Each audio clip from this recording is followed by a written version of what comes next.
Order.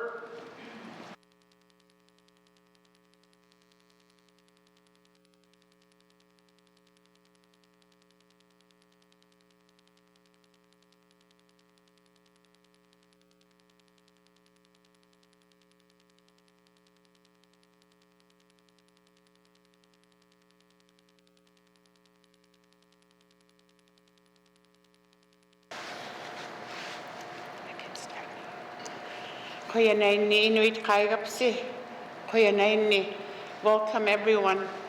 This is the first time for me to come here in the presence of our legislature and the workers and all the members that are here to represent everyone in the NWT.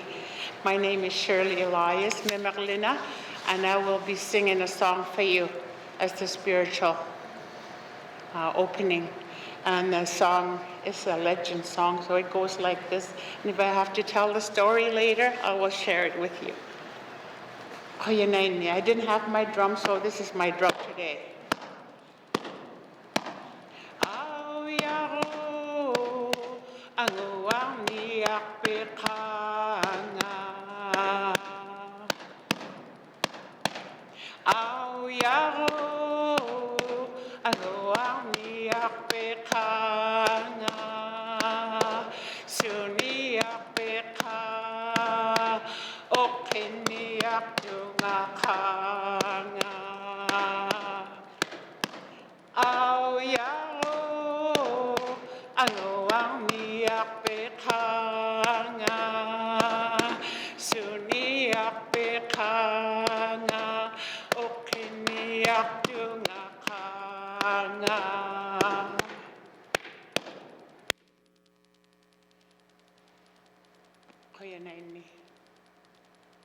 Please be seated.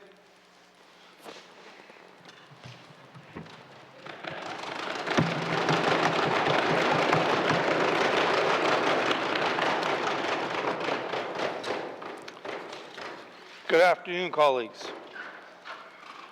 I'd like to thank Elder Shirley Elias for the opening song today.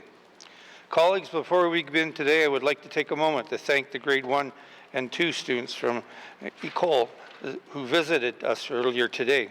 As part of the Indigenous Language Month, these students were here to sing a special rendition of I Love You in Weladay Delegates, dedicated to our incredible interpreters.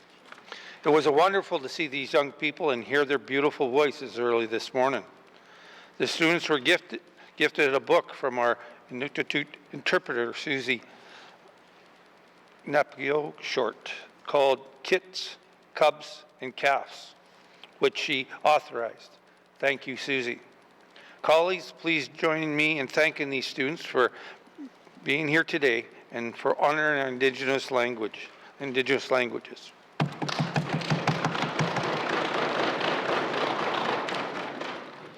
Now, colleagues, let's get ready to rumble. Let's get down to business. Minister's statement. Minister of ECE, I believe it is.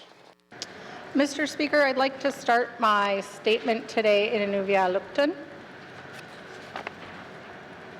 Ukati ukakatigi gluta. Ta kik siumi February mi. Taimana at chiga. Ka via sugvi gi ma mit jun. U kausivut. U vani tat kision mi. U kakati git gniat kublusi. Ai maving ni. Ilyar sarving ni. Inu niarving ni lu. Tang unit tuat. O kausingit. Tat kik siunyani. U kaunyak saksi tusi. Kivya gilugu u kavut. Uvani u kiumi it kau mayavut. Tamapta. Pi mayak savut u kauchivut. Tan nyonyit tuwani u lapilait tuk. U kiaunya rupta u blonyak taman. Ukikti, Taman Nyaning, Kanya, Tanya Luit, Makianyak Si Mayat, Ukauchivut, Taimani Tut Silu, Aglan Tan Nu Nittuak, Kava Ma Nit, Ukau Sili Ki Yitlu, I Nu Nyang Ditlu, Silu, Savak Sima Yut Piguk, Tailit Ku Blu Gu, Ukau Singyit, Kavamat Kut, Uni Nyat Chia Mi, I Kayonyak Si Mayuat Lu, Uk Piribluk Lutik, U Vagut, Ma Pimayak Savut Nutim, Pi Nia Rivut, I Yakatigig Kupta. Mr. Speaker, I owe a huge amount of gratitude to Beverly Amos for translating that for me today, and to Lillian Elias, who joins us here in the House every day, for helping me learn some words. She's always incredibly patient with me, and I am forever grateful for her language patience with me and also her heart in this House. Mr. Speaker, our Mentor Apprentice program is one example of how we support language learning. Each mentor and apprentice pair spends 9 months together doing everyday activities like cooking, fishing, having tea, using their Indigenous language only. Last year, 57 pairs accomplished 200 hours of language immersion, developing more fluent Indigenous language speakers in the Northwest Territories. Over 5 years, 117 participants have completed their hours. I congratulate all participants for living life in the language, and I encourage residents to apply before the end of this month for our next intake, Mr. Speaker. Our commitment extends to schools. Last year, 39 Northwest Territories schools offered Indigenous language programming as a second language. Our Indigenous Languages Secretariat worked with education bodies to implement the Indigenous Languages and Education Handbook, strengthening quality culture and language-based programming. We also launched the Indigenous Language Instructor Employment Plan, creating new trainee positions where learners develop fluency and instructional skills. 5 schools in the Beaufort Delta and Dehcho regions participated in the pilot, and I would like to see it expanded. Since 2018, 61 Indigenous language revitalization scholarships have been awarded, including 11 last year. These $5,000 scholarships help students offset the costs of their studies that contribute to revitalizing Indigenous languages. Mr. Speaker, I'm also pleased to announce that this year, the GNWT will release the first edition of the Indigenous Languages Service Standards. These standards will guide public servants in meeting Indigenous language service delivery requirements under the Official Languages Act. Every resident has the right to access public services in an official language, and the new standards will help the GNWT fulfill this right. Mr. Speaker, we have made progress, but we cannot be complacent. Indigenous languages persist thanks to generations of resilience, and we must ensure their survival. The Government of the Northwest Territories remains committed to revitalizing Indigenous languages alongside Indigenous champions, elders, and educators. I thank and recognize the Indigenous language speakers who are bringing the language forward to the next generations. Let us continue to speak together. Masi, Mr. Speaker, Quineni. Thank you, Minister, Education, Culture and Employment. Minister statements. Minister Infrastructure. Mr. Speaker, I would like to acknowledge the work being done by our regional and divisional staff when it comes to supporting supply chain success in the Territory. As you know, our resupply operations on the Mackenzie River faced significant challenges last season due to low water levels, disrupting the transportation of goods and fuel to communities in the Sahtu.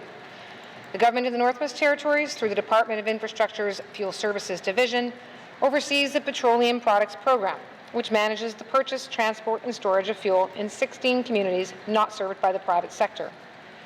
We recognize that communities relying on private suppliers are equally vulnerable to fluctuating fuel costs when transportation is disrupted. And to address this, GNWT provided an air freight subsidy to Norman Wells, helping to mitigate rising fuel costs for consumers until the Mackenzie Valley Winter Road became operational for the winter resupply season. Mr. Speaker, the increased efforts of regional airport staff to support fuel airlifts were also instrumental in ensuring that Sawtooth communities had the fuel they needed before the winter road could open. This winter resupply season is an important one, particularly for those communities.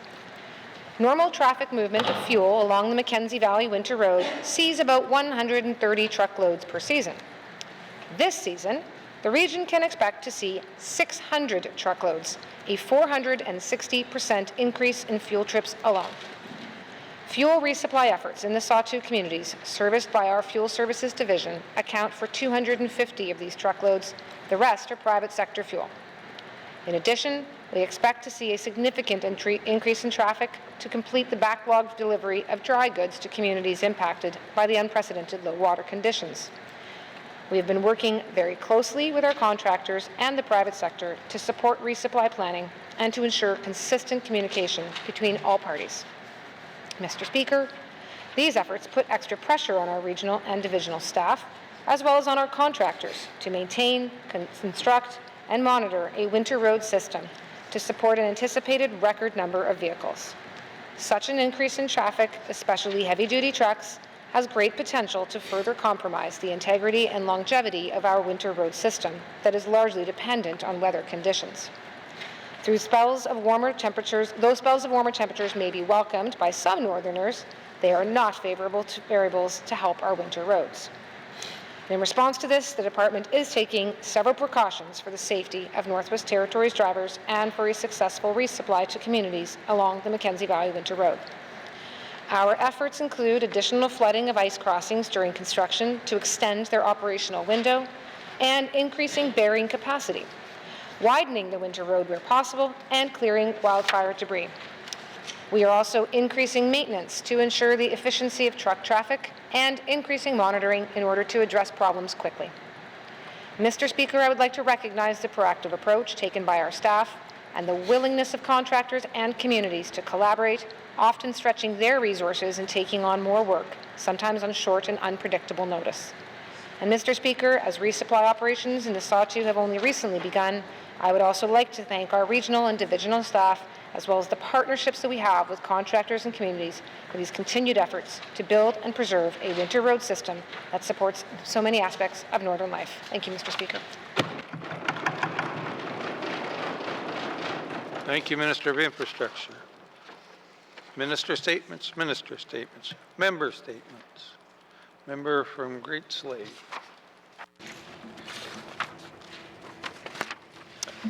Thank you, Mr. Speaker. Last week, members received a letter from the Family Violence Shelter Network seeking assistance to reinstate funding for the annual Building Shelter Capacity Fund in the 25-26 budget.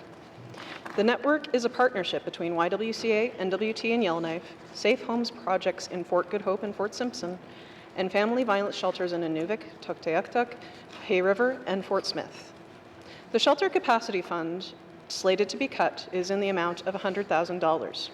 These funds are vital to the work the network does to train and build capacity of shelter staff to meet GNWT service standards.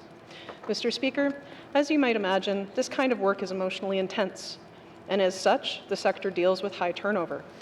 Training of all kinds, from basic family violence 101 training to risk management to trauma-informed practice, is a continual need at both the management and frontline level. Mr. Speaker, when I was president of YWCA NWT, getting Safe Homes out of the pilot project stage and into more of our smaller communities was a tangible way that NGOs and Indigenous governments are collaborating to help address the needs of family violence survivors and address trauma. Shelters and Safe Homes are desperately needed service across the territory. We don't have to cut a small amount of money that is an investment in positive outcomes and impacts for our residents up and down the valley. Mr. Speaker, I will have questions for the Minister of Health and Social Services. Thank you, member from Great Slave. Member statements. Member from Toonaday-Willety. Thank you, Mr. Speaker. Mr. Speaker, education is a treaty right, and a greater access to education, especially in small communities across the territory, like communities in my riding of Tuna-de-Willowday. It is clear part of the process towards true reconciliation. Many of my colleagues have spoken in this House about Aurora College closing 19 community learning centers this June. Their constituents are angry, and so are mine. The decision to take all of us by surprise because there were no consultation about these closures. According to the most recent public accounts, the Government of the Northwest Territories provided Aurora College nearly $46 million in grants and contribution in 2024. The GWT can't say that Aurora College made these decisions on their own, but they appointed the board and provided them with their funding. So the buck stops with the cabinet. For example, my constituency, Fort Resolution, has one of the larger learning centers. It is a standalone building with 2 classrooms, computer lab, an office, and a common area, 2 washrooms, and a kitchenette, and a janitor room. A lot more could be done with these spaces, yet now it's closing.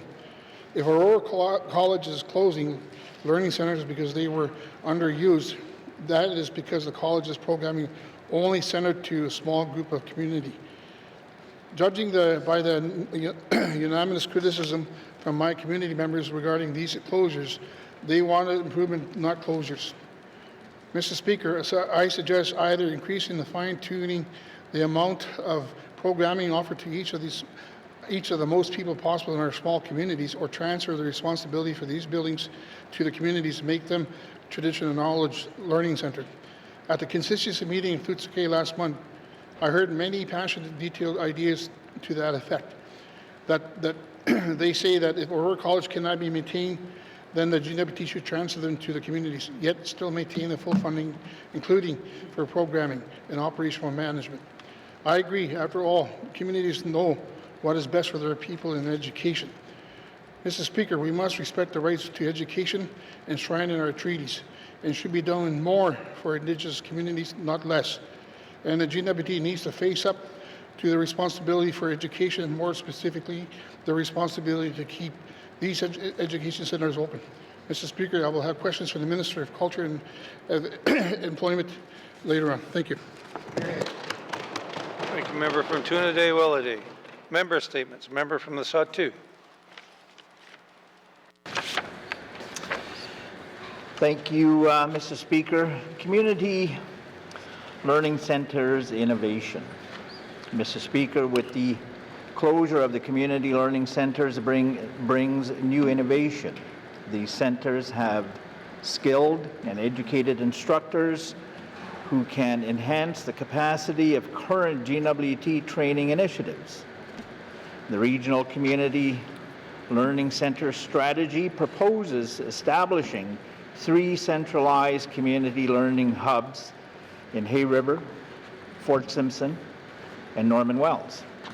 Mr. Speaker, these regional centers could merge with the Department of Municipal and Community Affairs School of Community Government by broadening and centralizing the training resources and funding. We can create a more streamlined and effective approach to community learning. Mr. Speaker, these hubs could serve approximately 18 communities across the Sawtoo, South Slave, and Deschutes regions. They could tailor their programs to meet local and regional needs, offering training for infrastructure projects and responding to the regional employment opportunities. This is particularly crucial as our communities try to advance and engage in diverse economic activities.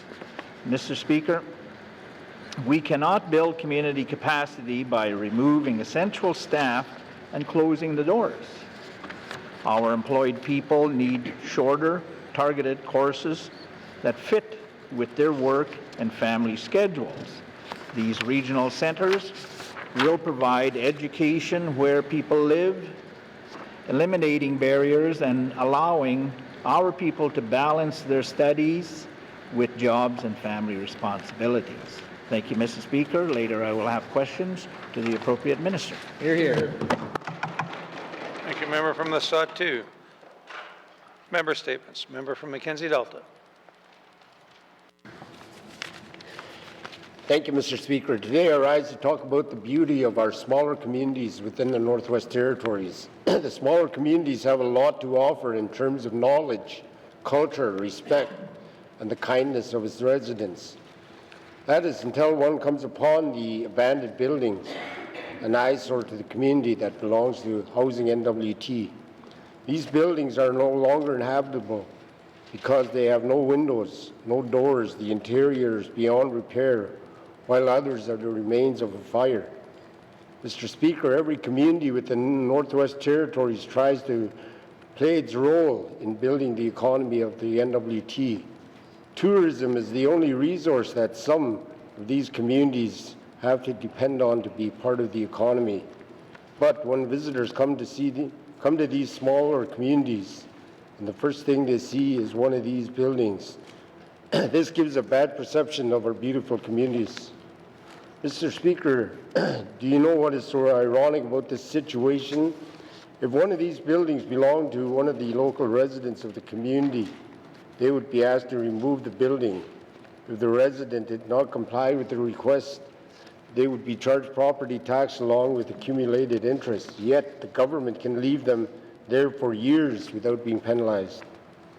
Mr. Speaker, the communities within my riding of the Mackenzie Delta have to deal with this on a daily basis. The buildings are not only an eyesore to the community and its residents, but also a hazard, especially to the younger children of the community. Mr. Speaker, when we deal with serious circumstances regarding the safety of our communities, we tend to wait until an accident happens. Then we act to address the situation. So before an accident happens, let's remove these government-owned buildings and make our communities beautiful again. I will have questions for the Minister responsible for Housing NWT. Thank you, Mr. Speaker. Thank you, member from Mackenzie Delta. Member statements. Member from the Deschaux.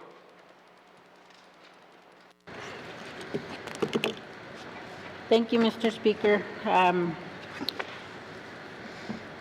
Recently, there has been discussion in the House and in the media about the Government of the Northwest Territories affirmative action policy and the proposed changes that are coming later this year. Today, I would like to talk about other programs in place for prospective and current Indigenous employees. The Indigenous Career Gateway Program, which targets Indigenous Aboriginal candidates for entry-level and training opportunities within the Government of the Northwest Territories, and the Indigenous Development and Training Program provides skills training or work experience for career advancement. Mr. Speaker, I have heard from constituents that they face barriers in gaining employment in the public service, and if they are already employed by the GNWT, it is difficult to move into senior positions. While it is great that we have these programs on paper, I would like to know how they are being implemented in GNWT departments, boards, and agencies.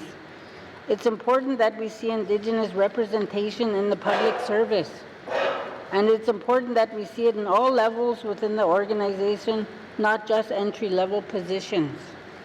The GNWT must hire Indigenous students and allow more time for candidates to apply for jobs. I will have questions for the Minister of Finance at the appropriate time. Must see, Mr. Speaker. Thank you, member from Deschaux. Member statements. Member from Range Lake. Mr. Speaker, it is often said it takes a village to raise a child. But what if that village didn't have access to the services and resources necessary for that child? Every community needs the right services for every age and every stage, and it's the responsibility of good governance to maintain the quality and access to those services. $10 a day daycare came in place. It was announced in 2021 to be fully implemented in 2026. This is great. This ensures our constituents have access to childcare because for too long, families have been priced out of these services in the North. These efforts have been welcomed by all, especially me, as a parent with young kids. It definitely helps, and you feel the difference immediately.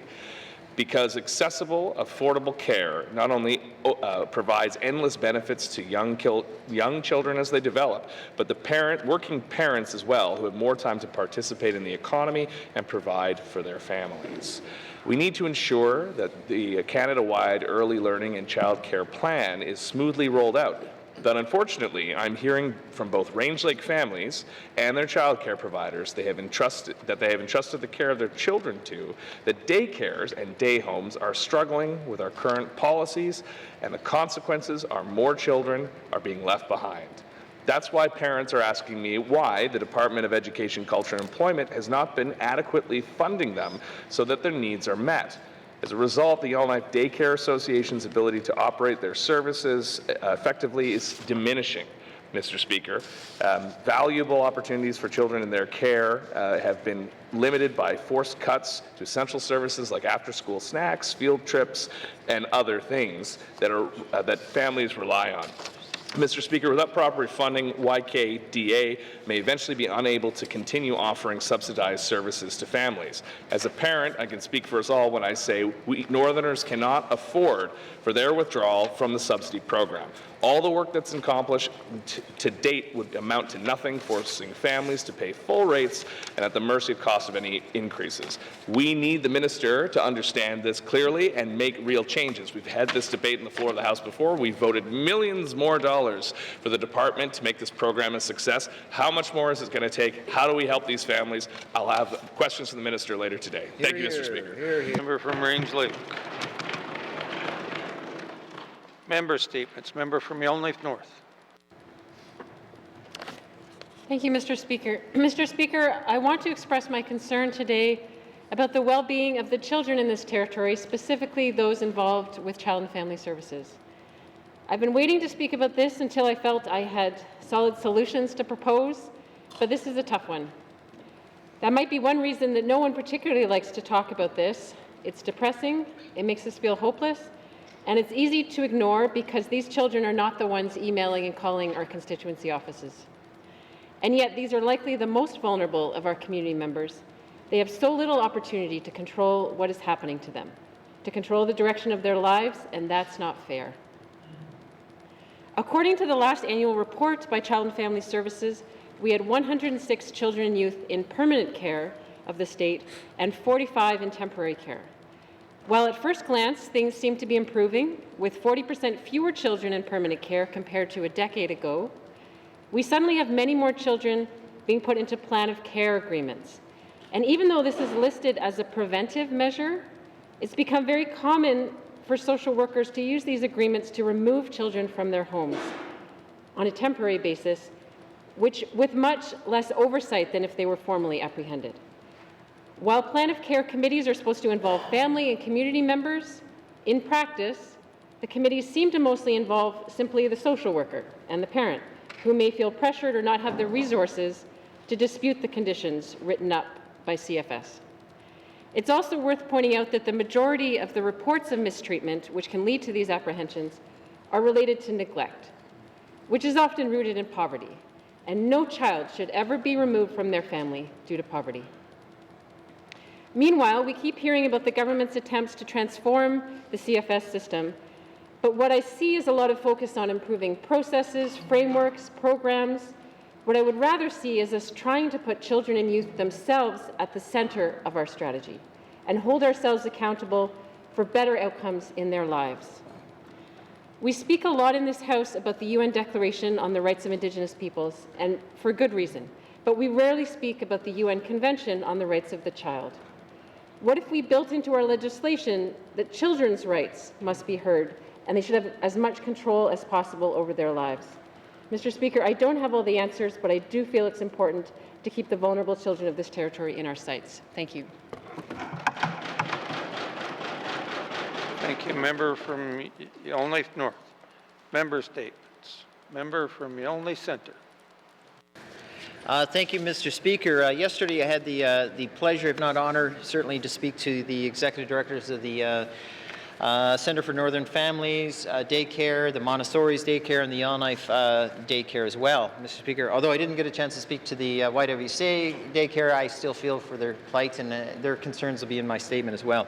Mr. Speaker, the ladies quite eloquently, and I'll say firmly and clearly, made it very clear their challenges of staying alive in the sense of a business are being impeded by the government-imposed wage grid. Now, the wage grid may have helped some, but it doesn't help all. And what it does is it boxes these daycares that are so necessary to help and flourish and nourish our young people that the government is getting into the business of controlling these daycares. Now, if you don't sign on, you can go to your loan. But that also comes with financial impediments, and if anything, it's perceived as there's no way to move forward if you don't. So in other words, they're boxed into a corner. If I was outside the house, I'd say, it's a threat of bureaucracy. But in the House, I'd say they're boxed into a corner. Mr. Speaker, the frustrating part is they're imposed on their grid and they can't do their business.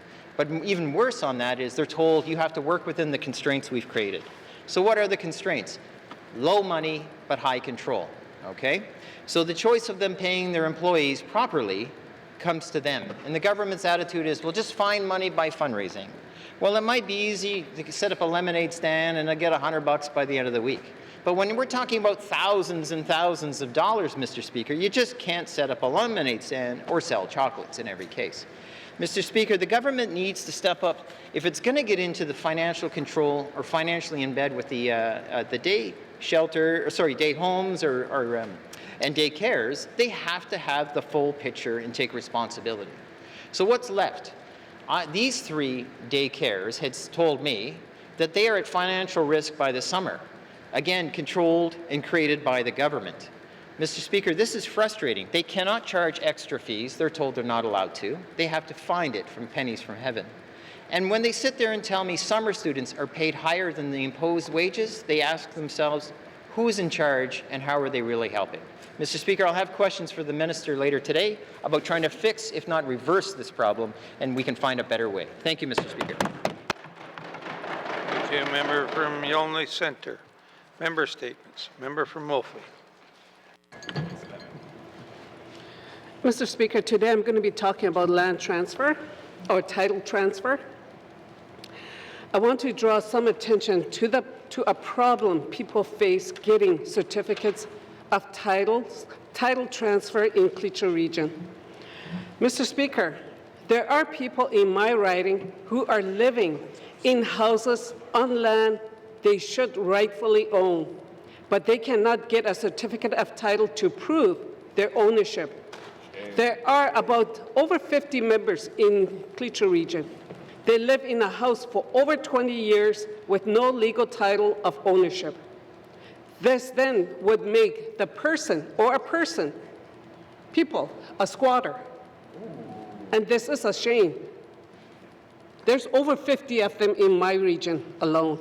Some constituents have said that their house, a house without any liens or mortgages, that they lived for years, that they have lived in it for years, which would qualify for community home repairs, is still in the name of deceased parents. I have heard from elders who wish to transfer title for their house to family members while they are still able to do so. But they need support to navigate the system, whether that means help with the Land Titles Office, the Department of Justice, the Department of Municipal and Community Affairs. Mr. Speaker, my constituents say they were told to get a lawyer to deal with these matters. But people need more directions, and they need money to pay for legal fees. It's ranged from $10,000 to $40,000 to settle a land title claim. The Land Titles Office does not issue leases or grant title to property. It is responsible only for the registration of ownership to privately owned surveyed land. Mr. Speaker, I know that the government of the Northwest Territories has different programs in place to help with these types of problems. but residents need more information and more help. Mr. Speaker, I will be preparing a written question for the Minister of Justice on this matter. Thank you. Thank you, Member from Mophie. Member statements. Good afternoon, colleagues. This is a statement I prepared for last fall session, but didn't get a chance to do it. Last summer, some of you had the opportunity to see various hand games tournaments across the NWT, and they're happening now. As some of you know, it is amazing to watch. You can feel the energy and excitement at the venue. Hand games were played years ago as a form of gambling among friends in different groups. Often games are played to gamble for bullets, furs, dogs, toboggans, or matchsticks.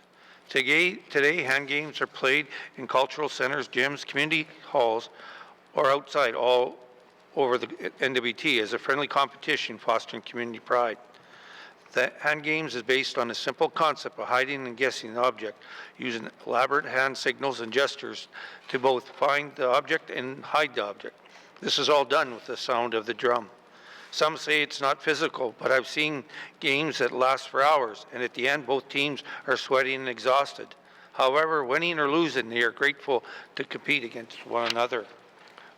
This past summer, a team from Fort Liard, Fort Nelson, and an elder from Fort Providence competed in the Charlie Zoe Ntsiza Hand Games tournament in Wati. The tournament started on June 28th and finished on June 30th after midnight. There were 51 teams competing throughout the weekend. As the 51 teams battled it out throughout the weekend, we finally saw it come down to the last 8 teams on Sunday evening. The teams managed to stay on the B-side bracket until Sunday afternoon, when they were dropped to the B-side bracket by the team from Delaney. This added to the challenge for them getting to the final. Fortunately, they eliminated the remaining teams on the B-side to make it to the final to compete against the A-side team, Delaney. The captain of the team told me about the message they got from the Delaney captain. We're glad to see you in the final. Sure enough, they didn't meet in the final. In the end, the team came in second. The captain would like to say big masicho to his teammates. It was an amazing time. In closing, hand games are a healing sport. That is why people are attracted to it. It soothes the soul and has reconnected you with your ancestors. Congratulate to the teams and the teams that are competing last weekend in Fort McPherson, and I think they're competing in Delaney this weekend. So thank you very much. Member statements. Member statements. Motions. Motions. Member from Yellowknife North. Here's the motion. Do I even have the motion on my desk? Oh, okay. I move, seconded by the Honourable Member for Thabetcha, that notwithstanding Rule 2.1, when the House adjourns on Thursday, February 13th, 2025, it shall be adjourned until Tuesday, February 25th, 2025, and further that any time prior to February 25th, 2025, if the Speaker is satisfied after consultation with the Executive Council and members of the Legislative Assembly that the public interest requires that the House should meet at an earlier time during the adjournment, the Speaker may give notice, and thereupon the House shall meet at the time stated in such notice and shall transact its business as it has been duly adjourned to that time. Thank you, Mr. Speaker. Thank you, Member from Yellowknife North. To the motion. Question has been called. All those in favor? Yay. Opposed? Abstentions? Motion's carried. Motions? Motions. Returns to oral questions. Returns to oral questions. Recognition of visitors in the gallery. Member from Range Lake.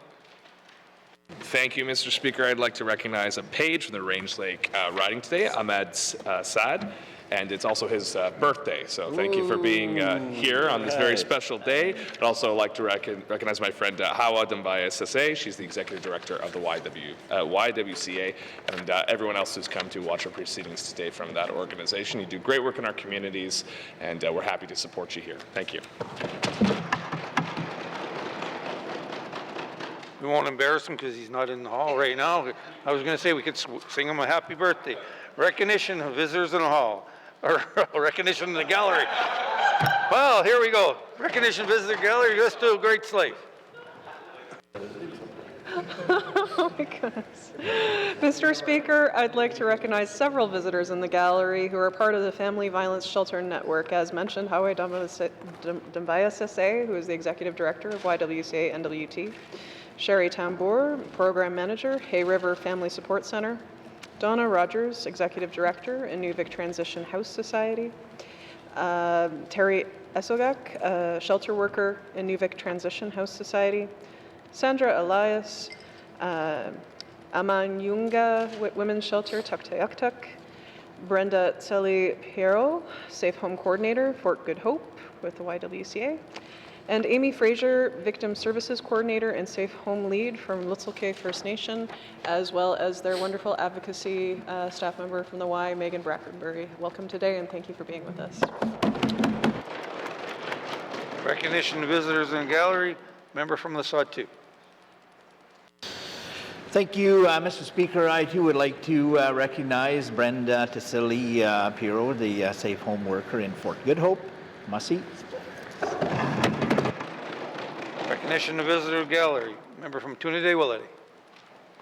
Thank you, Mr. Speaker. I too would like to welcome everybody in the gallery from the Family Violence Shelter. Mussy for being here, and thank you for the good work you guys do. Mussy. Recognition of visitors in the gallery. Member from the Deitcho. Thank you, Mr. Speaker. Being this is our last day, I'd like to recognize us the Danajati translators Sarah Gargan and Mary Jane Kazon, as well as Hawa Dabaya.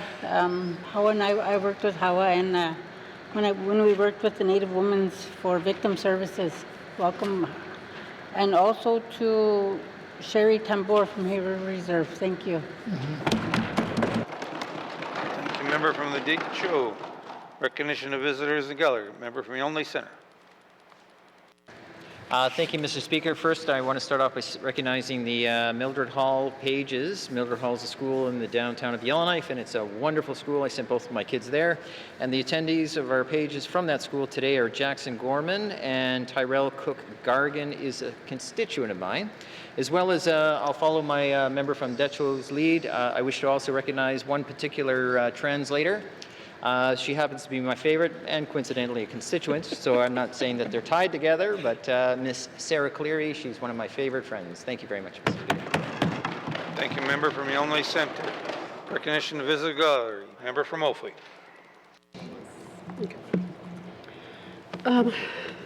Thank you, Mr. Speaker. I would like to acknowledge and recognize our Clicho interpreters, Mirose Sundberg and Jonas Lafferty. I know Jonas is probably not here with us, but my condolences for the loss of his younger brother. And all the interpreters that are here that are working in preserving our Indigenous language. They are the language keepers. And so I would like to recognize, and we're going to be taking a week break, and that we all have a safe travel. And I would like to recognize all the ladies over here from the Women's Society. And also, I hope I get it right, Elaine, Miss Boucher. She's the Executive Director for the Native Women's Association. So I hope I got the name right, but she's over there smiling. So I would like to recognize her. She's a hardworking lady who's keeping the office going at the Native Women's Office. So I just want to recognize her and all the other group that's there advocating for our vulnerable. Thank you. Okay. Recognition of visitors and gallery. Member from Nunavut. Mr. Speaker, it's not often I get a constituent from Nunavut here in the gallery, so I'd like to recognize Sandra Elias from the Amayunga Women's Shelter in Tuktuyaktuk. So welcome, Sandra, and the entire shelter network. Thank you, Mr. Speaker. Nunavut. Recognition of visitors and gallery. Member from Hay River South. Thank you, Mr. Speaker. I can't see anybody back there, but I heard we have a resident from Hay River up there, Sherry Tambour, so I'd like to acknowledge her. And also acknowledge once again and say thanks to our pages, but acknowledge Adele Russell and Molly Campbell for being here. Thank you. Thank you, member from Hay River South. Recognition to visit the gallery, member from Yellowknife South. Thank you, Mr. Speaker. Mr. Speaker, I have at least 2 residents of Yellowknife South here. I'm not sure. I can't see who's behind me, so I hope I don't miss anyone. But happy to recognize Nicole Sauk, who is a resident of Yellowknife South here in the gallery today. And also we have a page here from Yellowknife South, Quinlan Butker, who is joining us and offering us much assistance. I promise to send extra notes today, Mr. Speaker. Thank you. Thank you, member from Yellowknife South. Recognition of visitors in gallery, member from Yellowknife North. Thank you, Mr. Speaker. I also just wanted to acknowledge one of our pages who's from Yellowknife North, Jackson Gorman, and is also my neighbor. So I'll just embarrass him once again. But thanks to all the pages for all your hard work this week. Thank you, member from Yellowknife North. Recognition of visitors in gallery, member from Mackenzie Delta. Thank you, Mr. Speaker. I'd like to recognize all the translators who are doing a very good job during our sittings, especially to our Gwich'in translators, Eleanor Firth and her sister, geez, I even forgot her name. Her sister, they both do an exceptional job. They're young ladies that carry on the language. Her name is Karen. Sorry. I just welcome. Thank you. Thank you, member from Mackenzie Delta. Recognition of visitors in the gallery. I'd like to recognize Amy Fraser, a great advocate in Fort Simpson. She's also the chair for the DEA, hint, hint, Minister of Education, Culture and Employment. She's up there. And as well as Mary Jane Kazon, our translator for Denijati from Fort Simpson. Recognition of oh, sorry. I'm kicking it into fast gear, sorry about that. Recognition of visitors in the gallery. Recognition of visitors in the gallery. If we missed anyone in the gallery today, welcome to your chamber. I hope you are enjoying the proceedings. It's always nice to have people in the gallery to see us work. You guys put us here, so thank you very much for the honor. Recognition of visitors gallery, recognition of visitor gallery. Replies to the budget address, day 6 of 7. Replies to the budget address, day 6 of 7. Acknowledgements. Member from the Sawtooth. Thank you, Mr. Speaker. It gives me pleasure to do this acknowledgement. Mr. Speaker, I'd like to acknowledge 4 Indigenous Language Revitalization Scholarship recipients for 2024-2025 from the Sahtu region. Samantha Kenny, Jenny Vandermeer, Marie Speakman, and Karen Menico have each received a $5,000 scholarship from the Department of Education, Culture and Employment. Thank you. These recipients are advancing the preservation of Sahtu Denik Day. 2 currently live in the Sahtu region, while 2 others are Sahtu Denik Day speakers with roots in the Delaney community. Their commitment demonstrates our people's vital role in strengthening our cultural heritage. The Indigenous Language Revitalization Scholarship supports students dedicated to language preservation in the Northwest Territories. Through their work, Samantha, Jenny, Marie, and Karen help ensure future generations access to our ancestral languages and cultural knowledge. Congratulations to these deserving recipients. Their work strengthens both the Sahtu region and the Indigenous language preservation clear across the Northwest Territories. Hear, hear. Thank you. Member from the Sahtu. Acknowledgements. Acknowledgements. Oral questions. Member from Yellowknife Center. Thank you, Mr. Speaker. Mr. Speaker, I rise today to follow up on my statement, which is my concerns about how daycares are paid, or sorry, structurally paid through the grid formula created by the Department of ECE. And furthermore, Mr. Speaker, the challenge, of course, is that when a person with 10 years of experience is paid less than a summer student, or even a grocery clerk, we have to start asking ourselves, who are we serving in that particular thing? Mr. Speaker, my question specifically to the Minister of Education comes down to this. Given the immediacy and the urgency of the financial stability of all of these day cares, I would ask the Minister, would she convene a small conference of executive directors and presidents or chairs of each society to have a conversation to hear directly their financial stresses and how they are presenting solutions that can get to solvent daycares as opposed to where they're going right now, which is insolvent daycares. Thank you. From Illinois Center, Minister of Education, Culture and Employment. Thank you very much, Mr. Speaker. Mr. Speaker, we have the Northwest Territories Early Childhood Association, which is made up of both daycares and day homes, and their representatives, which is in constant contact with ECE. I have also had the opportunity to meet with that organization, and my last words to them was I'm more than happy to get together anytime. I'm also more than happy to get together with daycare providers. I have had outreach now as of last night from YK Daycare Association, and anytime that, for example, the YWCA has reached out to me, I have certainly taken them up on the opportunity to sit down. Thank you. Minister of Education, Culture and Employment. Member from Yonge Centre. Mr. Speaker, I'm asking the Minister, would she convene an immediate meeting and host a discussion with them about trying to solve their financial challenges, because right now they cannot afford to keep the doors open any longer. People are turning jobs down in the Northwest Territories because they know there are no spots, and they're losing employees to other jobs because they cannot pay them outside of the wage grid. Mr. Speaker, would the Minister call for an immediate discussion with these people? Thank you. From Yonge Centre, Minister of Education, Culture and Employment. Thank you very much, Mr. Speaker. Mr. Speaker, I have heard from the YK Daycare Association, and I'm very happy to meet with them. I'm very happy to meet with any organization that would like to sit down, and they also have constant access as well to ECE, to their early childhood coordinators, and I know that the director of early childhood and learning has also met with people. Thank you.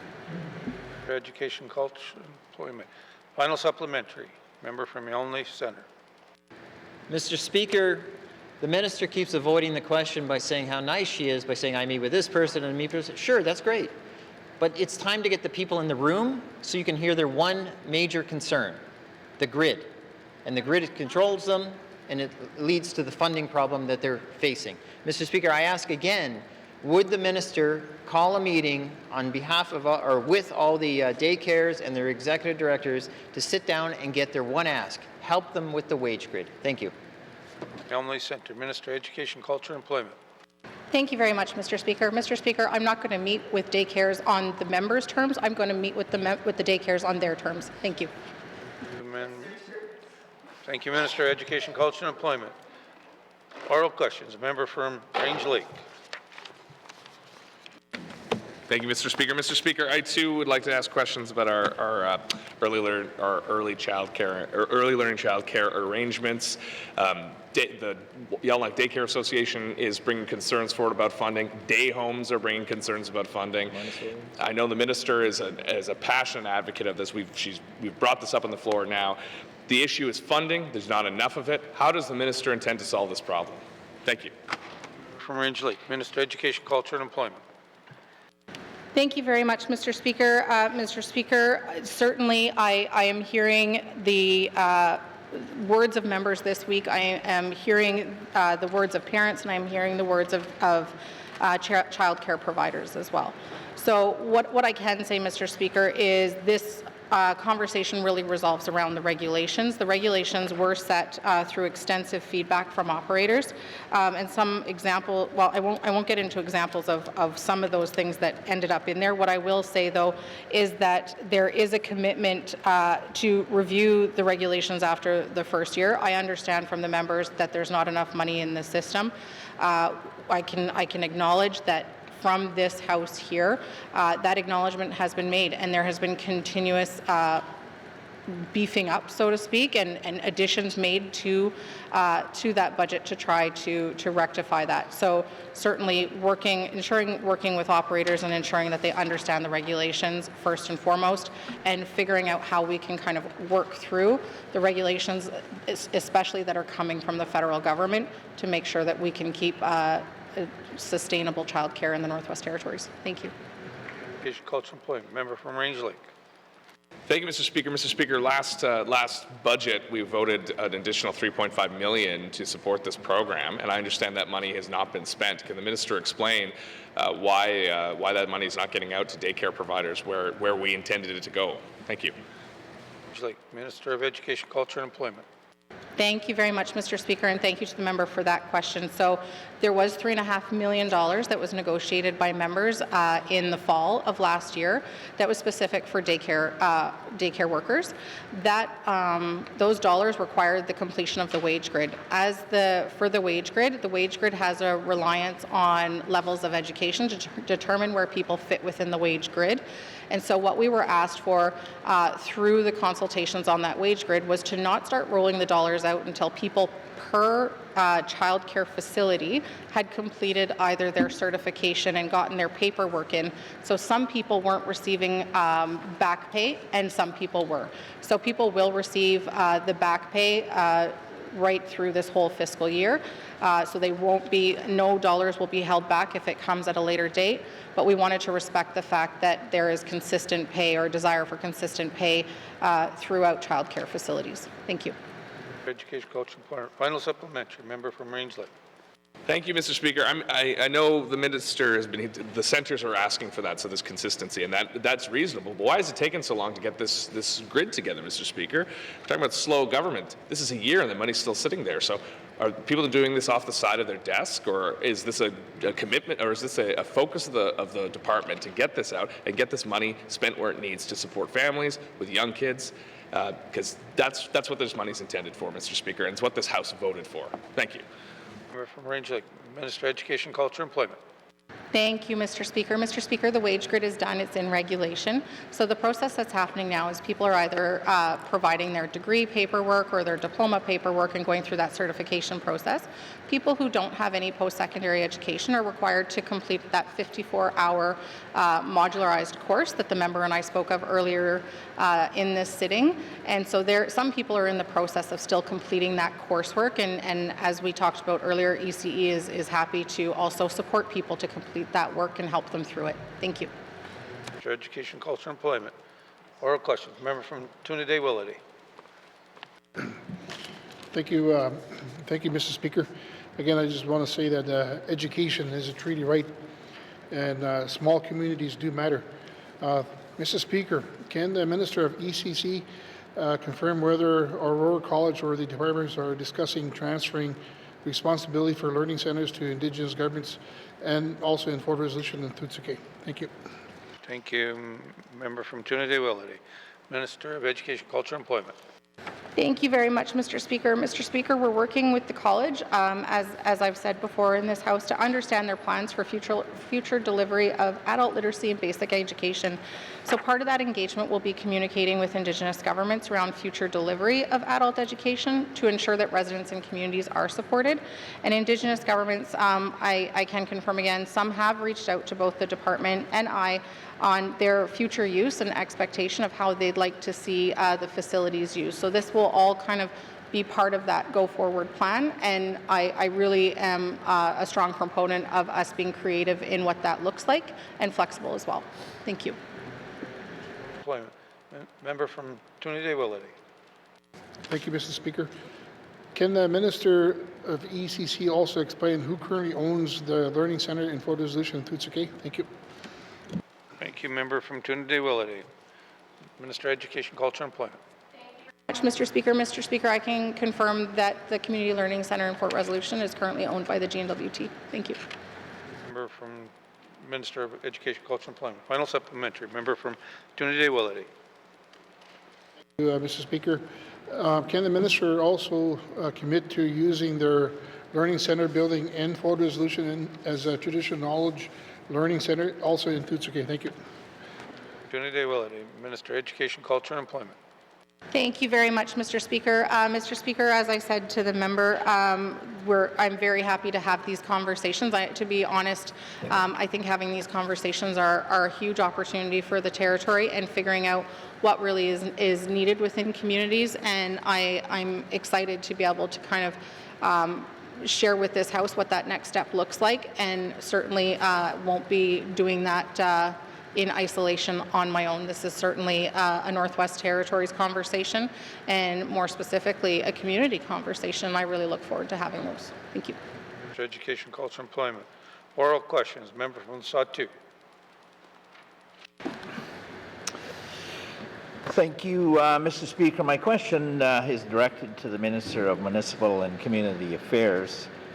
Further to my statement, Mr. Speaker, can the Minister advise whether the Department of ECE or the Aurora College Board has considered a partnership with the Department of MACA School of Community Government to broaden training? Mussey. From Sawtooth, Minister of Municipal and Community Affairs.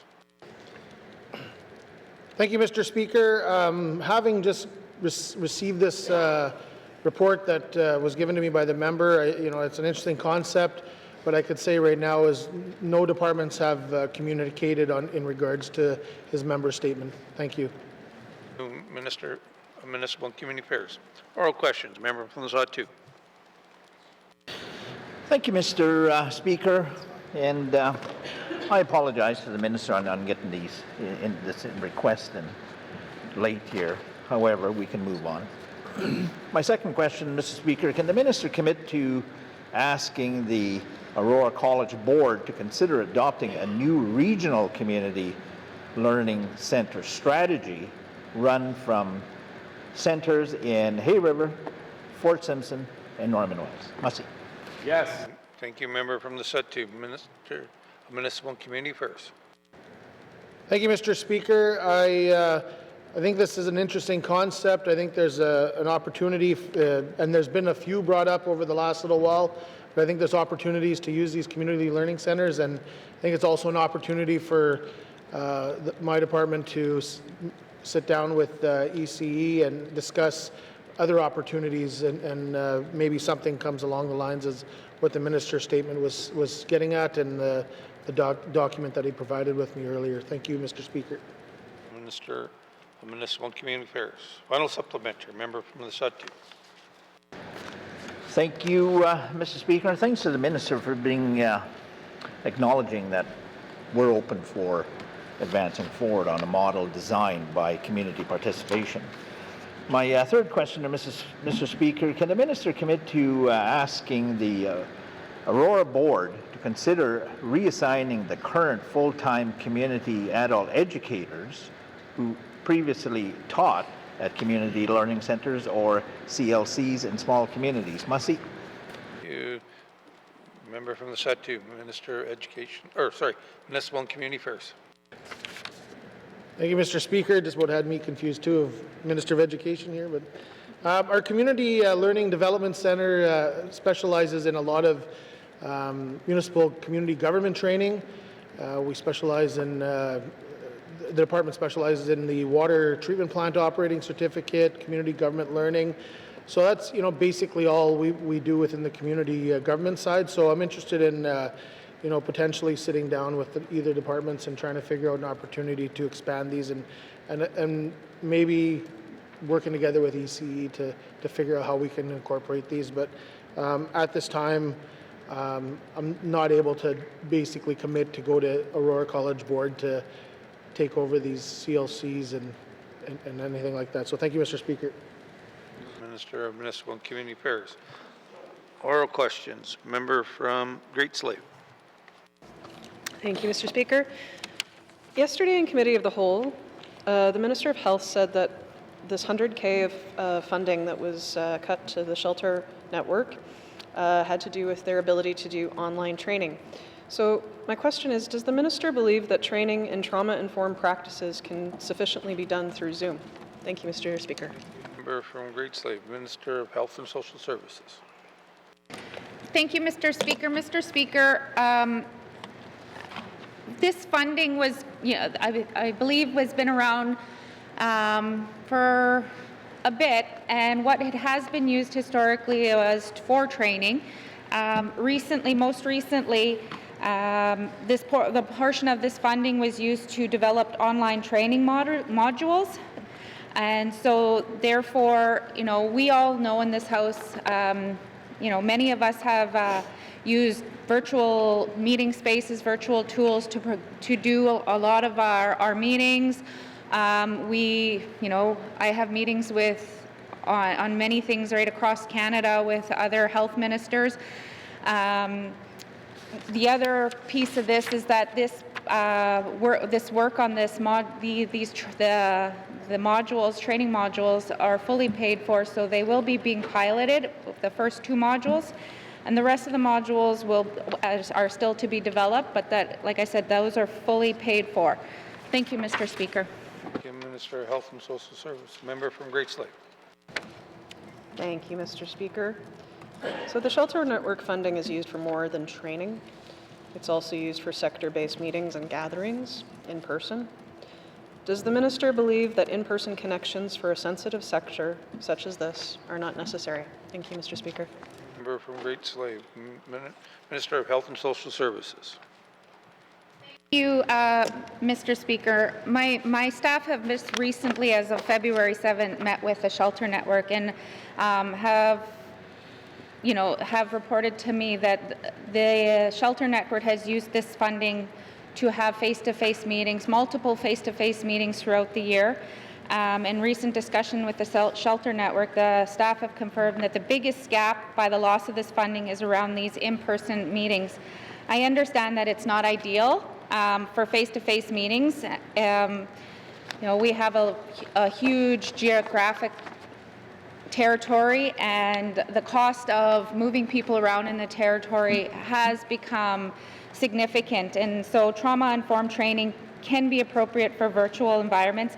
But the department is also committed to working with them to supporting the networks to find ways for them to support each other in their communities, within their own networks, within the community networks. Thank you, Mr. Speaker. For Health and Social Services. Final supplementary. Member from Great Slave.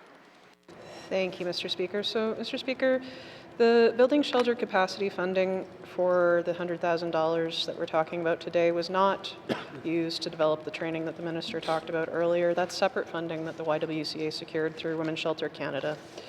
But my question to the minister would be that, since the NWT has the second highest rate of family-based violence in the country, families turn to shelters and safe homes more than we want them to, Mr. Speaker. Will the minister commit to working with the minister to reinstate this funding? Thank you, Mr. Speaker. Member from Great Slave. Minister of Health and Social Services. Mr. Speaker, yes, this is a very, a sensitive topic for many families in the Northwest Territories. Myself personally, Mr. Speaker. However, when we have funds that we're supporting many NGOs throughout the Northwest Territories and many different sectors, we look at how we're getting the funding, and one of the things that we've had to do is look at how we're getting funding. And so currently the department invests $3.85 million annually to fund the 5 family violence shelters in the Northwest Territories. Through the department, they also fund $1.36 million to support funding to the shelters. And so, there's a lot of money going into the shelters, and we can say with all of our NGOs that, yes, it's probably not enough. Every single NGO and the work that they do could use more money, and I think that's the thing that we're trying to do, is we're trying to use every little federal piece of dollars that we can do, find to support some of those NGOs. So although,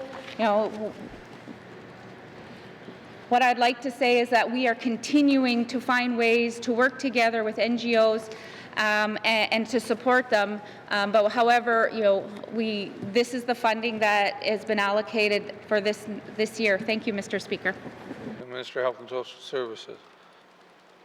Oral questions. Member from Mackenzie Delta. Thank you, Mr. Speaker. Further to my member statement, there's a number of houses that are beyond repair within the Northwest Territories, but I'm specifically referring to the Mackenzie Delta riding. So does the department know how much of these houses that are not livable anymore that belong to Housing NWT that are situated in the 3 communities of the Mackenzie Delta riding? Thank you, Mr. Speaker. Mackenzie Delta. Minister responsible, Housing NWT. Mr. Speaker, and thank you to the member for the question.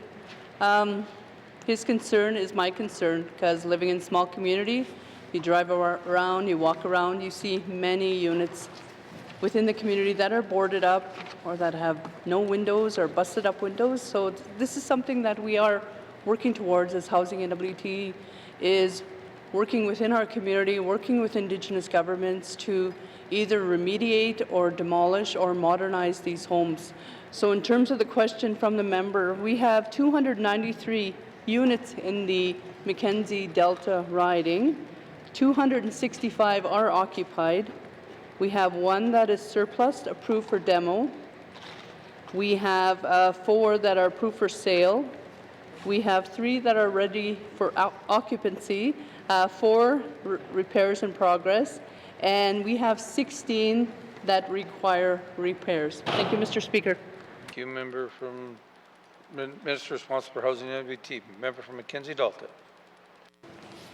Thank you, Mr. Speaker. I'd like to thank the Minister for the detailed answer. You know, we have companies within the region of Mackenzie Delta that can conduct these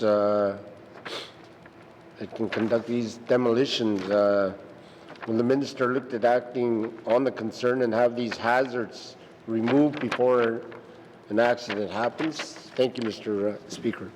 Member from Mackenzie Delta. Minister responsible for Housing NWT. Thank you, Mr. Speaker. I completely agree that we need to remove many of these boarded up or derelict buildings. The situation is, it's hard to get money for housing. It's even more difficult to remediate or demolish older housing units. Our budget for Housing NWT is $500,000 a year. We have 2,900 units across the north.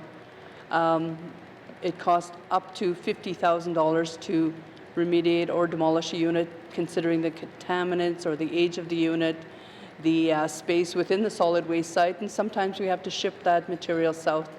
So it could be difficult, but we are willing to look at partnerships.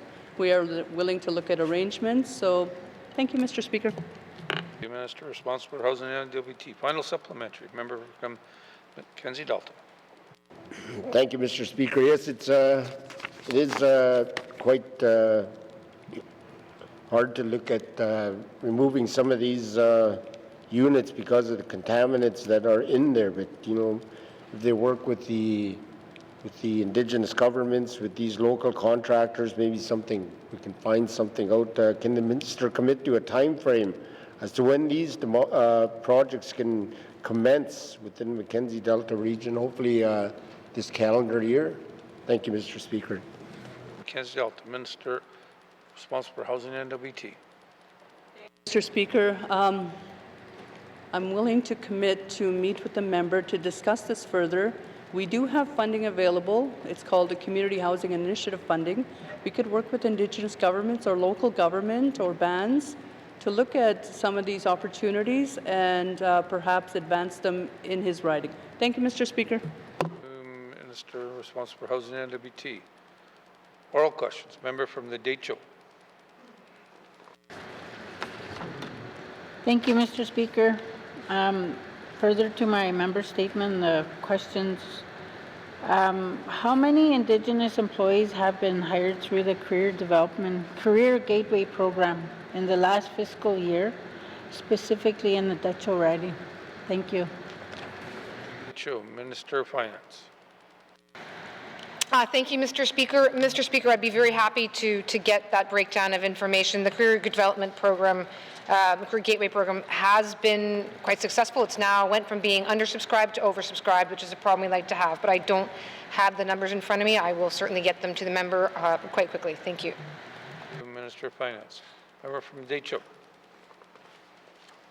Thank you, Mr. Speaker. Does the Department of Finance track how many Indigenous employees enter the public service through the Career Gateway program, tracking their progression into senior positions in the public service?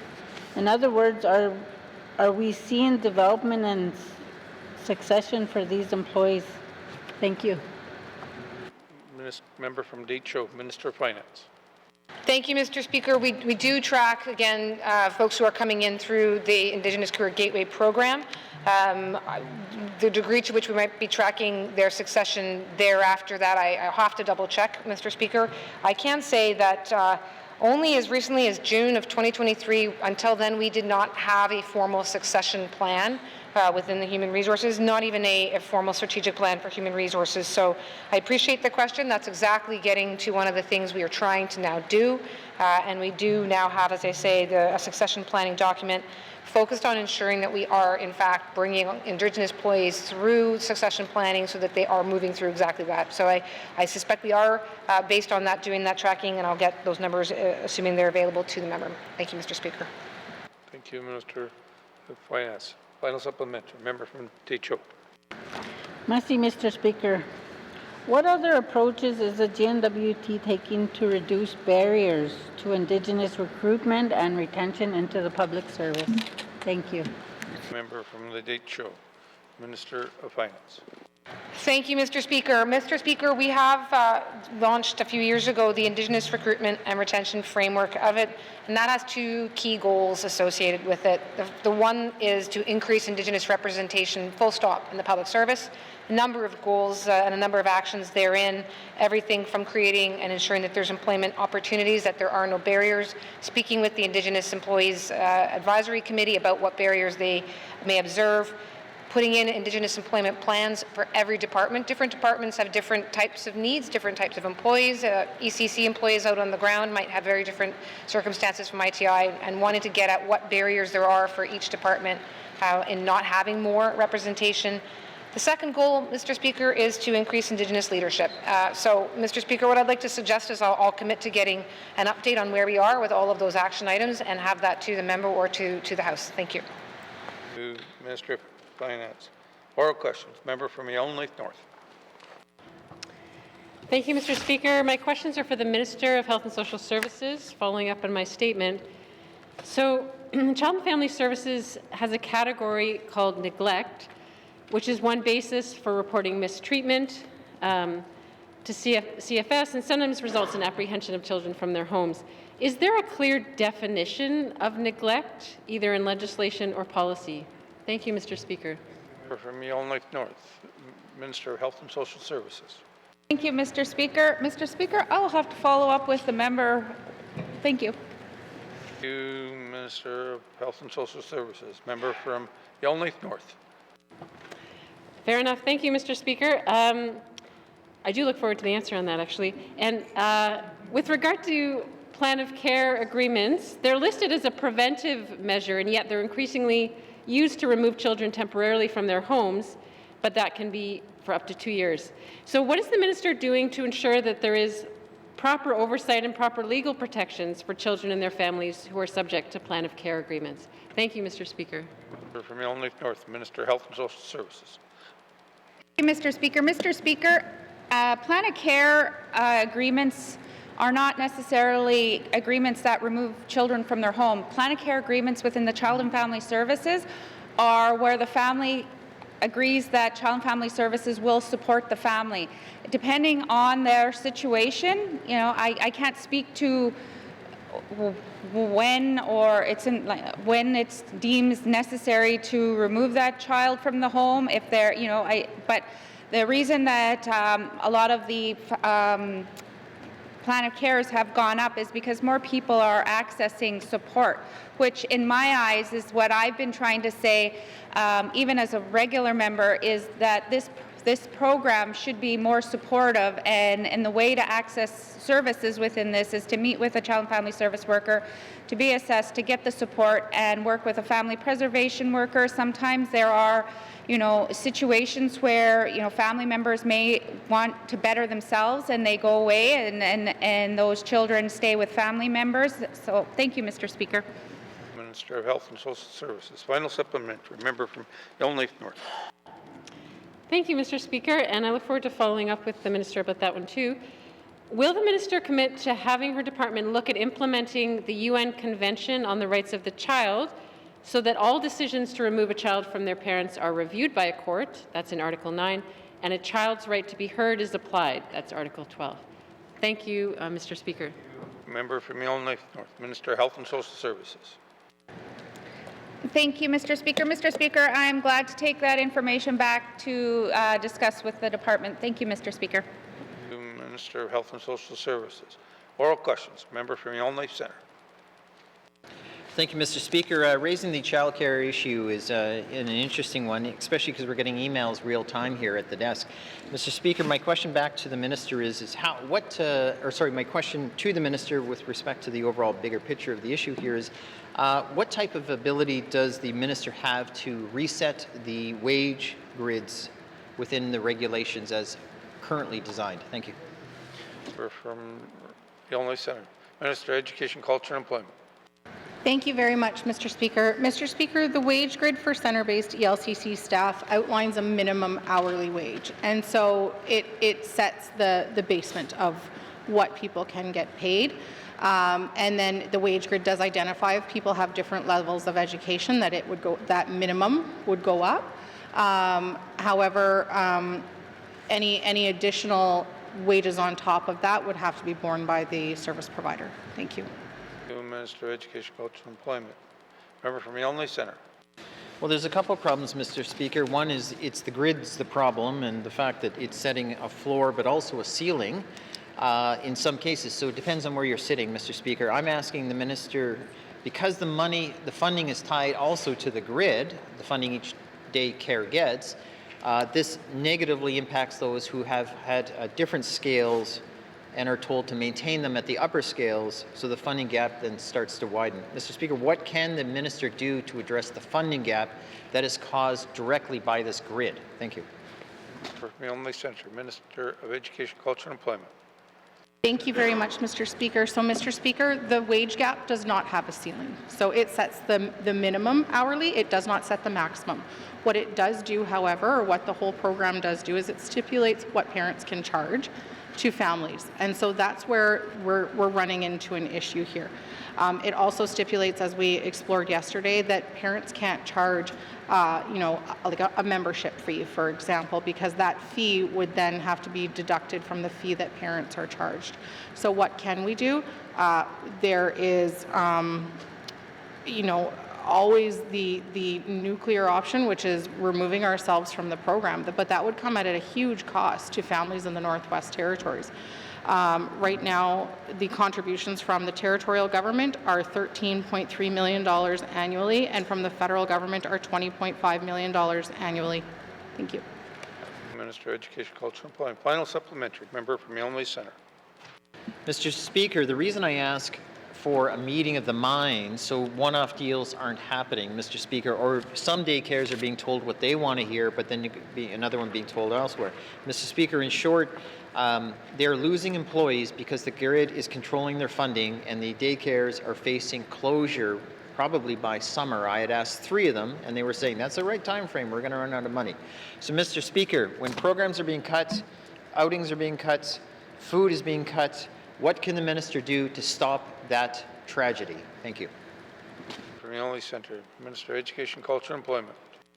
Mr. Speaker, meetings with child care providers are already happening.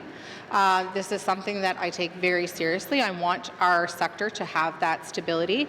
I think what would also be helpful, because it did come up yesterday and I do have more information, it was in regards to the ability for operators to have a contingency fund. There is the ability of them to have that with some restrictions, and they can identify, there's a 3-month cap on ECE funding that can be used for a contingency fund. It says that the 3-month equivalent can only equate to approximately 25% of a center's annual operating expenses, and this is much greater than, for example, schools can hang on to. So I did want to stipulate that. Another piece that was brought up as a concern was around fundraising. And so absolutely there is an ability for people to, or centers to be able to accept voluntary donations, fundraising, or third-party funding. And that are some of the pieces that we'll be exploring. Thank you. Minister of Education, Culture, and Employment. Member for oral questions. Member from Range Lake. Mr. Speaker, unfortunately, an ongoing narrative for day homes in the Northwest Territories is that they're rolling in cash and are a bunch of fat cats compared to daycare center workers, and they're being held in direct contrast to one another. But ECE's own numbers show that day homes make $22 an hour, the lowest spot on the wage grid. So day homes are asking me, why does this narrative continue? Why are day home, the financial limitations and their spot on the pay grid not a concern to the department? I'd like to ask the minister that. Thank you. Member from Range Lake. Minister of Education, Culture, and Employment. Thank you, Mr. Speaker. Mr. Speaker, I've never used any of the words that the member has just outlined, neither has the department. And I see day homes as a necessary and very much well-used aspect of our child care sector in the Northwest Territories. Thank you. Thank you, Minister of Education, Culture, and Employment. Member from Range Lake. Thank you, Mr. Speaker. Mr. Speaker, day homes are asking for more flexibility. In Alberta, the regulations do allow for voluntary fees at the discretion of the operator, things like food, outings, late fees, extended hours. Can the minister agree to allow for voluntary fees at day homes and daycare centers in the Northwest Territories? Thank you. Thank you. Member from Range Lake. Minister of Education, Culture, and Employment.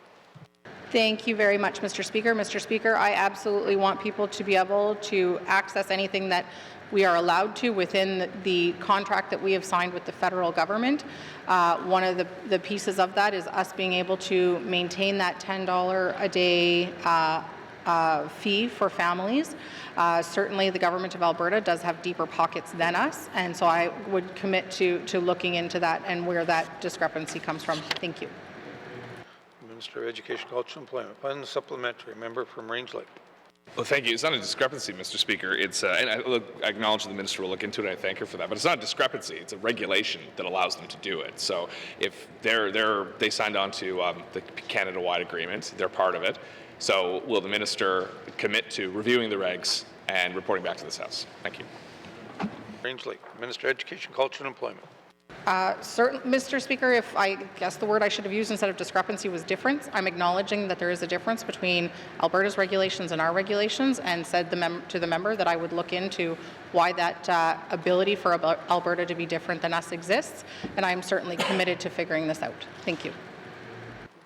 Minister of Education, Culture, and Employment. Oral questions. Oral questions. Written questions. Written questions. Returns to written questions. Returns to written questions. Replies to the Commissioner's address. Replies to the Commissioner's address. Petitions. Petitions. Reports on committees of review of bills. Reports of committee. Reports on the review of bills.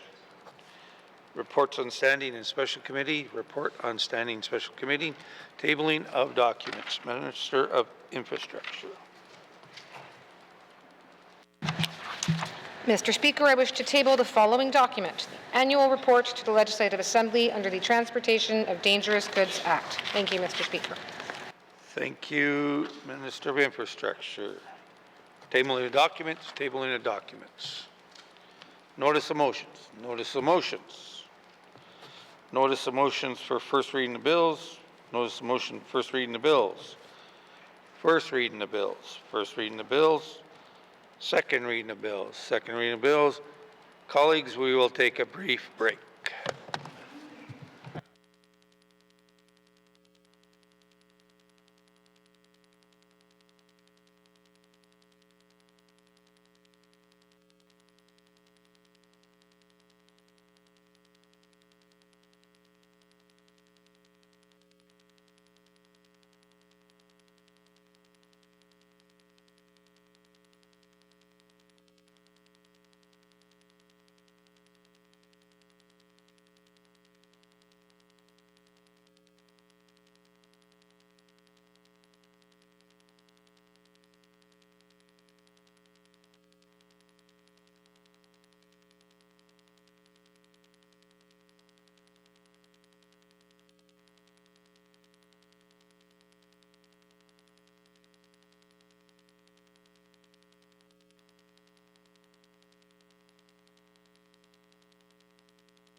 12, table documents 275-20, brackets 1.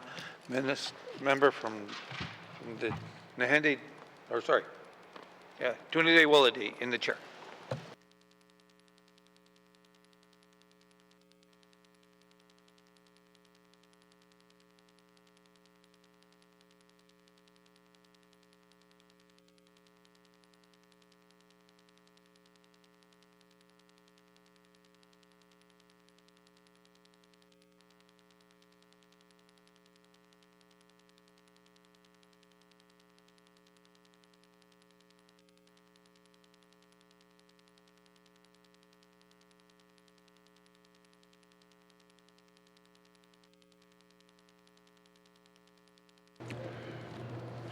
Thank you. Calling the committee to order. I now call the committee of the whole to order. What is the wish of the committee? I'm going to go to the member from Newfoundland Lake. Thank you, Mr. Chair. Mr. Chair, the committee wishes to consider table document 275-20, brackets 1, 2025-2026 main estimates, the Department of Health and Social Services, and time permitting, the Department of Education, Culture and Employment. Thank you, Mr. Chair. Committee agree? Thank you.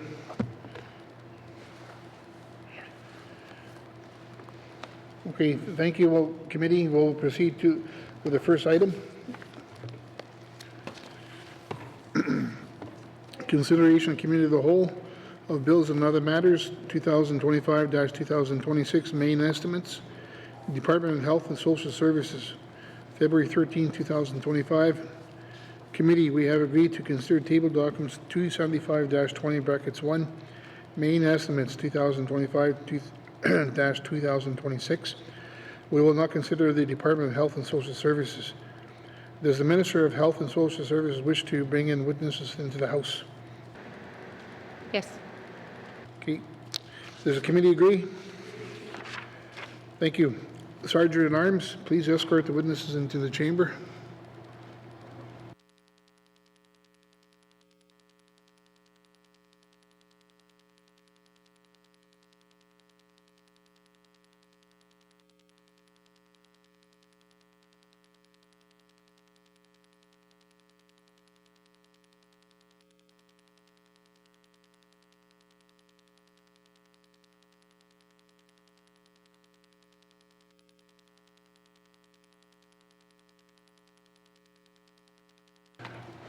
Thank you. Would the Minister please introduce our witnesses? Thank you, Mr. Chair. Mr. Chair, I have the ADM Matheson to my right and the Deputy Minister, Joanne Chiquetto, to my left. Thank you. Welcome. Committee, we will resume where we left off yesterday. We were considering health and social services programs in the Department of Health and Social Services.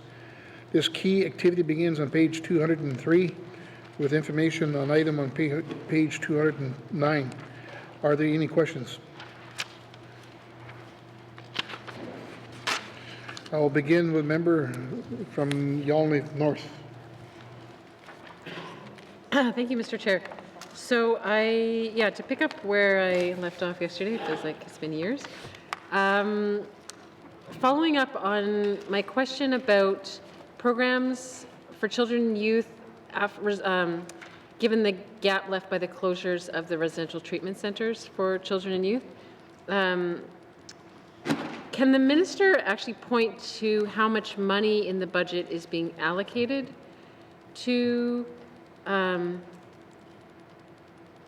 support healing programs, treatment programs for children and youth? Is that a line that can be summarized?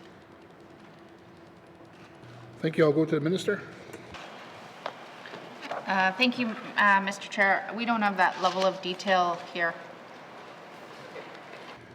Okay, thank you. I'll go back to the member from Yellowknife North. Okay, thank you, Mr. Chair. I had a question about the line item, community culture and innovation. So there is a significant drop in that budget. It's about half of what it was the last 2 years. Can the minister explain why the drastic reduction in that line item? Thank you, Mr. Speaker. Thank you. I'm going to go to the Minister. Thank you, Mr. Chair. Mr. Chair, that Northern Wellness Agreement that's being renegotiated right now, so that is why there's a reduction. So those funds come directly out of that Northern Wellness. So as soon as that agreement is finalized, then that number will change. Thank you. Thank you. I'll go to the member from Yellowknife North. Thank you for that. That does make sense. Sometimes we are caught in between funding agreements here. Okay, under the Population and Public Health Services line, well, it's more in the business plan. There's a note in the business plan that there will be some kind of transformation of the public health system. Can the minister explain what will be involved in transforming the public health system? I mean, not all the details, but what's the idea behind it? Thank you, Mr. Chair. Thank you. I'll go to the minister. Thank you, Mr. Chair. Mr. Chair, during the word we don't like to use, COVID, there were a lot of areas within our systems that we did not have, that we needed to look at after going through what we had to go through, and in detail. I can pass it on to Deputy Minister to kind of give some a little bit more in depth on what is happening in that area now, if I may, Mr. Chair. Thank you. I'll go to the Deputy Minister. Thank you. Thank you, Mr. Chair. And I'll also take us back in a little bit of time that when NTHSSA was established, one of the areas was our public health entity was not actually devolved to the NTHSSA from the function that happens at the Department of Health and Social Services. So some of the work that happens in Pop Health, or otherwise known as public health, in our department does straddle ministry and operations. And then, as the minister had noted, during COVID, it became very apparent that we do need to do some work around roles and responsibilities and functions. So to transform our public health, our population health system, it really is about working with our health authorities to ensure that the functions are aligned with the appropriate entity. And so that is what that work is about. Thank you. I'm going to go back to the member from Yellowknife North. Okay, and just to clarify, the idea is that population and public health will continue to straddle HSS and the health authorities, or that it will be transferred entirely to the health authority. I understand that roles and responsibilities need to get sorted out, but is the intention that those roles and responsibilities will continue to straddle the two? Thank you, Mr. Chair. Thank you. I'll go to the minister. Yes, thank you. There will still be roles within the ministry and the department, as well as, actually, and so there will be, within the authorities, there will be more clarified roles and who's doing the operations. And so, yes, there will be still authority or a department straddling of how they work together. Thank you. Thank you. I'll go to the member from Yellowknife North. Thank you, Mr. Chair. Is there a way we can monitor whether or not we've done a good job at this? I know there's a lot of things around reforming healthcare and systems that it's hard to point to a specific tangible outcome, but at some point we have to know whether we've done it well or not, right? Whether we've achieved our goal of transforming the system in a positive way. Are there indicators that you can point to, or is the plan to sort of survey stakeholders and staff, or how will we know whether we've done the job that we set out to do in this case? Thank you, Mr. Chair. Thank you. I'll go to the minister. If I may get a clarification, are you just speaking specifically in the public health section? Okay. If I may, I'll pass it on to the Deputy Minister. Thank you. I'll go to the Deputy Minister. Thank you, Mr. Chair. Yes, as the Minister has noted, while we wouldn't transfer all of the functions completely to the 3 health authorities for pop health or public health, because there are functions that do need to continue in the ministry from a strategic perspective, as an example. And so as that function is transitioning, we will continue to monitor the success of that.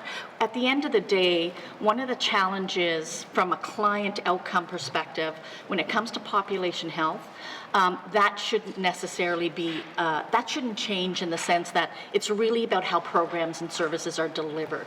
And at the end of the day, the outcomes for clients should not be impacted by the health authority and the department determining roles and responsibilities, because ultimately the services that are being delivered to clients will continue to exist. So I'm not sure if that helps provide a bit of explanation. Thank you. I'm going to go to the member from Yellowknife North. Yeah, thanks for that. I mean, I guess what I was getting at was, are we expecting to save money at the end of the day by sorting out some of the roles and responsibilities? Are we expecting to have more effective responses, for example, to outbreaks of certain contagious infections or diseases? And can we set some indicators that can show that we will have improvements in like how quickly we can contain, contagious outbreaks of something or other, or get test kits to communities, or are we going to be saving money? Are any of those things included in the indicators of monitoring what we're trying to do? Thank you, Mr. Chair. Thank you. I'll go to the minister. Thank you, Mr. Chair. Mr. Chair, within public health and population health, the main goal is to have people working in the front line for that health promotion piece. We go out, when you look at, the things that fall under there is immunization. We need to make sure that, our immunization rates are up, so that means that we're seeing less of those diseases. When we think about population health in that same area is TB, we had like we talked about, we had a recent TB outbreak. We should be able to manage those and better, on our surveillance, and so doing more surveillance. So how it will be measured is we will see decrease in, communicable diseases, and that goes from all of those things that our vaccinations provide. And so if there is ways to, it's not necessarily a cost-saving things, it's more an efficient of how people are working within the system so that they're better being able to reduce those incidents, so better client outcomes. Thank you, Mr. Chair. Thank you. I'll go to the member from Yellowknife North. Okay, thank you for that. That is good to hear confirmation that those kinds of tangible outcomes to people's health and how outbreaks are contained, that will be monitored and included. I just want to turn with my last little bit here to community mental wellness and addictions recovery. So does this line item include detox, either detox beds in facilities or detox services offered in some other way? Thank you, Mr. Chair. Thank you. I'll go to the minister. Thank you, Mr. Chair. Mr. Chair, I will pass that to the ADM for the detail in that section. Okay, thank you. I'm going to go back to the ADM. Thank you, Mr. Chair. I believe the funding associated with detox beds for would be captured under the hospital services line, because that's where they're existing, but it is in this activity for sure. Thank you, Mr. Chair. Thank you. Next on my list to speak is the member from Great Slave. Thank you, Mr. Chair. I'd also like to ask some questions about population and public health services. As the minister knows, there has been difficulty keeping the level of staff needed to provide COVID and flu vaccinations outside of the flu clinic that I think happened here in Yellowknife in November. I've also had constituents reach out and say, I want to get vaccinations for travel, and that's not a possibility right now. I think that was work to be resolved recently, which is great. So I guess my question is, how are we planning to build capacity in vaccinations. Thank you, Mr. Chair. Okay, thank you. I'm going to go to the minister. Thank you, Mr. Chair. Mr. Chair, I think with what happened with the reduced services, in what happened within Yellowknife, we've had a couple of times where we've had reduced services in the public health unit, and where they've had to focus their staff were to ensuring that children's immunizations, routine immunizations were being completed, as well as working on the TB situation that we currently had, as well as they've had vacancies. But however, I do know that there are some, they are in the process of bringing on some new staff in that area. So thank you, Mr. Chair. Okay, thank you. I'm going to go to the member from Great Sleeve. Thank you, Mr. Chair, and thank you to the Minister for that. When it comes to outbreaks, which of course we don't want to see, but have seen as recently as last year with the TB outbreaks, as the Minister mentioned, how are we addressing surge capacity for public health to go out and address outbreaks as they arise? That's an area of concern I'm hearing about. Thank you, Mr. Chair. Thank you. I'm going to go to the minister. Thank you, Mr. Chair. Mr. Chair, the way that they're dealing with surge capacity in a situation like that is that they would reduce services, and so that they can target to a situation like this. That this is a communicable disease. This is something that is, potentially, if not dealt with right away, could, and as I know that the Minister of Finance had details on what those costs were and how many people were involved with a case that just happened recently in Yellowknife, and so the amount of service and contact tracing, and then direct observed therapy, and all of those things, they have to be done by the staff, and so the way that we have to deal with it is through decreasing services in sometimes some areas that are non-urgent. So that is traditionally how it's done, and that's how it's done in our smallest of communities. When we have surge capacity of people that are coming in, a lot of our health centers end up, and many people who live in small communities know this, that we end up having to decrease services to just emergency services only in those communities. So there is no other services provided, and that's traditionally how we have had to deal with it too. Thank you. Thank you. I'm going to the member from Great Slave. Thank you, Mr. Chair. When small communities do have outbreaks of disease, how do we reallocate our staffing to adequately address those needs, and what are the impacts in the system for staffing? I realize that's a really kind of a vague question, but I guess maybe the minister could follow up with any standard operating procedures. I'm just curious. Thank you, Mr. Chair. Thank you. I'm going to go to the minister. Thank you, Mr. Chair. Mr. Chair, I know that, and I can speak to the region that I previously came from, shortage of staffing and movement of nurses, movement of staff to different region. When we have an outbreak, or or when there is different things going on in the community. We know some of our communities that have higher numbers of staff, and when they're at a capacity, when we can't get in nurses, we will move nurses around from one health center to another.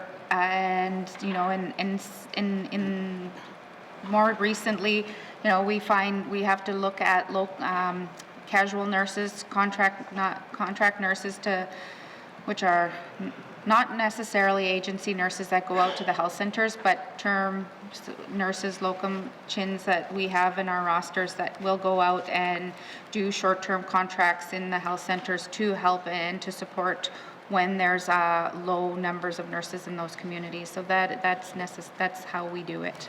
Thank you. Thank you. I'm going to go to the member from Great Slave. Thank you, Mr. Chair. So with the revitalization of public health that the member for Yellowknife North was asking about earlier, will there be a contemplation of adequate staffing levels throughout the system so that surge maybe doesn't have such a strong impact on various regional centers when required? Thank you, Mr. Chair. Thank you. I'll move to the minister. Thank you, Mr. Chair. Mr. Chair, when we have surge capacity, these are unpredictable time, like when they happen. So normally we would just use the staff on hand, overtime, and other contract nurses if we can from the department. Like we would just move people around, and so that's within this public health reform, that, you know, the nurses that are working in public health, the one thing that we only have is we only have nurses that work in public health here in Yellowknife, and I believe in Fort Smith, in Hay River, and in Inuvik. And the duties of public health are, we rely on CHINs, community health nurses, in those other communities that are health centers to do those duties on top of all of their other duties. Thank you, Mr. Chair. Thank you. I'll go back to the member from Great Sleeve. Thank you, Mr. Chair. Just more of a comment, really, and then I'll cede my time. But I'm hoping and I look forward to primary care reform possibly increasing this line item so that prevention is more of the equation. I hope that the minister shares this sentiment. Thank you, Mr. Chair. Thank you. I'm going to go to the member from Frame Lake.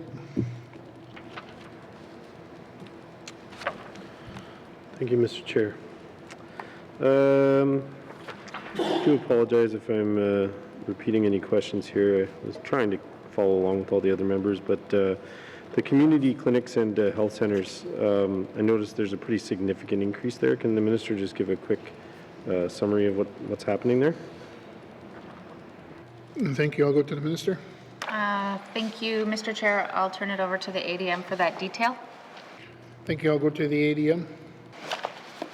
Thank you, Mr. Chair. The majority of that increase is due to 3 specific areas, 2 of which relate to negotiated agreements for compensation benefits. So the collective bargaining with the UNW, that's a big factor in that, totaling $6.9 million. And then there's the ratification of the agreement with the physicians for a total of $3 million. And then there's about $14 million that got added to reflect funding to address physicians, supplies, relocation costs, things that the NTHSA had been incurring that have been contributing to their deficit in recent years, and we've now allocated funding to those areas. Thank you, Mr. Chair. Okay, thank you. I'll go to the member from Frame Lake. Thank you. I appreciate that. And similarly, the community culture and innovation is cut almost perfectly in half. Can they just give a quick description of what's behind that? Thank you. I'll go to the minister. Thank you, Mr. Chair. Mr. Chair, that's due to the renegotiation of the Northern Wellness Agreement. So once we have that agreement finalized, that the money will go back there. So it's just because we're in, by the time the budget is done, the agreement ended, and we're in negotiations for the future agreement, multi-year agreement. Thank you, Mr. Chair. Okay, thank you. I'm going to go to the member from Frame Lake. Thank you, Mr. Chair. My apologies. I'm not quite sure I understand what the minister is telling us there. So this item is not actually being reduced, it's just showing as reduced in the budget? Or can you better explain what's meant by the answer? Thank you. I'll go to the minister. Thank you, Mr. Chair. Mr. Chair, so the way that it shows in the budget is reduction because the Northern Wellness Agreement hadn't been signed, hadn't been done, finalized by the time the process to have the budget, and so as it looks like it's reduced, there is there is no changes in positions or anything like that because the agreement came after the new agreement. Thank you. I'm going to the member from Frame Lake. Thank you, Mr. Chair. Okay, so to be clear, no reduction in service there.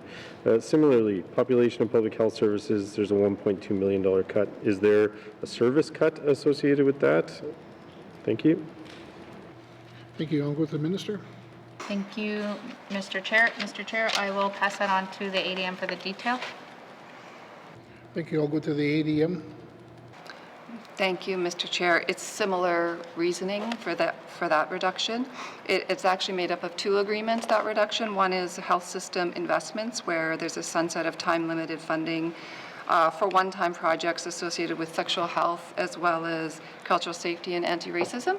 And then the second one is there is an allocation in that budget that is funded through the Northern Wellness Agreement as well. And once that agreement gets renegotiated, which is currently in process, that will fix that gap there again. Thank you, Mr. Chair. Thank you. I'll go to the member from Frame Lake. Thank you, Mr. Chair. Next item is just in the top line of the second paragraph there on page 205, compensation and benefits is reducing by about $2 million. Is this, again, a service level cut of any sort, or can the department help us understand what that what's associated with that funding decrease? Please, thank you. Thank you. I'll go to the minister. I'll go, for that level of detail, I'll go to the ADM, if that's okay. Thank you. I'll go to the ADM. Thank you, Mr. Chair. No service cuts. The line items below the expenditure category are just showing the types of costs that are being reduced from areas above. And so the Northern Wellness Agreement is the same answer. It's the Northern Wellness Agreement was actually funding compensation and benefits for positions, which when the agreement gets renegotiated will be returned to the budget. Thank you, Mr. Chair. Thank you. I'll go to the member from Frame Lake. Thank you, Mr. Chair. Thank you for all those answers explaining those various adjustments in there. Next question is, can the minister explain what progress has been made in investigating the feasibility of adding an Office of the Practitioner experience? Thank you. I'll go to the minister. Thank you, Mr. Chair. Mr. Chair, we brought that back to the, I believe the committee, we responded. I can't recall when we had the conversation with NTHSSA. I know that we are working on our new people strategy, and so that we were looking at incorporating ways to work with all of our staff within the NTHSSA through that people strategy. Thank you, Mr. Chair. Thank you. I'll go to the member from Frame Lake. Thank you, Mr. Chair. Those are all the questions I have for this section. Thank you. Thank you. I'm going to go to the member from Range Lake. Thank you, Mr. Chair. So I'm curious about the funding to the Health and Social Services authorities, $370 million. Can the minister clarify just how this whole budgeting process works for the authorities? Because on the floor of the House, we heard that the budget comes after the mains, and I'm still a bit befuddled by this, because we do have an information item later that we'll get into that has some numbers there. But we also have this new piece of information that the minister has not actually received the working budget. And I mean, this is a much longer conversation that gets into how we fund the health authorities through supplementary appropriations that get higher and higher every year. So, can the minister kind of straighten out this budgeting question? Thank you. Okay, thank you. I'm going to the minister. Thank you, Mr. Chair. I am going to give that to the ADM to try and explain how that works, and I can see if that helps. Thanks. Thank you. I'll go to the ADM. Thank you, Mr. Chair. So the process has been as such for at least 20-plus years of my time. And so this document here is how the department intends to spend its money. And it intends to spend its money by giving some of that money to the health authorities for them to deliver services. In doing that, we provide the health authorities with a target for which, the money that we're planning to give them and what we want to give them the money for. Then we request that they develop a budget, a detailed budget that they submit to us by February 15th of every year. We do a review process of that budget at the same time as we're reviewing the budget, and the budget is getting reviewed here in the House for the main estimates, so that by the time the main estimates gets approved, which gives us permission to give the funding to the authorities, we also can then tie the two together, and we have the authorities' detailed budget reconciled with the funding that we're planning to give them, so we have the detail of how the actual money is getting spent. So hopefully that clears it up, but the idea is that the authority budgets that get submitted are approved shortly after the main estimates are approved, both of which need to occur before April 1st of the year to comply with the Financial Administration Act. Thank you, Mr. Chair. Thank you. I'll go to the member from Rangeley. Thank you, Mr. Chair. That does make sense. Thank you. So the detail, though, that we're, again, I know I'm jumping ahead, but it's just an information item, but like the detail we have in that information item, is that your estimates, or is it, where are we getting these numbers from? Is it from last year's actuals, or is it your estimates based on what you're giving to the authorities, based on what you believe there needs to be? Thank you. Thank you. I'll go to the minister. I'm going to give that to the ADM so I don't bungle that all up and confuse everybody. Okay, I'll go to the ADM. Thank you, Mr. Chair. They are estimates, but it's related to the work that we've done with the authorities over the year in advance, which feeds into the forced growth, like any funding requests, any supplementary funding requests, those are all factored into the number that we determine is needed to give to the authority to address the areas that have been identified in the information item. So it's kind of an evolving process, but it's meant to be reflective of what the authorities need to deliver the services that they're being asked to deliver. Thank you, Mr. Chair. Okay, thank you. I'll go to the member from Rangeley. Thank you, Mr. Chair. So do you reconcile? Sorry, to the minister. Does the minister reconcile that, like the line items in the information item, to the actual budget that will be presented to the minister by the authorities before February 15th? So we see what's here in this book. When they get the other document, when is that reconciliation? Is it after this is approved, or does that all happen before April 1st? Thank you. Thank you. I'll go to the minister. Thank you, Mr. Chair. Mr. Chair, that is what exactly is going to be happening right now between the department and NTHSSA. They go back and forth and reconcile where, like, you'll see, like, if you look at health and social programs, so the allocation for the $370 million to go for health and social program, they will have a detail between the department finance and the NTHS's finance to reconcile where they're spending those dollars within this department. And so when you go through the future sections, that there's every section that they have details, and that comes to us, and then I approve to move forward as long as it's within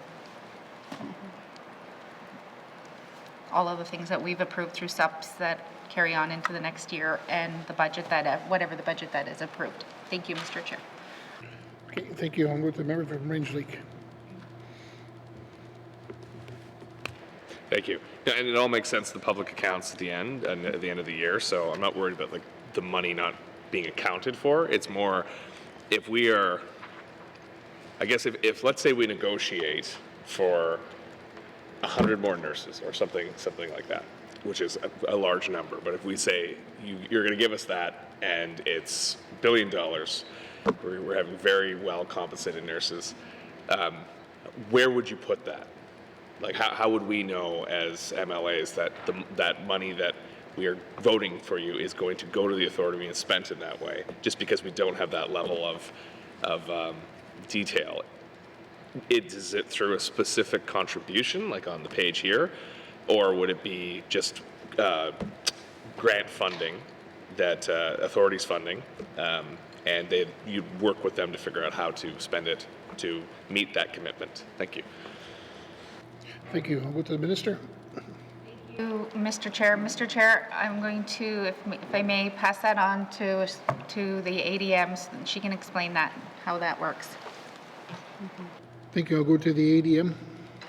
Thank you, Mr. Chair. And so that process that the minister spoke about budget review and approval, that is exactly the process where if we had funding for 100 new nurses and we had it in the budget, when we'd be looking at the authority's budget, we'd be looking for, have they allocated the money to those 100 positions? And that's part of, that influences the recommendation for approval. The other thing that I think is important for us, and I missed mentioning it earlier when I was speaking about the process, is once we get a recommendation to the minister on approving the budget and she approves the budget, we then enter into a contribution agreement with each authority that lays out specifically reminding that this is the money that you're being given, this is what the money is for, these are your reporting requirements, please submit your variance reports by this date, please submit your audit financial statements by this date, please do other performance indicators by this date. It's a very comprehensive document that kind of lays out what's required of them in the year ahead. And through that variance reporting is where we then keep an eye on, is the money being spent, as it was directed to be spent? And it's an ongoing iterative process that then informs the next budget development the next year. Thank you, Mr. Chair. Okay, thank you. I'll go to the member from Range Lake. Thank you. So just for absolute certainty, the minister does approve all spending at NTHSSA or any other authority at the end of the day. It is the minister who gives final approval of those budgets. Thank you. Thank you. I'll go to the Minister. Yes, thank you, Mr. Chair. Mr. Chair, once the department has done all of the checks and balances, and then I meet with them, and that it falls within line with whatever that we have approved through our process, then once I get the recommendation that everything has been checked and balanced, and then I approve it, and then the finance team does do the monitoring of that. Thank you, Mr. Chair. Thank you. I'll go to the member from Range Lake. Thank you. Is this number inclusive then of the public administrator's salary and compensation? Thank you. Thank you. I'll go to the Minister. Thank you. No, it's not. Okay, thank you. I'll go to the member from Range Lake. Thank you. Where can I find that? Thank you. Thank you. I'll go to the Minister. Thank you, Mr. Chair. Mr. Chair, the department is incurring that cost. Thank you. Okay, thank you. I'll go to the member from Range Lake. Okay, and where are they incurring it? If we pass that section, my apologies. I'm just wondering where we can see that represented in these estimates. Thank you. I'll go to the Minister. And support services. Thank you. I will have the ADM answer that exact question. Thank you. I'll go to the ADM. Thank you, Mr. Chair. So the section for that would be admin and support services is where we would incur that expense. Because this budget was developed prior to the bringing on of the public administrator, that budget item is not actually reflected in here. So thank you, Mr. Chair. Okay, thank you. Next on my list I have is the member from Yellowknife North. Thank you, Mr. Chair. I just wanted to follow up on the question I was starting to ask about detox. So can the minister clarify whether the funding that we have for detox, is it all federally funded, or do we put some of our own money into detox services? Thank you, Mr. Chair. Thank you. I'll go to the Minister. Thank you, Mr. Chair. Yes, that's all bilateral funding that we received. Okay, thank you. I'll go to the member from Yellowknife North. Thank you, Mr. Chair. And so how many detox beds are we funded by the feds to offer, or is it have we committed to a certain number of beds or a certain amount of services? What exactly have we committed to with that federal funding? Thank you, Mr. Chair. Okay, thank you. I'll go to the minister. Positions, yeah. Thank you, Mr. Chair, to get into the detail, the way that funding goes so detox would be in hospital, and those would be funded positions that would be allocated to, and I believe it is the like Stanton, and I think in the Beaufort Delta or Hay River, yeah. Okay, thank you. I'm going to go to the member from Yellowknife North. Thank you, Mr. Chair. How many operational detox beds do we have? Well, how many detox beds do we have operational at the moment? Thank you, Mr. Chair. Thank you. I'll go to the minister. Thank you, Mr. Chair. Mr. Chair, the way that this works is that it as per needs. So if a person is requiring it, now we have extra staff that we can use to dedicate that person to being able to provide detox. And so normally up until now, all of our hospitals did do this in some shape or form.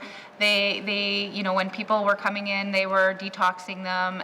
Sometimes there would be admissions when people were needing detox before going to the hospital, but these would never have been funded. So they were always just on top of being an admission into the hospital.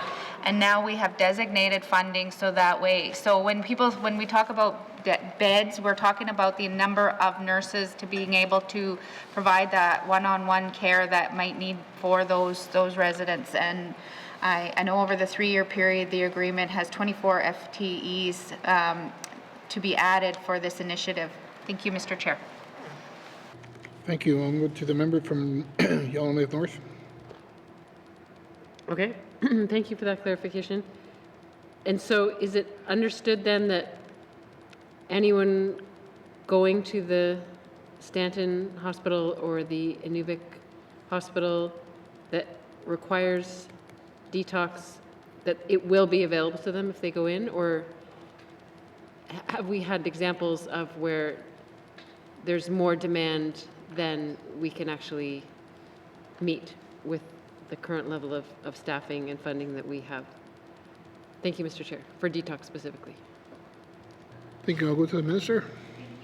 Thank you, Mr. Chair. Mr. Chair, and I appreciate the questions from the member, and I think it is one of the areas where it's difficult, because I think on any given day, if somebody is choosing to want to withdraw, manage, and detox from it, so normally you may be working with a physician, maybe working within with counselors, getting ready for going to treatment. So a lot of times they may be scheduled. It's not necessarily that people will just show up to emerge and want detox. So it is being able to provide this service when it's part of their plan of care, and I think it's more of a coordinated care. But again, like I mentioned, it is dedicated funding so that when that time has come, we are able to support that within our facilities. Thank you, Mr. Chair. Thank you. I'll go to the member from Yellowknife North. Thank you, Mr. Chair. And can the minister clarify, for those who, with alcohol dependency, who may be in the hospital for other reasons, who are not ready or wanting to detox, I think we had in the past, but do we still currently offer some kind of managed alcohol program to inpatients in the hospital who need, to avoid withdrawal symptoms that could be even more harmful to their health? Do we have a managed alcohol program for those patients who are not in a position to detox? Thank you, Mr. Chair. Thank you. I'll go to the minister. Thank you, Mr. Chair. Mr. Chair, when somebody is admitted and they're known to, if they're admitted for something else like pneumonia and all that, their history and is taken in account, and so they would manage them within their plan of care during their admission, and however that would be, whether it is through medication management, it would be part of their admission process. Thank you, Mr. Chair. Thank you. I'll go back to the member from Yellowknife North. Okay, so just to be clear, can the minister confirm that we are not forcing people to detox in the hospital if they're not ready or wanting to, just to be a patient in the hospital? There's no need for that because we have other ways that we can manage their alcohol dependency within the hospital. Can the minister confirm that's where we're at? Thank you, Mr. Chair. Thank you. I'll go to the minister. Thank you, Mr. Chair. Mr. Chair, for me, I think the thing is that we're getting way down into the details of how people are admitted, and physicians, when they have somebody coming into the hospital, being an admission, they will manage them according to their plan of care, to their whatever their issue or condition is. Where alcohol management is more where we support is at the community level through only one of our programs. But I know that taking that into account, we are looking at other ways that we ensure that through our systems, and the member I think has also brought it up, if not this member, other members, when we have patients that are struggling with addictions and they are in one of our, in our only one managed alcohol program, and if they have to travel for certain things, we have recognized that we need to do more work on supporting those individuals as outpatient, but not necessarily, the inpatient management of alcohol withdrawal during. The priority would be to, if they were admitted, would be to their condition that they're being admitted for, and then secondary, they would making sure that they are managing those symptoms if they are withdrawing. Thank you, Mr. Chair. Thank you. I'm going to go to the member from Yellowknife North. Okay, thank you, Mr. Chair. I'll have to follow up with the minister later to dig into that. But just finally, switching to a different topic. So it was mentioned a few minutes ago that some of the health or NTHSSA's deficit has now been allocated to some of the items on this list to help relieve some of the deficit from the health authority. How is it decided what costs end up under the health authority's budget versus what ends up under this budget? Can they just transfer all their deficit to this budget and then be done with it? We solved our deficit, or what are the criteria that say, no, that has to go into the health authority's budget or that has to go under HSS budget? Thank you, Mr. Chair. Okay. Thank you. I'll go to the minister. Thank you, Mr. Chair. I'm not sure if I understand the question. I think if you're referring to that we are dealing with deficits because we were reallocated funding this year to put towards the deficit. So for example, there was, when we renegotiated the last NIHB agreement, the money that we were allocating to NIHB from GNWT funds, we were able to put that towards some of the deficit because the special allotment through NIHB, the third-party agreement, paid for the things that we've been paying for years, and so we were able to negotiate NIHB to pay for NIHB, and we were able to keep that funding and reallocate it to things that were historically ongoing drivers of the deficit. So things that continued to drive the deficit up, that we were able to reallocate that funding to that so that it would bring our deficit down. Thank you. Okay, thank you. I'm going to go to the member from Yellowknife North. Okay, thank you, Mr. Chair. I think I understand if the minister is saying that if we're getting a new federal funding source, then we can help use that to bring down the deficit, and then the numbers are going to show up in these things. But I guess what I would be afraid of is that if it's still the GNWT footing the bill, but we're just shifting sort of the blame, so to speak. It used to be under the health authority's deficit budget, and then they solved their deficit by just putting the money under something the GNWT is responsible for paying, well, HSS is responsible for paying for directly under their operations budget. But I can understand if it's a matter of we get new funding coming in from the feds and we're trying to channel that money through. I'll leave that there. Thank you, Mr. Chair, for your patience. Okay, thank you. Is there any further questions from members? Seeing none, thank you. Please turn to page 205, Health and Social Services, Health and Social Services Programs Operational Expenditure Summary, 2025-2026, main estimates, $446,079,000. Does the committee agree? Thank you. Moving to the long-term and continuing care services, beginning on page 210, with information items on page 213. Are there any questions? I'm going to go to the member from Frame Lake. Thank you, Mr. Chair. I'm going to ask a high-level question first because it may explain all of the cuts. But I noticed there's about a $10 million reduction here. Can the minister explain that? And does that $10 million reduction explain everything that's being cut there, similar to some of the items I asked about in the previous item? Thank you. I'll go to the minister.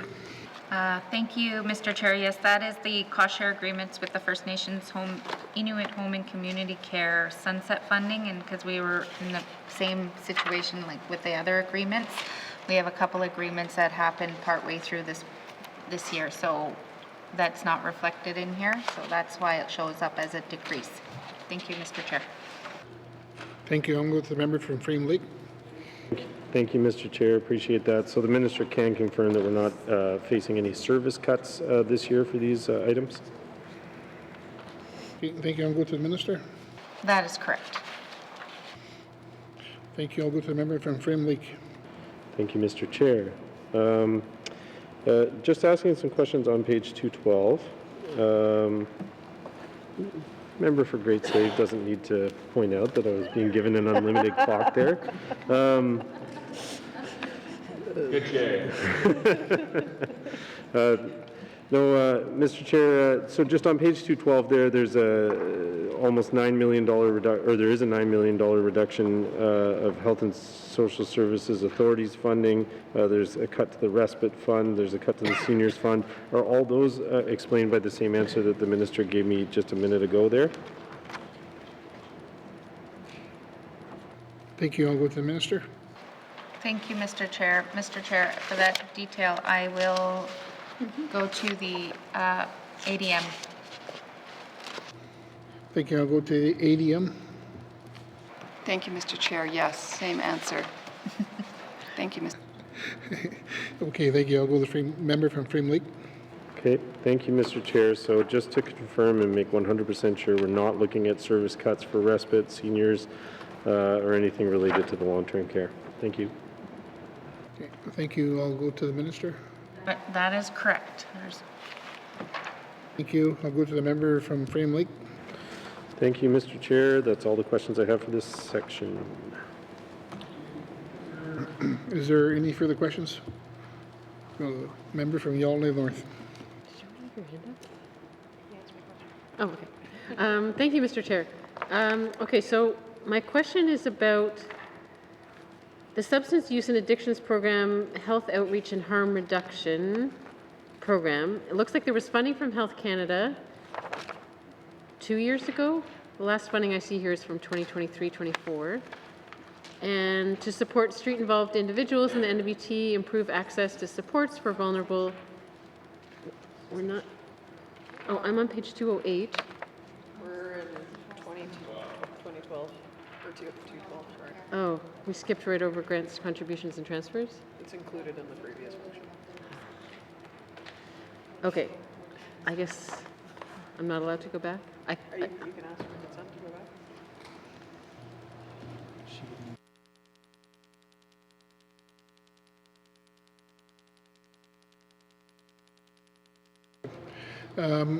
Members, we need unanimous consent for the member to go back to the last key activity. Any nays? Okay, please proceed. Sorry. Thank you, Mr. Chair. I'm not used to seeing so many pages together in a package. Okay. I see that that was funded by Health Canada in 2023-24. So the description's on page 208 there, and then, but there was no funding for last year, and there's no funding indicated for this year. Is that a program that we have tried to renew from Health Canada? Are we seeking more federal funding for this kind of initiative? Thank you, Mr. Chair. Thank you. I'll go to the minister. Thank you, Mr. Chair. I will have to get back to the member. We don't have the detail from that year in our budget stuff, so we will have to we'll have to get back to committee on where that funding came from and why it's changed in the future budgets. Thank you, Mr. Chair. Thank you. I'm going to go to the member from Yellowknife North. That's fine. I can follow up with the minister later. Thank you. Thank you. Is there any further questions? Okay, no further questions. Please turn to page 211. Health and Social Services, long-term and continuing care services, operational expenditure summary, 2025-2026 main estimates, $66,878,000. Does the committee agree? Okay, thank you. We'll go to the member from Range Lake. Thank you. I have some questions on long-term care. I'm just wondering if every long-term care bed that we have at the Lewa-Gonti building is filled. Thank you. Thank you. I'll go to the minister. Thank you, Mr. Chair. Mr. Chair, in the Lewa-Gonti building, the extended care beds are filled, I believe, and we are currently in the process of filling, I believe, 17 of the beds, as the funding that we have allocated has been allocated within that to open up those 17 beds. So the plan with Lewa-Gonti is to open up those beds as we need to, in sections, so that we can onboard staff. And so right now the department is on board, is staffed, and they are admitting new patients into, or new clients into, new residents into the 17 beds that are currently there now. Thank you. Thank you. I'm going to the member from Range Lake. Thank you. So the process has started to admit people to those 17 beds. Is that what I heard? I guess I'm looking for, out of 17, how many are filled? Thank you. Okay, thank you. I'll go to the minister. Thank you. The process right now is that they are using the wait list to go through and reach out to each of those individuals that are on the wait list. For further detail, I know that I don't have the level of detail of how many beds currently. I know that the last update I had were they were in the process of filling those beds. But I can, if the Deputy Minister has any more information, I can, if you may, pass it to the Deputy Minister. Okay, thank you. I'm going to the Deputy Minister. Thank you, Mr. Chair. Yes, just to build on what the minister has noted, each of the clients that are coming into from the wait list into long-term care require quite an extensive assessment. We want to make sure that they are well supported, and so that process to fill those 17 beds is not something that happens on day one, as an example. So as the minister said, those numbers change on a daily basis, and it will take likely, I would imagine, a number of weeks to ensure that each of those clients have the proper assessment and then therefore set up with the supports that they need. Okay, thank you. I'll go to the member from Range Lake. Thank you. So when was the facility opened, I guess? When for these, because did it just happen and we're bringing these patients on board? My understanding is the long-term care beds have been empty for quite some time. So when did we start admitting, when were we able to admit long-term care patients. Thank you. Okay, thank you. I'm going to go to the minister. Thank you. I think within this last week is when they started to the process of admitting patients or residents into the long-term care beds. Thank you, Mr. Chair. Thank you. I'll go to the member from Rangeley. Thank you. So is this reducing the gridlock at Stanton, I guess? Is that going to be a benefit to seeing these patients go? Because I understand many of those patients are in extended care at the Stanton Hospital. Thank you. Okay, thank you. I'll go to the minister. Thank you, Mr. Chair. Mr. Chair, it may take some of those ALC patients if they are currently been assessed and gone through the territorial application process for the long-term care, as all of the clients that go into long-term care have to have their assessment and go through the process to be added to the wait list. And so therefore they work with those families and those residents that are in those in beds that have altered level of care. So in parts it could be, I don't have the detail of if that means all of the ALC patients that are taking beds in Stanton or any of our hospitals. And again, it's based on their need, and so I'll leave it at that, Mr. Chair. Okay, thank you. I'll go to the member from Rangeley. Thank you. Yeah, I would like to see, I understand this is one of the issues contributing to the gridlock at Stanton, so I would like to see any progress on getting these those folks moved out. What is the average assessment time for someone to be processed or to be assessed for an long-term care bed? Thank you. Thank you. I'll go to the minister. Thank you, Mr. Chair. Mr. Chair, one of the things that we, to just so that people are aware that, like, even the patients that are in the hospital that are at an altered level of care, they may not have as high needs as some people that are living in their homes, and so they may not be priority. The also is long-term care is it is the person's choice to go into long-term care. And therefore, this is one of the things that we are taking back and we are looking at, because it's not only gridlock in. I mean, they're not all altered level cares just in Stanton. They're in Hay River. I recently was there. They're in Inuvik, and so they're in all of our acute care facilities. And so this is something that we are looking at on how to work with those families. And I know that's gone back to each authority to work with those families on going through the process. And the process can be, it has to be assessment by the nurse and then a physician and whatever their needs are. And then their application gets, and then I think the Territorial Application Committee meets monthly. Thank you, Mr. Chair. Thank you. I'll go to the member from Rangeley. Okay, thank you. I mean, it does sound more involved. And I wonder if there's a way we can work to expedite things, or at least find a place to move maybe an interstitial thing so it's not quite long-term care. I know we have that, but it's taking place in hospitals right now, and that's leading to some of these issues.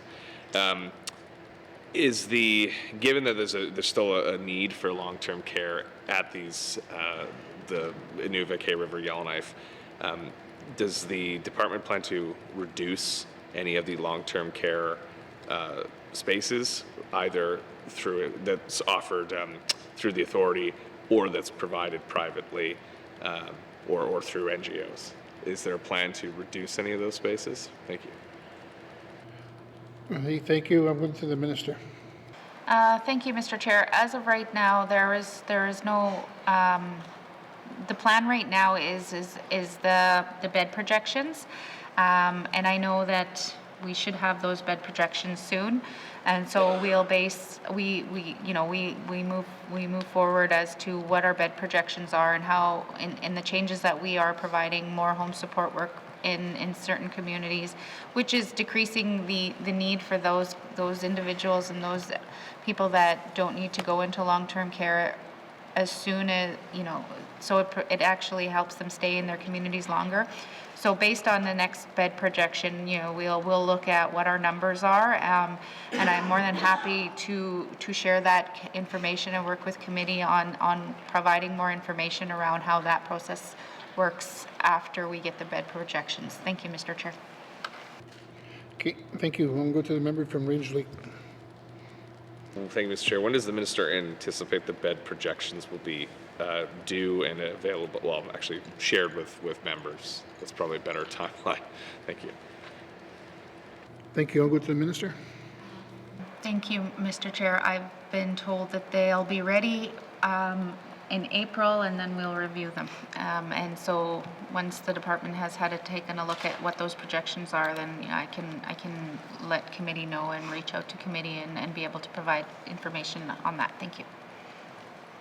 Okay, thank you. I'll go to the member from Range Lake. Thank you. Nothing further. Is there any further questions from members? Seeing none. Health and Social Services, Long-Term and Continuing Care Services, Operation Expenditure Summary, 2025-2026 main estimates, $66,878,000. Does the committee agree? Okay, thank you.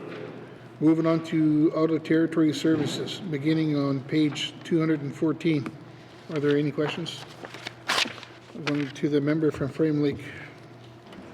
Thank you, Mr. Chair. So, Mr. Chair, I'm interested in understanding the difference between the funding that is going to the Health and Social Services authorities on this and then the funding that's being spent by HSS. So, does this mean that we are spending on residential care, for example, 96 million, or can they just explain the difference between the 97 million that's contained over here and then the 46 million? So do we have, I think I'm asking the question in such a way that makes sense, but I'm just trying to understand how much in total we're spending on sending people out of the territory for care. Is it actually those numbers cumulatively, or are they separate things? Thank you. I'm going to go to the minister. Thank you, Mr. Chair. I am going to pass that over to the ADM if that's okay to explain that math. Okay, thank you. I'll go to the ADM. Thank you, Mr. Chair. So the 97 million is made up of those items above, 51 of which is for residential care.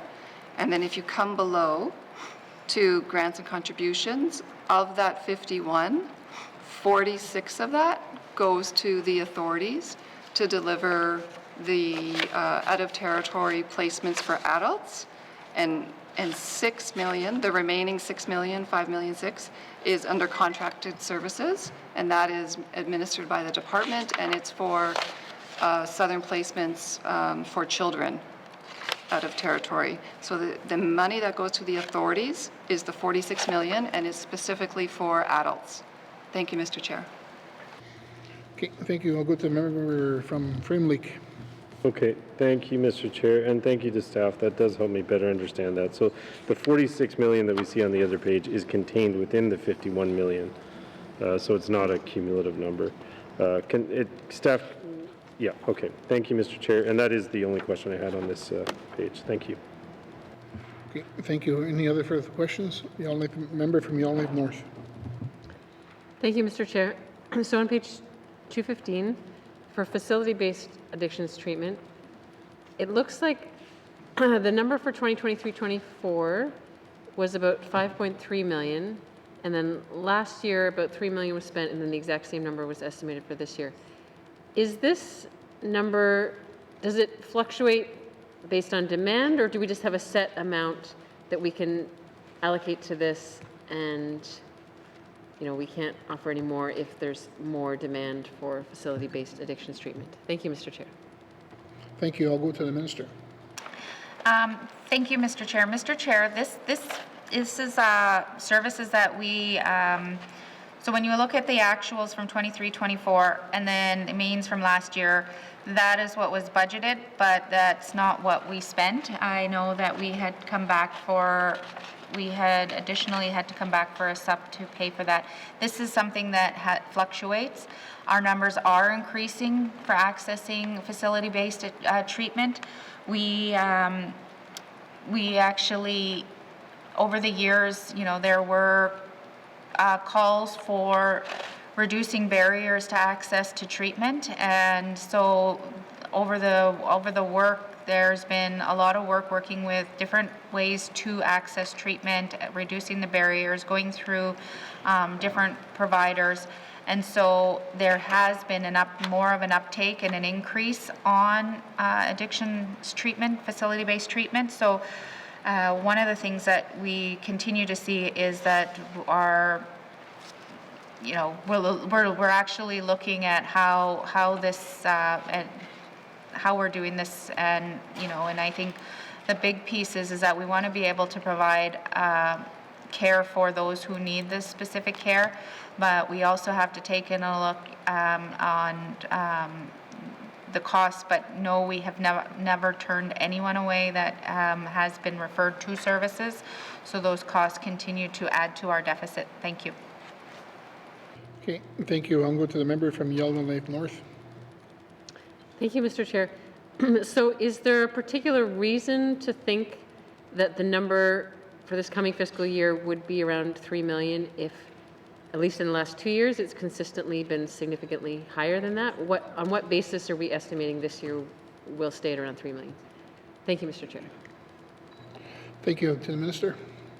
Thank you, Mr. Chair. Mr. Chair, we are looking at this, and we are doing some work around this, and so the money that has been allocated to this, in order for us to know exactly what what services we're going to provide and how we're going to provide them, and where we are looking at this program in particular. So right now, how it is that it's just what was averaged last year. We are, that's what's going to be budgeted for this year. However, we'll be, like I said, we'll be looking and looking at ways that we can, with this funding and how we can support people. Not necessarily everybody it does travel. We've been providing more funding to Indigenous groups. More Indigenous groups are setting up more facilities within their regions, and so those options we are looking at utilizing and working with those other programs that NIHB offers for treatment services, so that there's more options out there, and those ones that are provided to First Nations and Inuits, if people choose that they want to go to that, then that doesn't necessarily add to the cost that we are. So we're working to look at all the different options to make sure that what we're trying to see what the actual costs and what the needs are. While I know that this is it's a topic that we all have had ongoing conversations about with facility-based treatment, we're in the process as well as in the RFP process, I believe right now, for renewing our contracts in the South. So thank you, Mr. Chair. Okay, thank you. I'll go to the member from Yellowknife North. Thank you, Mr. Chair, and thanks to the Minister for that. That is great to hear that we are better supporting facilities or on the land programs closer to home that we can offer to people instead of having to go away for facility-based addiction treatment. I know for some people that might be the best thing, but for others it might not be. I would love if we could sort of monitor this over time, given that one of the priorities of the Assembly is addressing the effects of trauma and addressing addictions in better ways. So I know that a lot of these programs are offered by partners and we don't necessarily have direct control, but out of the things that we support and fund, I would love to see some reporting and monitoring on if there's a noted upswing in people seeking options closer to home and having to rely less on Southern facility-based treatments. That's all for now. Thank you, Mr. Chair. Okay, thank you. Any further questions from members? Okay, thank you. Continue on to page 215, Health and Social Services out of the Territory Services Operational Expenditure Summary, 2025-2026. Main estimates, $97,013,000. Does the committee agree? Okay, thank you. Moving on to supplementary health and benefits, beginning on page 217. Are there any questions? I'm going to go to the member from Frame Lake. Thank you, Mr. Chair. Mr. Chair, my first question is, does the department have an update regarding the recent changes that they made to the extended health benefits program? Are more residents now accessing the program? What kind of data have they been able to pull over the past year since changing the program? Thank you. I'll go to the minister. Thank you, Mr. Chair. Mr. Chair, what we have seen is we've had, what I do have is of December 20th, we have 794 individuals that are registered for this benefit. And to the statistics on this is we've seen some some people who were previously on the program within it, that that they've chosen not to continue with it as the deductible might be more than what they were actually spending.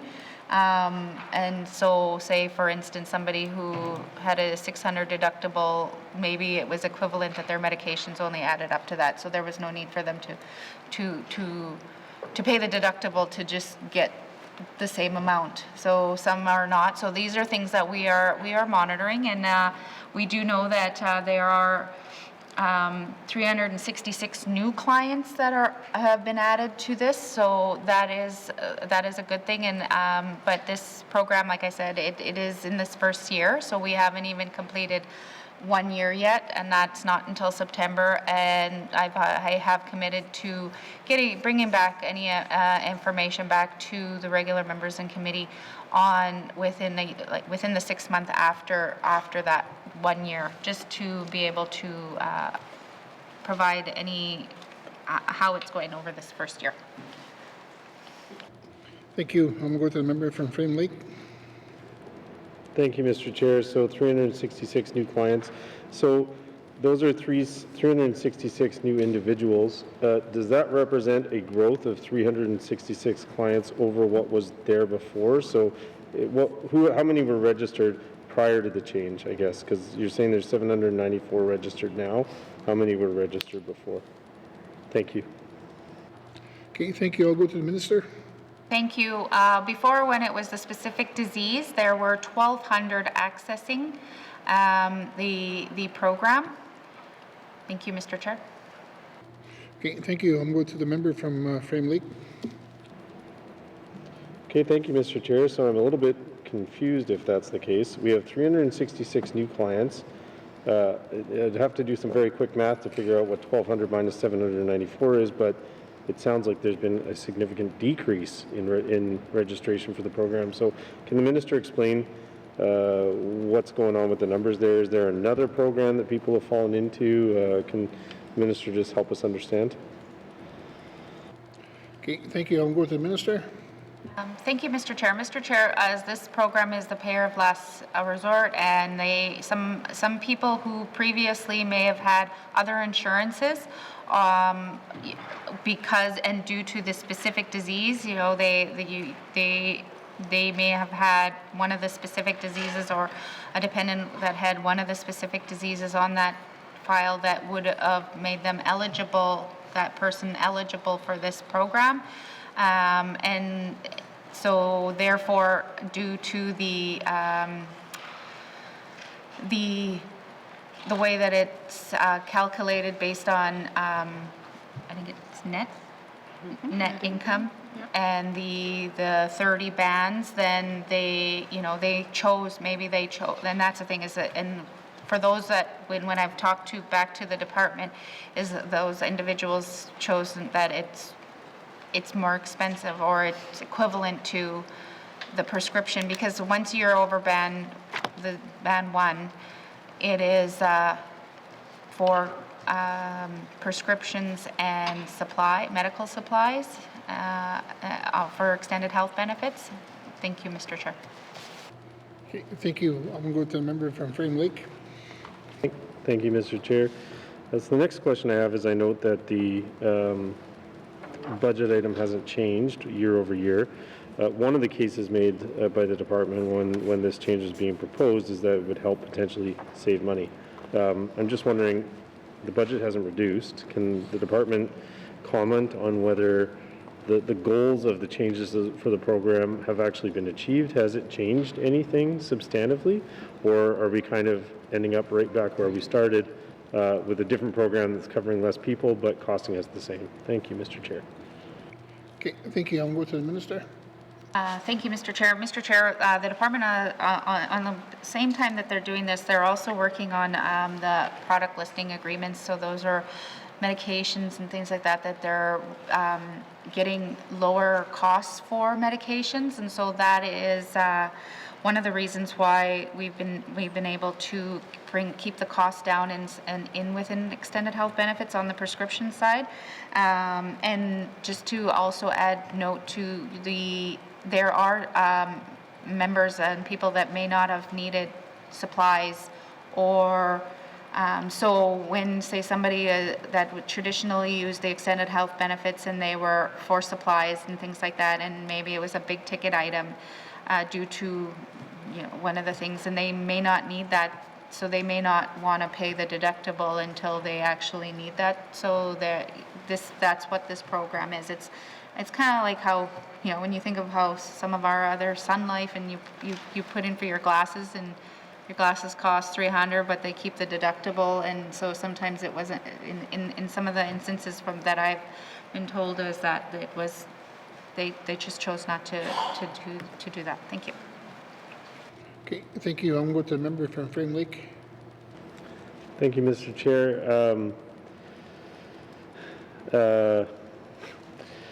Can the minister answer the question maybe a little bit more directly? Just, have we actually saved money? Has the program achieved what it was seeking out to do? I mean, the department gave MLAs a bunch of different reasons why this change was needed. I'm just curious if we've actually achieved a change, or if we're spending the same amount of money, we seem to be covering a few new people, but less overall. I'm having a hard time understanding kind of what benefits have come from the change. Thank you. Okay, thank you. I'll go to the minister. Thank you, Mr. Chair. Mr. Chair, we are halfway through this year. So some of the changes that that also have been taken on, like I said, the product listing agreements, and the ADM can speak more in detail to some of those things that have happened that are ongoing alongside, that helps to bring down these costs. But right now, where we are is we're halfway through this year, and so we're not going to know the full outcome and being able to answer all of the members' questions until we actually have a full year of going through this and then be able to analyze any of that. But if I may, to speak to more of what other things that are going on that's keeping and working to keep those costs down, if the ADM can answer those questions. Thank you. Thank you. I'll go to the ADM. Thank you, Mr. Chair. So currently, and as the minister said, we're only halfway through the year this year, and we are expecting the program for this year to be within budget. And while costs are still significantly increasing, there's lots of inflation on the cost of drugs and supplies. There is an extra effort in negotiating those product licensing agreements to get us the lower rates for all the products that are being purchased, and it is doing what we want it to do. It's keeping us within budget. In addition, the rollout of the new program has also done what we expected it to do, in that some people will choose not to register for the program because they do have access to other benefits and weren't accessing them previously, or realize that the deductible that they need to pay is more than what they actually need to pay for their drugs on an annual basis. So that is also having a factor in helping us stay within budget. Yeah, so I think that's it for now, Mr. Chair. Okay, thank you. I'll go to the member from Frame Lake. Mr. Chair, so it's the department's opinion effectively that this budget would be going up were it not for the changes that were made. But nodding heads is good enough for me, Mr. Chair. That's and I'm out of my time, so thank you. Okay, thank you. Next on my list I got is a member from Range Lake. Thank you. So has, in your evaluation of extended health benefits, are you going to be speaking to beneficiaries who are now paying deductibles or more deductibles and engaging in that feedback, I guess? Like is there a client satisfaction survey that is going into this work? Or are we just looking for a dollar by dollar analysis? Thank you. Okay, thank you. I'll move to the minister. Thank you, Mr. Chair. Mr. Chair, well, what I will say is that we are only halfway through this year from this when this change was, I believe September 3rd. So we will continue to. I mean, we will have the data, and once the year is up, we will analyze the data, and we will look at. We'll provide, like I committed to providing to committee once we've analyzed the data on how the program was over the last year. We'll provide that information to committee. Thank you. Thank you. I'll go to the member from Range Lake. Thank you. Are you going to collect the user experience or beneficiary experience as part of that data collection? That's what I'm looking for, because we hear from constituents who are paying more now than they were before. And I mean, it sounds great, right? That people have found new ways to lower their costs and accessing other benefits, and everything's really working out really well. But I keep hearing from, again, I have a constituent who texts me just about every month to remind me of how much more he's paying. And that's not, and that's not the only information I get, Mr. Chair. So I'm just wondering, are you capturing the experience of beneficiaries who are now experiencing those hardships, just so we can get a sense of how clients are experiencing this? Thank you. Okay, thank you. I'll go to the minister.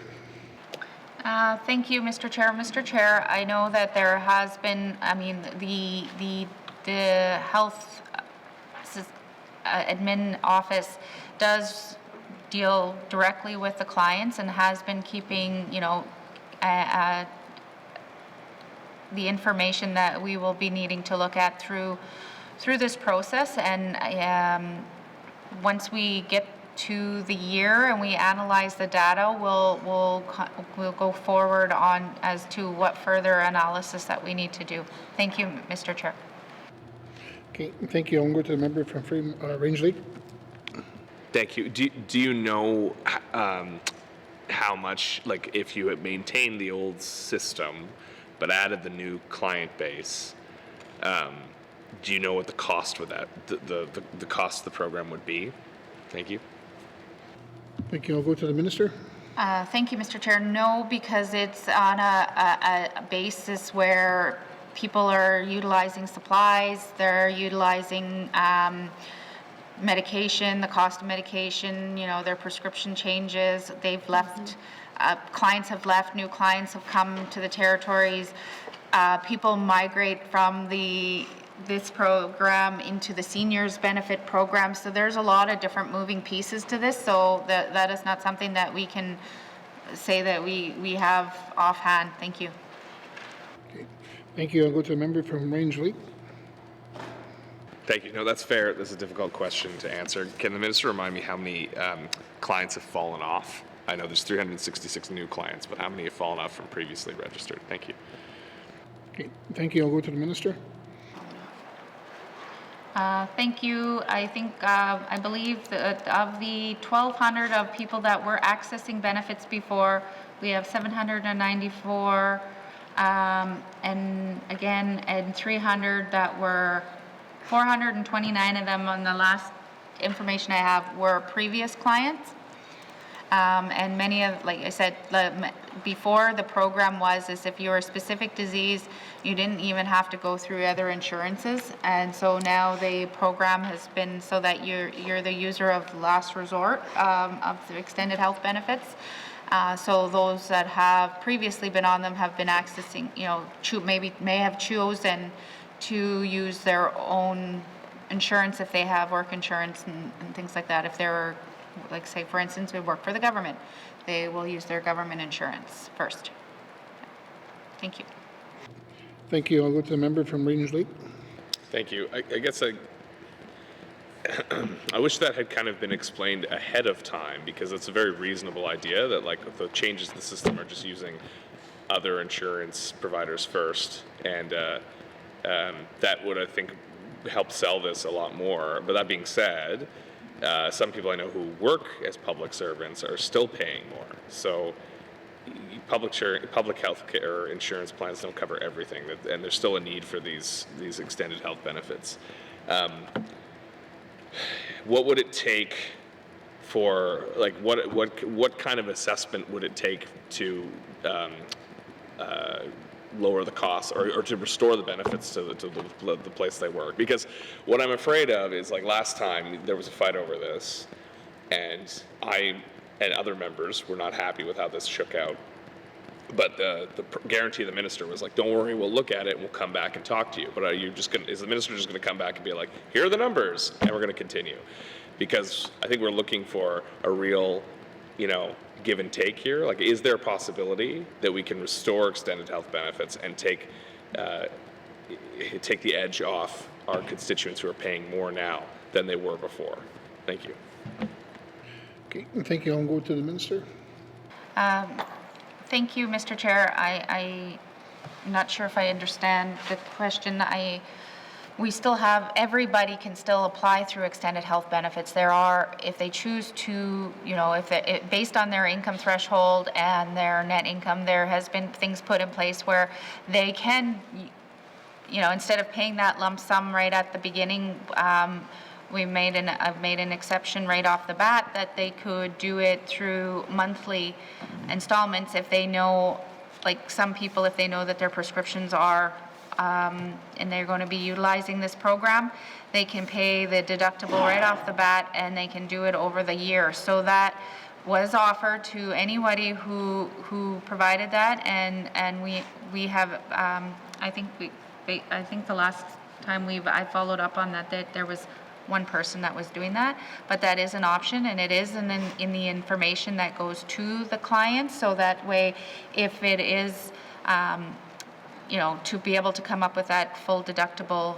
right off the bat when they apply, that they can break it down over the year.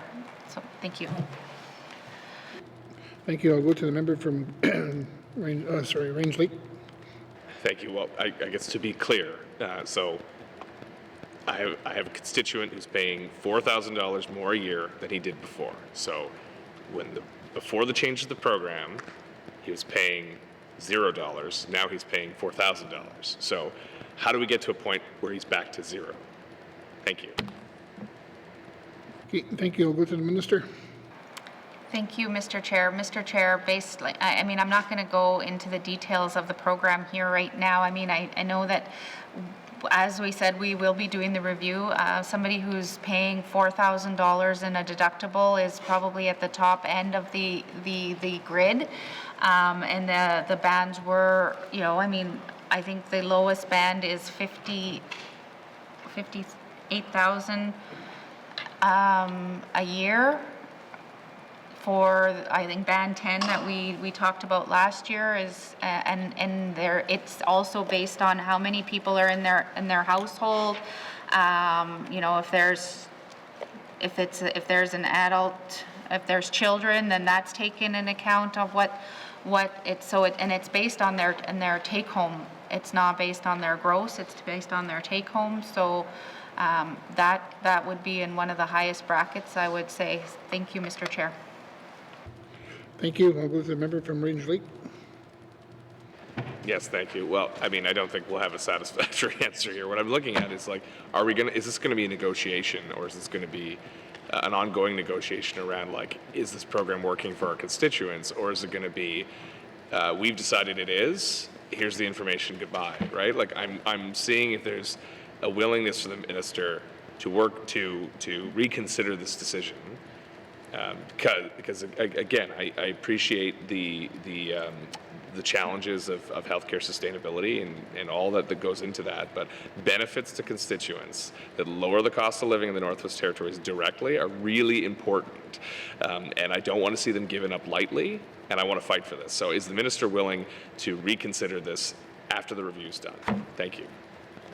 Okay, thank you. I'll go to the minister.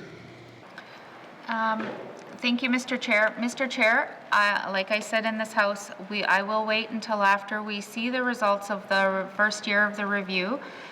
We'll see, the uptake. We'll be able to have the data. We'll be able to look at the difference of the clients that were on, that chose not to. The thing is if they haven't applied and we don't know, like if they were in the old system of this, and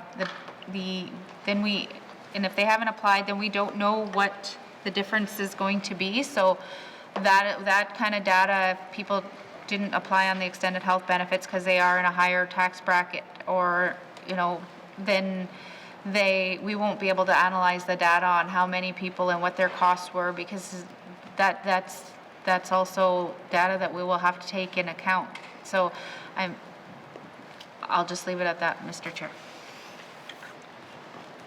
Thank you. I'm going to go to the member from Great Slave. Thank you, Mr. Chair. So my questions are about medical travel benefits. I'm looking here at the line item on page 218 of the mains, and I can see that the actuals in 23-24 were just below 30 million, and then the revised for 24-25 slightly over 24 million, and now we're estimating for 25-26 going ahead at 8.8 million. So my question is if this is another one of those items that we have a base amount and then we adjust as necessary, or are we restricting benefits? Thank you, Mr. Chair. Thank you. I'll go to the minister. Thank you, Mr. Chair. Mr. Chair, if I can get the ADM can explain that. Thank you. Thank you. I'll go to the ADM. Thank you, Mr. Chair. So this one is a little bit of a varied answer. So in 23-24, we had a almost $30 million expense, and part of that was related to getting supplementary funding because our costs were higher. In 24-25 main estimates, the budget we have is $19 million. The revised main estimates show $24 million because it reflects $5 million that was added to the budget for federal funding. The Territorial Health Investment Fund allocates $5 million for medical travel. The change to 25-26 is because of the negotiations that the minister spoke about with Indigenous Services Canada related to the non-insured health benefit, and where we were able to negotiate additional funding into that agreement, which allowed us the opportunity to move $15 million to address other pressures within the healthcare system. So that $15 million is now funded by third party, and the money is moved elsewhere in the budget for authority pressures that have been historically impacting their deficit. Thank you, Mr. Chair. Thank you. I'll go to a member from Great Slave. Thank you, Mr. Chair, and thank you for that answer. I do have one more question about that line item. Can you please provide the rationale for the budget reallocations from for medical travel funding to the Health and Social Services Authorities funding? Just curious how this will help with the administration of medical travel. Thank you. Thank you. I'll go to the minister. Thank you, Mr. Chair. Mr. Chair, as I mentioned earlier, that the reallocation of the medical travel funding at the NTHSSA to other pressure areas throughout their authorities is because we were able to get the funding through the NIHB agreement to actually pay for things that were for NIHB. We have been offsetting NIHB costs for many, many, many years, and so this last couple of years, we were able to negotiate a special allotment fund to pay for a big portion of that, and so we were able to use, because that's one of the things that was a deficit driver, when we got that additional funds from NIHB, we took the money that we had always allocated extra to pay for NIHB as a government, as a GNWT, and then put that back into the health authorities where those pressures were historically happening through in their system. Thank you. Okay, thank you. I'm going to the member from Greensleaf. Thanks, Mr. Chair. I guess I'm misunderstanding or misstating my question. The item on page 218 is listed as an HSS expenditure, but then on page 219 it looks like it's shifting to the health authorities. So to my mind, this 8.8 million is moving from the department to the authorities to deliver, or am I misunderstanding? Thank you. Thank you. I'm going to the ADM. Thank you, Mr. Chair. Yeah, so the money that's identified in the medical travel benefits line there, where it's the $8 million, it is money that's going to the health authorities to NTHSA for the delivery of administration of medical travel. And if you look down below the line under expenditure category grants and contributions, you see the $8 million. That's reflective of the contribution that's going to the NTHSA, which is repeated then on page 219. It's the same. So the money is actually staying within the health authority, within the NTHSA. It's just being redirected from medical travel where it's no longer needed because ISC is now filling the gap to those other pressure areas in the authority where there had been historically deficits. Thank you, Mr. Chair. Okay, thank you. Go back to the member from Greensleaf. So the 8.8 million is going towards other deficits. What are we spending on medical travel? I'm lost in the sauce, Mr. Chair. Thanks. Thank you. I'll go back to the ADM. Thank you, Mr. Chair. The $8 million is going to medical travel. The $15 million, that's the difference between 24-25 and 25-26, has been shown elsewhere in the budget. And I can let you know about the category, the things that those things move to, which we've kind of already passed over. But there are things like leases, occupational health and safety positions, infection prevention and control positions, records management, some of the increased staffing in ICU and the emergency departments for Inuvik and Stanton. Those are things that have been, for the number of years, contributing to the historical deficit in the authorities, which we've been monitoring. And so they were things that rose to the top when $15 million was identified, and we were able to reallocate that funding over to those pressure areas. Thank you, Mr. Chair. Okay, thank you. I'll go back to the member from Greensleaf. Mr. Chair, and great, I'm so glad that you're able to relieve some of those pressures.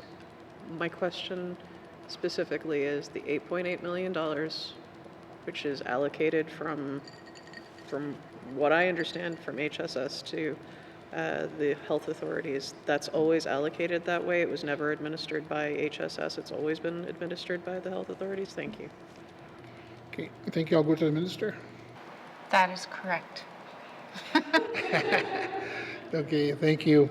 I'll go back to the member from Greensleaf. Perfect. Now I understand. Thank you, Mr. Chair. Nothing further. Okay, thank you. Are there any further questions from members? I want to go to a member from Yellowknife North. Thank you, Mr. Chair. I wanted to ask just about the medical travel review that is underway of the medical travel benefit policy. I understand that There's much bigger questions to be asked about what drives medical travel and sometimes unnecessary medical travel, and that work is being done more by the healthcare system sustainability unit and maybe also the public administrator, I'm not sure.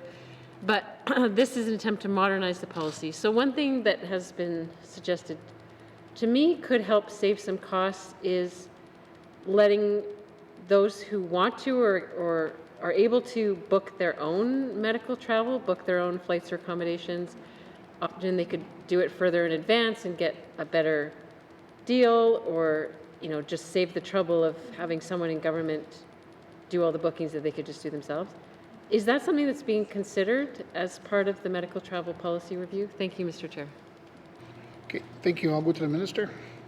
Yes, thank you, Mr. Chair. That is one of the parts that we are looking at there, because as long as somebody, once they're approved for medical travel, normally we'll go through our processes. And so what part of that is making sure, like, anyone who's traveling from A to B, this is what will allow for, coming up with a standard of what those costs could potentially be that we would normally reimburse for.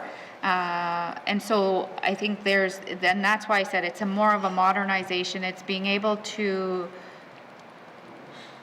do things different and to allow for more flexibility, but within a policy. So that way it's not just going to be, there's still going to be parameters around it. And then, but the main thing is that sometimes people don't realize is that any medical travel has to be approved for medical travel before they can book, because then if it's not approved for medical travel and they go and then it's not reimbursable, right? So that's work that will be laid out through this modernization and making sure that we are making sure that those standards and those things are in place before we roll out anything new.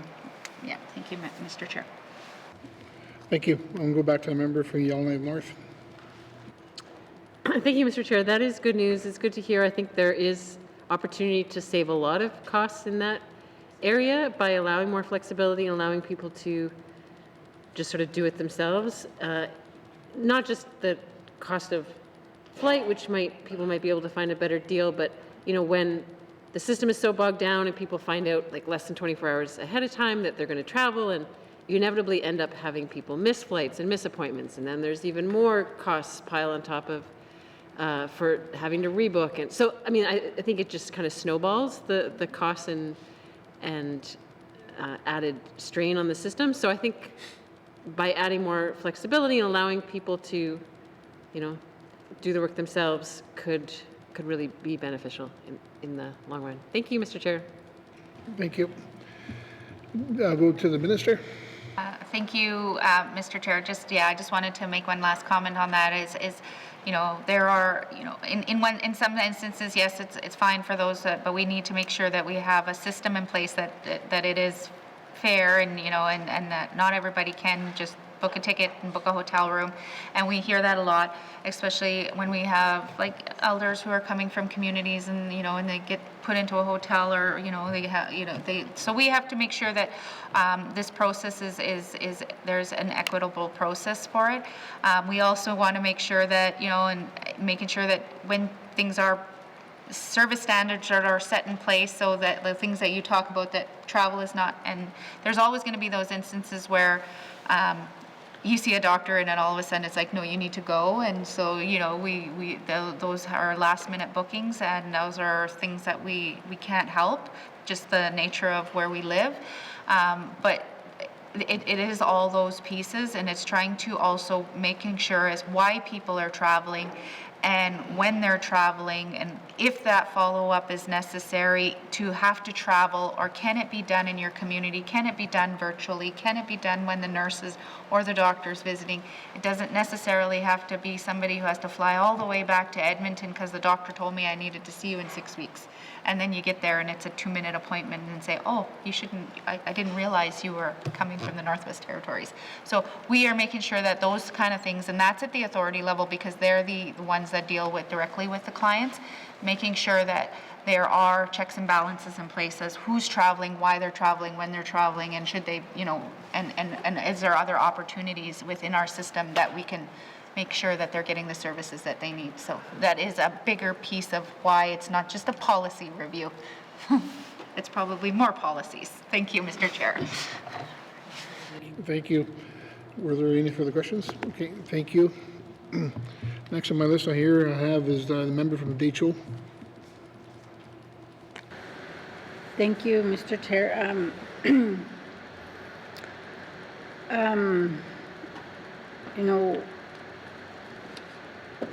I'm trying to figure out how to word what I need to say. When people get sent out for medical travel, I guess going back to how things are done and needing to recognize how Indigenous people live, and how we know that when a person is going through a medical condition, say cancer or something that might be detrimental, and if they have a family member with them, we know that studies show that people heal faster. They heal well, they heal faster, knowing that somebody's with them. So I wanted to ask, like, for even with especially for older people, what is the new changes that are coming going to include having elders have escorts travel with them, especially if they have to, if they're leaving one of the small remote communities by plane, and a family member can't go with. Well, the way it is now is nobody can get on the plane with an escort cannot get on the plane with a person, and having to come to an unfamiliar place. And so I wanted to know if that was going to change with this new renewal, because we're here to represent the people that we got elected to represent, and not so much this government. So I would really I would like to see that something like that put in place. That's going to be so our people are supported from the smaller communities in a better way. Thank you. Okay, thank you. I'll go to the minister. Thank you, Mr. Chair. Mr. Chair, I appreciate the question and the comments, and I know that is part of what is also in this medical travel review is the escorts, and I've heard from the member. I've raised the same issues. I've heard it from the Council of Leaders. I think I've heard it from every Indigenous community that I've traveled into with MLAs.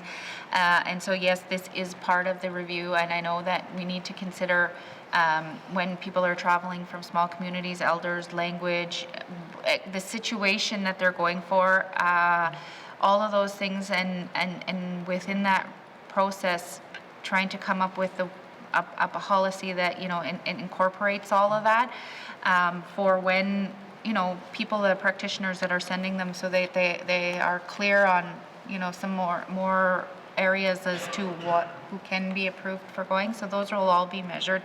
However, with Medevacs, it's a different situation. I think that's the one thing that people, it's a struggle, because when people are traveling in Medevacs, the priority in a Medevac is the patient. And so sometimes those Medevacs don't have the room or don't have the capacity. And depending on the situation, there has been times where escorts have been allowed to get on the plane, depending on that. Those are case by case, though. It depends on the team. It depends on what the situation is. It doesn't always happen, and it's not something that we have like the set things.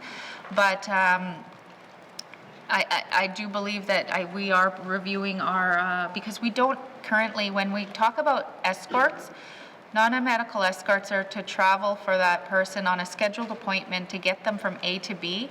It's not, and that's why when you look at the checklist of why people are traveling, it has mobility issues, language, because you need somebody with you if there's a language barrier. If it's a minor, there's very few, but when it's a Medevac, it's not considered you're not a non-medical escort during Medevac, because the Medevac team is the escort they're a medical escort and they're going to a facility. So this is one of the things that we struggle with, because through that process, when somebody is medevaced, and if it's an infant, automatically they'll send it on the next flight, or if a child or a minor under 18, because they need a decision maker or somebody there to help with them. So those are the situations. So anything else, like if there's other circumstances, they are measured as exceptions. And NIHB tends to be more exception when there's more of a compassion escort, but those go through NIHB, and then we have to wait to get the approval before we can provide the travel, as we are the administrators of NIHB. So we wait for that approval to come back, and then medical travel staff cannot book it until they get the approvals to travel. So there are many circumstances around medical travel, and I think over the years, it's not necessarily that my physician said we all want people. We all understand that when people are sick, that but the nature of our demographics, it's really difficult. And I think last time we seen the moving of patients, I think it was about 46,000 people we move in a year. And then additionally to that, with escorts, half of them are, I believe. Thank you, Mr. Chair. Okay. Thank you. I'll go to the member from the Deschutes. Thank you, Mr. Chair. Mr. Chair, I wanted to ask if, because we're getting the public administrator, they're going to do, is this a correct statement that I'm going to make, that the public administrator is going to be reviewing all the policies and all the stuff and making adjustments where needed? Because if that's the case, will he be advising or consulting with the Indigenous communities? Thank you. Thank you. I'll go to the minister. Thank you, Mr. Chair. If it relates to medical travel, the medical travel review is actually being led by, I think, the department, and working with the medical travel team within NTHSSA, I believe. So that is where the bulk of that is happening. It's not necessarily the PA. The PA is more of the overall, works with the executive and to fulfill the mandate that's been given to him by myself, the minister. Thank you, Mr. Chair. Okay, thank you. I'm going to go to the member from Deschutes. Thank you, Mr. Chair.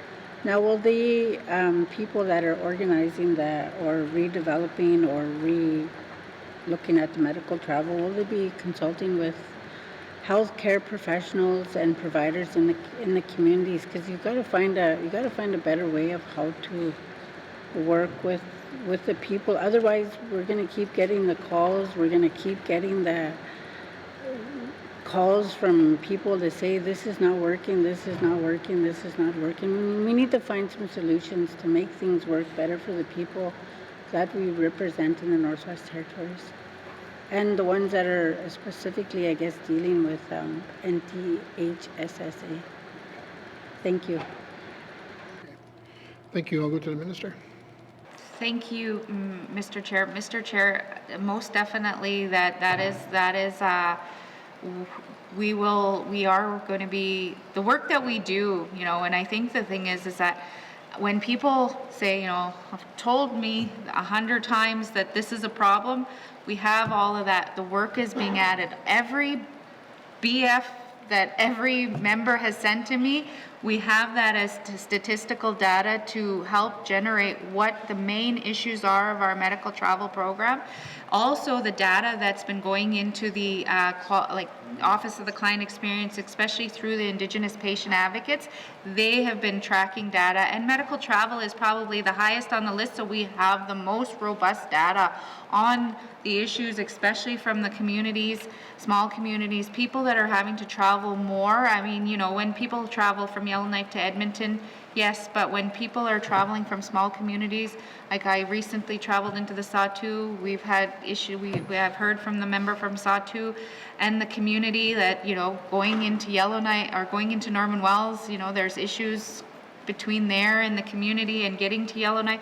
So all that information has been portrayed back to the department and is gearing the work that they're doing. So it's kind of like their checklist that they have to kind of work within. So I just want to make sure that everybody knows that I truly have heard residents and members of all of these concerns, especially when it relates to seniors.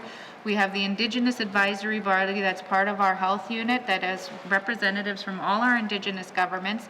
We work and we hear this from I've heard it from the Council of Leaders, so all of you that have leaders that sit at the Council of Leaders, I've heard it from them as well, and I'm continuously having to give updates to them as well and to where we're at. So I just want to make sure that the members know that I'm committed to making sure that we're not just going to do Band-Aid things, we're going to put together a good proposal, but I mean, that's the thing is the work that needs to be done, and it's going to take some time, and you know, I don't want to rush it because it needs to have all the pieces in place.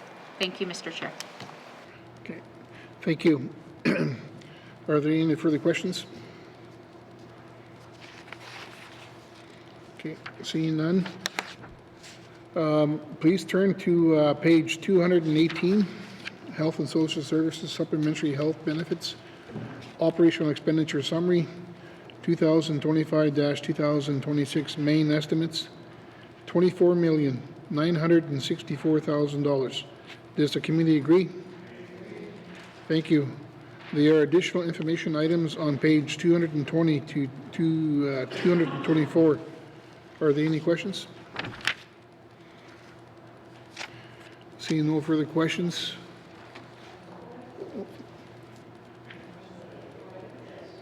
Okay, did Mackenzie Delta have your hand up? Oh, sorry. Okay, I'm going to go to the member from Yellowknife North. Thank you, Mr. Chair.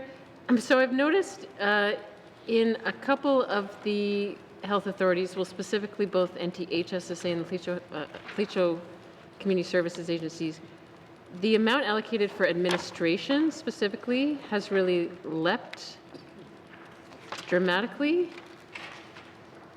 this year as compared to last year and the year before. So with NTHSSA, we've gone from about 13 million to suddenly 18.5 million for administration.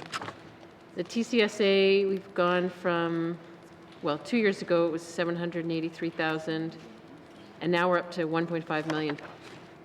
I know that we've talked earlier about cost increases related to the collective agreement. Is that all this is? That the costs of administration are soaring so much, are spiking so much higher than the cost of everything else because of the collective agreement, or is there some other reason? Are we adding positions or doing something new in administration in the health authorities? Thank you, Mr. Speaker. Sure. Thank you. I'll go to the minister. Thank you, Mr. Chair. Yes, a lot of it is within the health authority, especially NTHSSA, a big chunk of it is the collective agreement. But however, as I mentioned before, this is the way health budget works. It's kind of, remember that I was talking about that 14 million and we were reallocating it. And so there's other funding that we have that we reallocated to historic deficits. So those positions may have not come up before, and now they're actually funded positions. So they're going in as funded positions, and if I may, I mean, if you want the details of that, I can turn it over to the ADM. Okay. Thank you. I'm going to go to the ADM. Thank you, Mr. Chair. Just some detail at a high level is the funding that I spoke about before around the reallocation of the 15 million to health system pressures, and the new money that got added to the budget for this 25-26 year as well to address the health system pressures are largely for things on administrative nature that have been creating deficits. For example, records management. Those positions had been existing, but we had not put budget to them, so they had been creating deficit. Occupational health and safety staff, infection prevention and control, temporary accommodations for temporary staff. There had been lease costs that have also been historically contributing to the deficit for the authorities. Largely those are administrative type things. So there is a good chunk of that money that's showing up in that administrative line, but the other piece of it is exactly as you described, being the collective agreement increases for the staff that are considered administrative in nature as well. Thank you, Mr. Chair. Okay, thank you. I'm going to go to the member from Yonge North. Thank you, Mr. Chair. And I do think the public administrator has his work cut out for him in terms of sorting through the budgets. If there's a lot of, I'm sure there's way more things in there, but that have historically been done, but unfunded, and there's sort of money shifting around without even changing service levels or what we're doing. There's already lots of shifting around of numbers in these budgets. Okay, the only other sort of main topic I wanted to ask about, in terms of community clinics and health centers, can the minister tell us how many communities do we have in the territory that doesn't even have a community health center at all? Thank you, Mr. Chair. Okay, thank you. I'll go to the minister. Thank you, Mr. Chair. We have 9 health cabins in the Northwest Territories. Thank you. Okay, thank you. I'll go to the member from Yonge North. Thank you, Mr. Chair. Is the department, especially given that we're focusing on primary care and there's attempts at primary care reform, is the department looking at how we can try to put at least a community health nurse in every single community in the territory? Is that a goal that we have? Is that something we're looking at? Thank you, Mr. Chair. Thank you. I'll go to the minister.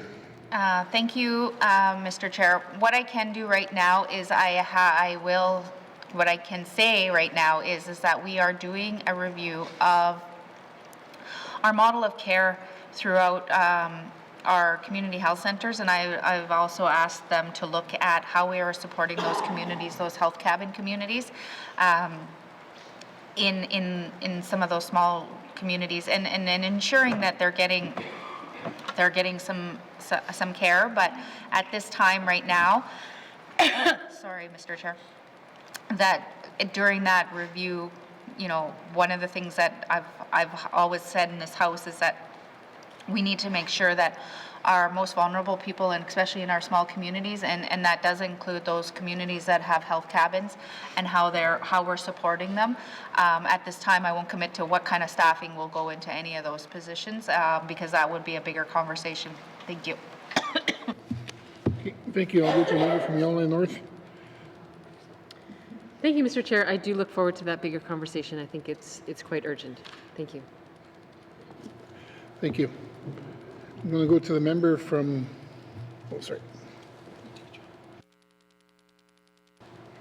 I'll go to the member from the Decho. Thank you, Mr. Chair. Of those 9 health cabins that you talked about, that the minister talked about, is one of them in Kikisa? Thank you. Thank you. I'll go to the minister. Yes, that's correct. Thank you. I'll go to the member from the Decho. Is there one in Enterprise? Thank you. Thank you. I'll go to the minister. I don't know if we consider it's a satellite because they're proximity to Hay River. So if you want to consider it but I don't, the services we currently have, that would be considered one. Okay, thank you. I'll go to the Decho member. I don't know why. I think I asked you this. I think I asked the minister. Thank you, Mr. Chair. I think I asked the minister about this before, but members from Kikisa have to travel out to either Fort Providence or Hay River, and Enterprise is probably to Hay River because they don't have medical services in their little communities. That I guess I'm trying to figure out is how can they be compensated, or if they have some kind of a health issue and they go to Hay River or Providence, is medical travel going to cover their cost to travel to the health center in Fort Providence? Like, say somebody got really sick in Kikisa and they had to drive to either Hay River or Fort Providence because they have no services in Kikisa. The person that administers, I don't know, maybe it's just Tylenol in Kikisa, is not able to diagnose them or anything, or check them out or anything, or so they make the decision to leave the community. Does the person that take care of the house cabin approve their travel to Hay River or to Fort Providence? Thank you. Okay, thank you. I'll go to the minister. Thank you, Mr. Chair. Mr. Chair, we do have community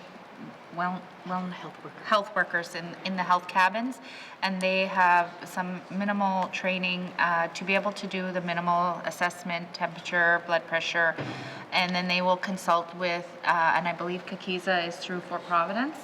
And so if there is and if they believe that they get approval and they need to travel, or they either wait till the nurse travels to Kakiza. And if they need to travel sooner, then if they get approval, then if they have to drive, they can claim their kilometers, or, you know, like through that process. I can get more detail, and I think I've asked, I think that's the thing, is I've asked there to be more of a clear process from the department to be able to work with NTHSSA on that process, so that way we can have, so, you know, when people are coming to MLAs or when they look for that information, that it's clearly, the process is clear, because when people travel on their own, then without being approved to travel, then they don't get their travel approved, like through medical travel. So, and that does come up sometimes when, especially from people from the small communities around Yellowknife, and they come and they make their way here without any approval from the health centers, and then they want to stay at the boarding home, and then it's not allowed because that's a medical travel boarding home. So there is, so we need to clarify, and I have that on to be done. Okay, thank you. I'll go to the member from Dicho. Thank you, Mr. Chair, and thank you to the minister for that. It's very important for people in the, you know, to have some kind of assurance or to know for sure that this is what they can do, and I don't know if it's called CHR, the person that provides the care in the health cabins, to know this information so they could pass it on to their community residents, so everybody's aware. You know, more information is better than nothing, so if you can clarify that and get that organized for them, that would be really good. Thank you, Mr. Chair. That's more of a comment than a question, and I have nothing further. Thank you. Thank you. Any further general comments? Okay, seeing none, thank you. Moving on to seeing no further questions, committee, I will now call the department summary on health and social services operational expenditure. Total department 2025-2026. Main estimates $704,240,000. Does the committee agree? Thank you. Thank you, Minister, and thank you to the witnesses for your appearing before us. Sergeant Arms, please escort the witnesses on the chamber.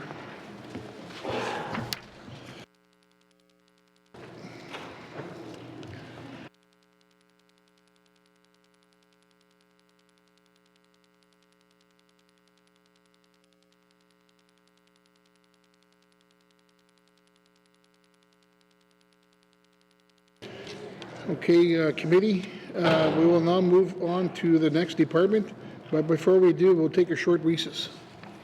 Give the translator a chance to rest. Thank you.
Committee, we have agreed to consider table documents 275-20 brackets 1, 2025-2026 main estimates. We will now consider the Department of Education, Culture and Employment. Does the Minister of Education, Culture and Employment wish to bring in witnesses into the House? Yes, please, Mr. Chair. Thank you. Does committee agree? Thank you. Sergeant at Arms, please escort the witnesses into the chambers.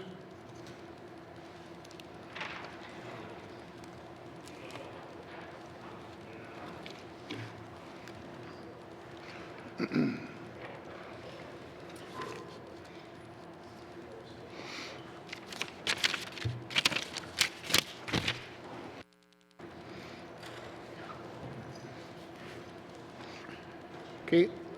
Would the minister please introduce her witnesses? Thank you very much, Mr. Chair. Mr. Chair, to my left is Jamie Fulford, Deputy Minister of Education, Culture and Employment, and to my right is Terry Lynn Locksetter, who is the Assistant Deputy Minister, Corporate Services. Thank you. Welcome. Committee has agreed to forego general comments. Does the committee agree to proceed to the detail contained in the table documents? Committee, agreed? Thank you. Committee will defer the department summary and review of the estimates by activity summary, beginning with corporate management, starting on page 36, with information items on page 38. Are there any questions?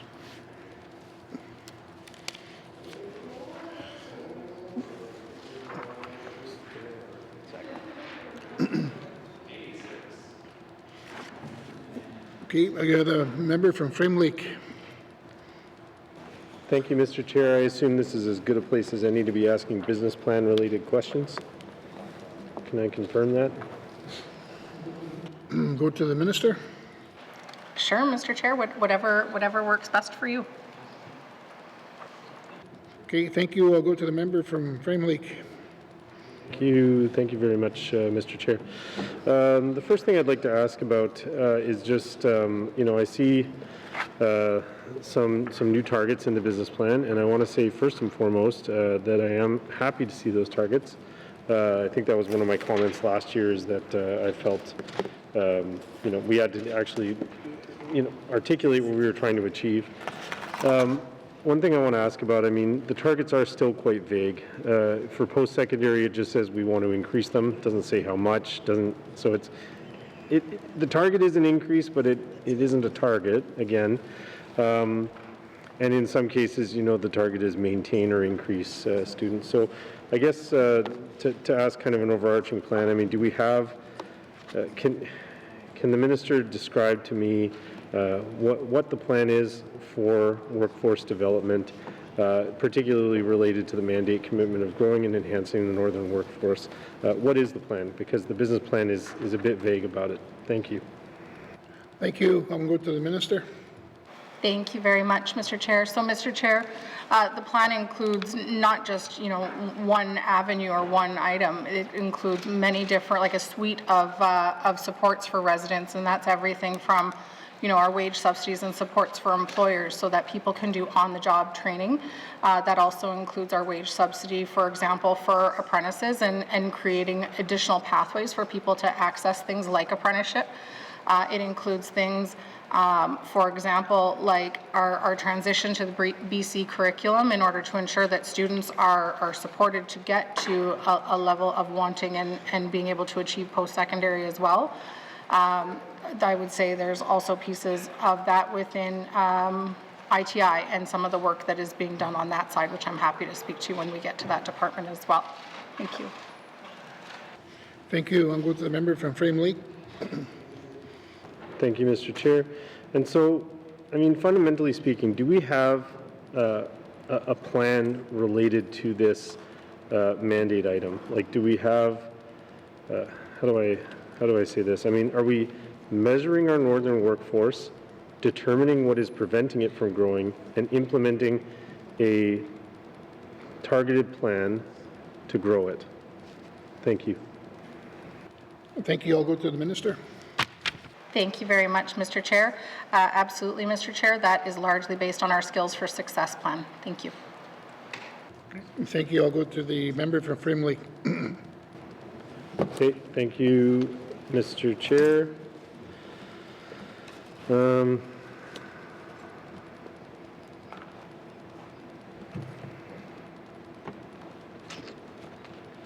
I'll leave that as my comments on the business plan for now. Thank you.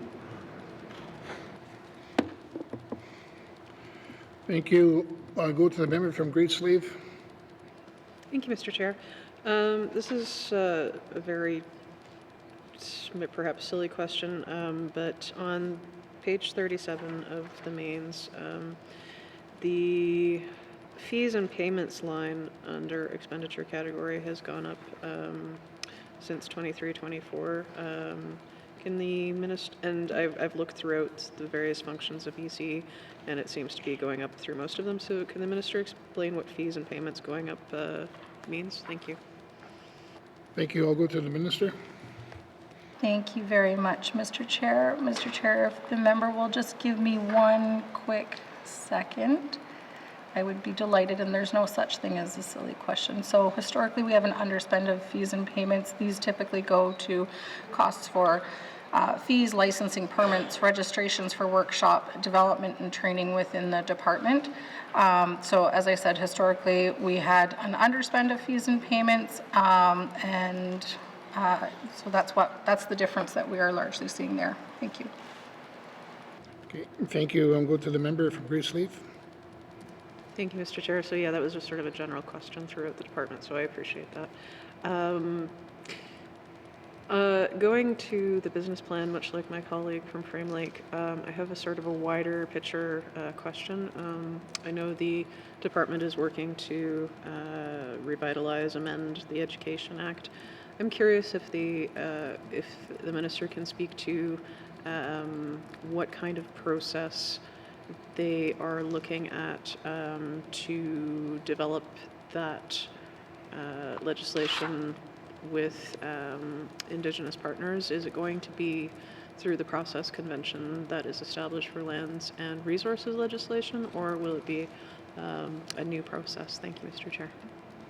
Thank you. I'll go to the minister. Thank you very much, Mr. Chair. So no, it won't be a mirror of that process, but it will be a collaborative process. We've already undergone the part of the process where we have approached Council of Leaders and Council of Leaders participants, many of which have provided us with names of officials who will be part of a working group that will work collaboratively with the department on that. Thank you. Okay, thank you. I'll go to the member from Great Slave. Thank you, Mr. Chair. When might a draft outline of process conventions be available for review by this House? Thank you, Mr. Chair. Okay, thank you. I'll go to the minister. Thank you very much, Mr. Chair. So, Mr. Chair, that's the first order of business, is deciding how we would like to work together. And to give us an idea of kind of how that will look from start to finish, I'd like to be able to pass to the Deputy Minister. Thank you. I'll go to the Deputy Minister. Thank you, Mr. Chair. So as the Minister mentioned, we're just initiating with the Council of Leaders and striking a working group to begin that work. We expect that there will be many similarities from what I believe the members are familiar with when it comes to legislation, land and resource management legislation that goes through the IGC. This is a little bit of a different and new project, and we expect that we'll have to engage at each step along the way as we're kind of striking new ground there. But that'll include engagement not only with Indigenous governments, but with the education bodies themselves and others. Thank you. Okay, thank you. I'll go to the member from Great Slave. Thank you, Mr. Chair. So is the minister and cabinet envisioning that this process will be perhaps, for lack of a better term, a pilot project for legislation that deals with the social envelope? Is it going to be more widely expansive, or is it only for the Education Act and you'll take lessons learned moving ahead? I mean, I realize this is all theoretical, but I'm just curious from sort of like a 30,000-foot view. Thank you, Mr. Chair. Okay, thank you. I'll go to the minister. Thank you very much, Mr. Chair. Mr. Chair, certainly this is the first piece of social legislation in the Northwest Territories that will be collaboratively drafted by with Indigenous governments. And so it's certainly not lost on me that this is a great opportunity to show how we can work on such an important piece of legislation together. I also think that in order to do this work justice, it has to be done collaboratively in the Northwest Territories. And so not only is this an opportunity, but it's something that really is a requirement for us to be able to move forward in really the spirit and light of what we expect, not only from ourselves in this room, but also what residents expect of us. Thank you. I'll go to the member from Great Slave. Thank you, Mr. Chair. Turning to a different part of your business plan, under housing, the priority of housing, EC has noted that you will complete a review of EC's lands, reserves, and surplus, and all surplus land will be identified by the end of March of 2026. Is there a reason for why it's taking that long? Thank you, Mr. Chair. Thank you. I'll go to the minister. Thank you very much, Mr. Chair. So, Mr. Chair, not only do we have to make sure that we go out and we itemize all those pieces, we also need to make sure that we're conferring with our ed body partners on this. But in the meantime, we have had successes recently as far as taking pieces of land that are earmarked as ECE pieces of land and repurposing them. A great example of that is the Skills Training Center within the community of Fort Good Hope is going on what was traditionally a piece of ECE land that we were able to work with the community on and is now being turned into a training center. Thank you. Okay, thank you. I'll go to the member from Great Slave. Well, thank you, Mr. Chair. So, identifying surplus land, does that mean there's no inventory prior to this business plan commitment of surplus land of ECE? Thank you, Mr. Chair. Thank you. I'll go to the minister. Thank you very much, Mr. Chair. Mr. Chair, there's certainly an inventory, but as we know, there are different ideas or different dreams that we all have of how we'd like to see land in the territory used, and so ensuring that we're working collaboratively with our education body partners is paramount in this process. Thank you. Okay, thank you. I'll go to the member from Great Slave. Thank you. I don't think I have anything further for this section. Thank you, Mr. Chair. Okay, thank you. I'm going to go to the member from the Sawtooth. Thank you, Mr. Chair. My question is related to the Indigenous Services Canada. Can the minister provide how many existing contribution agreements is in place, and if so, if that information could be provided, that'll help explain some of these numbers that we're seeing. Thank you. Thank you. I'll go to the minister. Thank you very much, Mr. Speaker. Mr. Speaker, I'm wondering if the member can provide more information about specifically what section he's in within, and then we can speak directly to those sections. Thank you. Thank you. I'll go to the member from Sawtooth. Thank you, Mr. Chair. It's on page 34. There's a Strategic Partnership Initiative Agreement, North Slave Regional Training Partnership, and it makes reference to a 3-year project with ISC. And I'm just wondering if there's any more of these agreements with that particular Indigenous Services Canada department. If so, if that information could be provided. Thank you.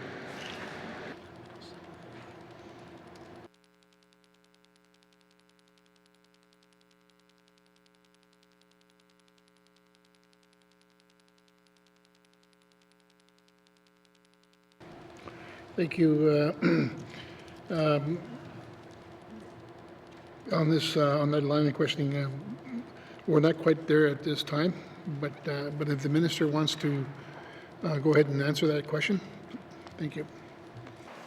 Thank you very much, Mr. Chair. So within the section the member is speaking of, the only agreement with Canada is the one for the North Slave. Thank you, Mr. Chair. Okay, thank you. I'm going to go to the member from the Sawtooth. Thank you, Mr. Chair. My next question is, I recall in the last assembly there was quite a number of contributions made by Skills Canada for specific projects accessed by a number of Indigenous governments, and I'm just wondering if Skills Canada still exists, and if so, if there's any access to capital there from this government through different education initiatives, training initiatives. But I'm really not too sure if Skills Canada still exists. I'm just curious if the Minister has any knowledge on the existence of Skills Canada. Thank you. Thank you. I'll go to the Minister. Thank you very much, Mr. Chair. Mr. Chair, Skills Canada does still exist, as does Skills NWT, and we make a contribution agreement to Skills NWT every year, and that's a cost-shared agreement, and it is $155,000 between the GNWT and the federal government that is provided through contribution agreement to Skills NWT. Thank you. I'll go to the member from the Sawtooth. Thank you, Mr. Chair. I have got nothing further. Thank you. Is there any further questions? Okay. No further questions. Please turn to page 37, Education, Culture, and Employment, Corporate Management Operational Expenditure Summary, 2025-2026 main estimates, $13,295,000. Does the committee agree? Thank you. Moving on to early learning, beginning on page 39 with information items on page 43. Are there any questions? I'm going to go to the member from Frame Lake. Thank you, Mr. Chair. Mr. Chair, I mean, this is certainly something that we've been talking about in the House quite a bit today, yesterday, but thought I might be able to get into it a little bit more during budget.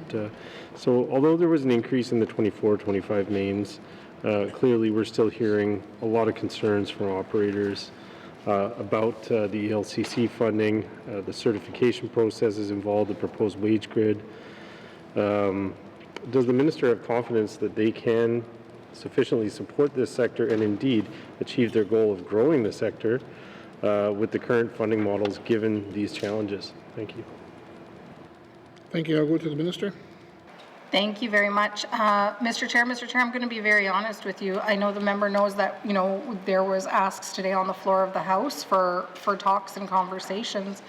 And so without, excuse me, having committed to those conversations and without having had them to date, because I've been here in this House, it's not, I don't think it's fair of me to fully answer that question. What I can say is that with the funding that we've been allocated by this House and the funding that we've been allocated by the federal government, and under the regulations of the agreement that we have with the federal government, we are absolutely doing our darndest to see the growth of a sustainable sector. Our childcare sector is incredibly important in the Northwest Territories. We cannot grow a strong economic foundation, which is our priority, without it. So I am absolutely committed to making sure that we have just that. Thank you. Okay, thank you. I'll go to the member from Frame Lake. Thank you, Mr. Chair, and I appreciate those comments from the Minister, and obviously, she's been busy with us, so she can only do so much with one, I don't know what I'm trying to say here, but there's only one Caitlin. And she's in this building right now, so she can't meet, so maybe we should wrap up so she can go off to her meetings. But I guess I just wanted to highlight, for the Minister and her staff, this area is a high priority for me. Certainly growing spaces is the big one. In my riding, it's something that I heard from a lot of parents about. There's a lot of people in Yellowknife, and I'm sure outside of Yellowknife, are facing even more difficult circumstances, who just want to be able to find a space for their children. And as the member for Great Slave pointed out yesterday or the other day, that the Hunger Games reference was a bit of an unfortunately apt analogy there, in that families are really fighting And you know, I've been hearing stories about people signing their unborn children up for daycare just knowing how long the wait list is. So somebody gets pregnant and they're on the list because they know that they're going to be waiting a minimum of a year to find out. So certainly we need to be working with our operators, finding out what they need. And I personally am willing and very interested to hear from the minister what comes out of those talks and what is needed to help grow this sector, to put them in a position where they want to grow, where they want to increase the number of spaces. Because what they've told me is that, you know, speaking to one operator in particular, they were very clear with me, we would love to double our capacity, but we can't do it if we're not being given the money that we need to operate effectively. And so I just wanted to make sure that those comments made it to the floor. I think that we've had a lot of good discussions in the House over the past couple of days about this, and I think we've made it clear to staff where our priority lies on this, and so I don't need to belabor the point further, but did want my comments on the record. I think that's it for this section for me for now. Thank you, Mr. Chair. Thank you. Is there any further questions from members? I'm going to go to a member from Yellowknife North. Thank you, Mr. Chair. My question is just about their active positions. So there's an increase in one position in headquarters in early learning. Can you explain why that position is needed in headquarters? Thank you, Mr. Chair. Thank you. I'll go to the minister. Thank you very much, Mr. Chair. Mr. Chair, that's a manager of capital planning. It came with the ELC agreement with Canada. So it's fully funded and is to help us be able to distribute the funds through our infrastructure fund that we received from the Government of Canada, and it is a term position. Thank you. Okay. Thank you. I'll go back to the member from Yellowknife North.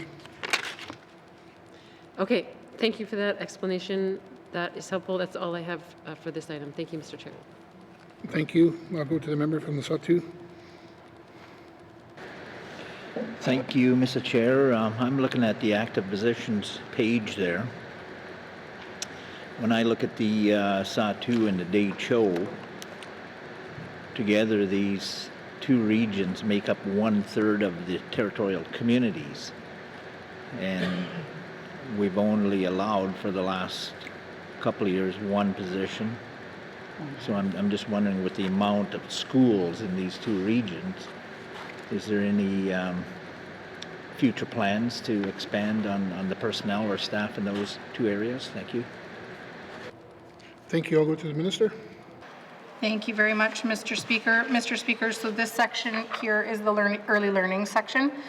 So it is a staff that helps support early learning and childcare, and they are not, the education section is farther along, so that would speak to those positions. Thank you. Okay, thank you. I'll go to the member from Sawtooth. Thank you, Mr. Chair. I'll ask that question again. Yes, I understand that this is the early learning section of the schools. Is there any plans to increase the early learning sections of these schools in these two particular regions? Thank you. Thank you. I'll go to the minister. Thank you very much, Mr. Chair. So, Mr. Chair, we are certainly looking for all opportunities to support new childcare spaces within the territory. At this time, I know that, for example, Norman Wells is looking at a new space, and they've been very active in conversations with the Department of excuse me, with the Department of Education, Culture and Employment, and in addition, industry, tourism and investment. It's kind of all hands on deck to see how we can support that, understanding how critically important these new spaces are to parents across the territory. Thank you. Okay, thank you. I'll go back to the member from the Sawtooth. Thank you, Mr. Chair. In this area of the estimates, we're talking about the children. Can the minister expand on the upcoming year and the school food program that is being planned? Maybe explain a little bit more information on the new fiscal year food program for the schools. Thank you. Thank you. I'll go to the minister. Yep. Thank you very much, Mr. Chair. So that funding would be found in the education section because it will be delivered to education bodies through contribution agreement. So we have received that funding now from the Government of Canada, and we are in the process of putting together each of those contribution agreements with our education bodies to ensure that those dollars flow out the door as quickly as possible. I also think it's worth noting here that there is 100% carryover with those dollars between this year and next year, knowing that we are so close to the end of the fiscal year, so we don't want schools to feel like they need to rush out and spend all of their money in the next month and a half here, and know that they have time to do that. The action plan that is driving what those contribution agreements are was drafted with education bodies, so education bodies had really the autonomy of deciding how they wanted to spend those dollars, and luckily Canada was very flexible in how those dollars got spent within communities as well. Thank you. Thank you. I'll go to a member from the South 2. Nothing further, Mr. Chair. I'm really glad to hear that. That's good news. Merci. Okay. Thank you. I'm going to go to the member from the Decho. Thank you, Mr. Chair. I'm looking at as well as the active positions for the DECHO. It says it's one half-time, part-time position. Why is it part-time and not full-time? Thank you. Thank you. I'll go to the Minister. Thank you very much, Mr. Chair. So, Mr. Chair, I'll pass to the Deputy Minister in a moment here to provide more information on regional staffing. But these staff are to support our early learning and childcare system users across the territory. So people setting up day homes or people setting up childcare facilities. And through yourself, Mr. Chair, if you're comfortable, I'd like to pass to the Deputy Minister. I'll go to the Deputy Minister. Thank you, Mr. Chair. And those, the need for those positions is based on the workload that they're responsible for. So not having the details in front of me, that would be the basis for it being a part-time versus a full-time position. Thank you, Mr. Chair. Thank you. I'll go to the member from the Decho. Thank you, Mr. Chair. How many communities does this program service? Thank you. Thank you. I'll go to the Minister. Sorry, Mr. Speaker, can the member please repeat the question? Thank you. I'll go back to the member from the Decho. How many, thank you, Mr. Chair. How many of the communities in the DECHO does this program service? Thank you. I'll go to the Minister. Thank you very much, Mr. Chair. Mr. Chair, can I pass to the Deputy Minister, please? Thank you. I'll go to the Deputy Minister. Thank you, Mr. Chair. So the position serves all of the communities in the DECHO, but the workload is based on how many early learning childcare centers or the demand on that position. So what that might be telling us is that we need more early learning childcare centers in the DECHO, if I can put it that way. And Mr. Chair, if I might add, Sorry, the Minister. Thank you, Mr. Chair. These regional allocations, of course, are based on the regions as the GNWT does and not our electoral boundary regions. Thank you. Thank you. I'll go to the Decho. Thank you. So there's quite a bit of communities in the DECHO if you look at the whole DECHO as Nahende and the DECHO together. For a half-time position for all of those communities, it really must be a lot of work for this part-time individual. So the question is, if you were to add another position in there, hypothetically, would it be, can the person, well, right now, because everybody is centered in Fort Simpson, and I would like to have some jobs put in the communities in my riding and the DECHO riding, not so much the whole of the DECHO, but is there a possibility for that to happen should there be another position put in place? Thank you. Thank you. I'm going to go to the Minister.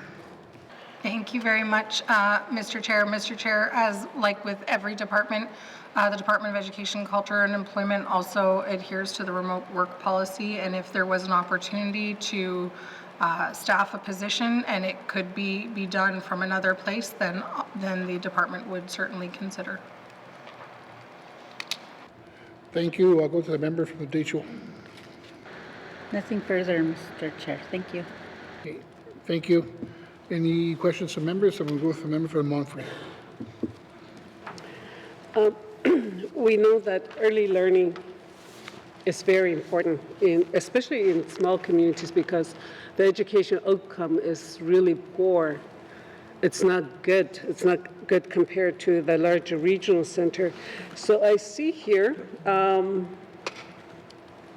for 2023 to current, there's a huge jump for grants and contributions. If the minister can explain why there's a huge increase. Thank you. I'll go to the minister. Thank you very much, Mr. Chair. So, Mr. Chair, those are tied to our Canada NWT Canada-wide early learning and childcare agreements, and both the childcare agreement that handles wage subsidy and operations cost, and also the one for the infrastructure funding. And those dollars flow directly from education, culture, and employment into day homes or childcare center providers. So those are the grants and contributions that are happening is directly to the childcare providers. Thank you. I'll go to the member from Montfrey. That in the regional center they have, like listening to my colleagues, there's a lot of issues with early learning and childcare, especially childcare.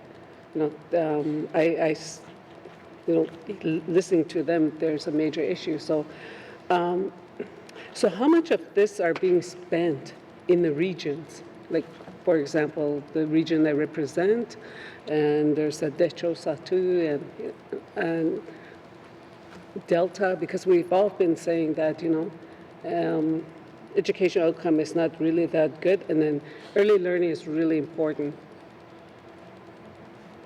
Is there a breakdown somewhere in the budget where how much of that money is being spent to the region? Thank you. Okay, thank you. I'll go to the minister. Thank you very much, Mr. Chair. So, Mr. Chair, any licensed operator of an early learning or childcare facility, whether it's a day home or a daycare, would have access to this funding. And I should say the grants and contributions also does include the $3.5 million that was negotiated by regular members in the fall. And so that money is included in there as well. I don't have a breakdown that would tell me exactly what portion of that is going to Clecho on hand with me here today, but can say that anywhere where there's a licensed childcare provider, they're receiving funding from this pocket. Thank you. Thank you. I'll go to the member from Montfrey. Similar to what my colleague said about the Deschutes and Satu, they have position for the active positions, and there's nothing here shown for Clecho. Is it because of the agreement between GNWT and Clecho government regarding staffing? Thank you. Over to the minister. Thank you very much, Mr. Speaker. Mr. Speaker, the individual who would be my subject matter expert on that one is waiting in the dark little room to my right.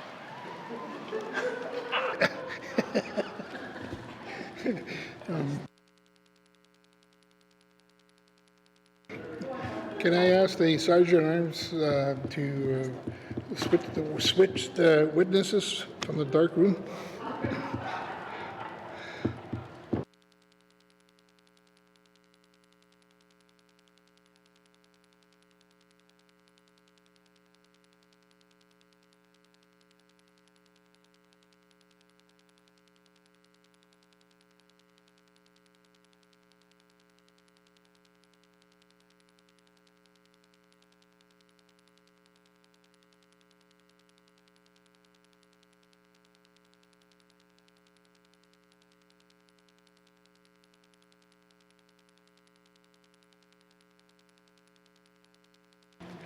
Thank you.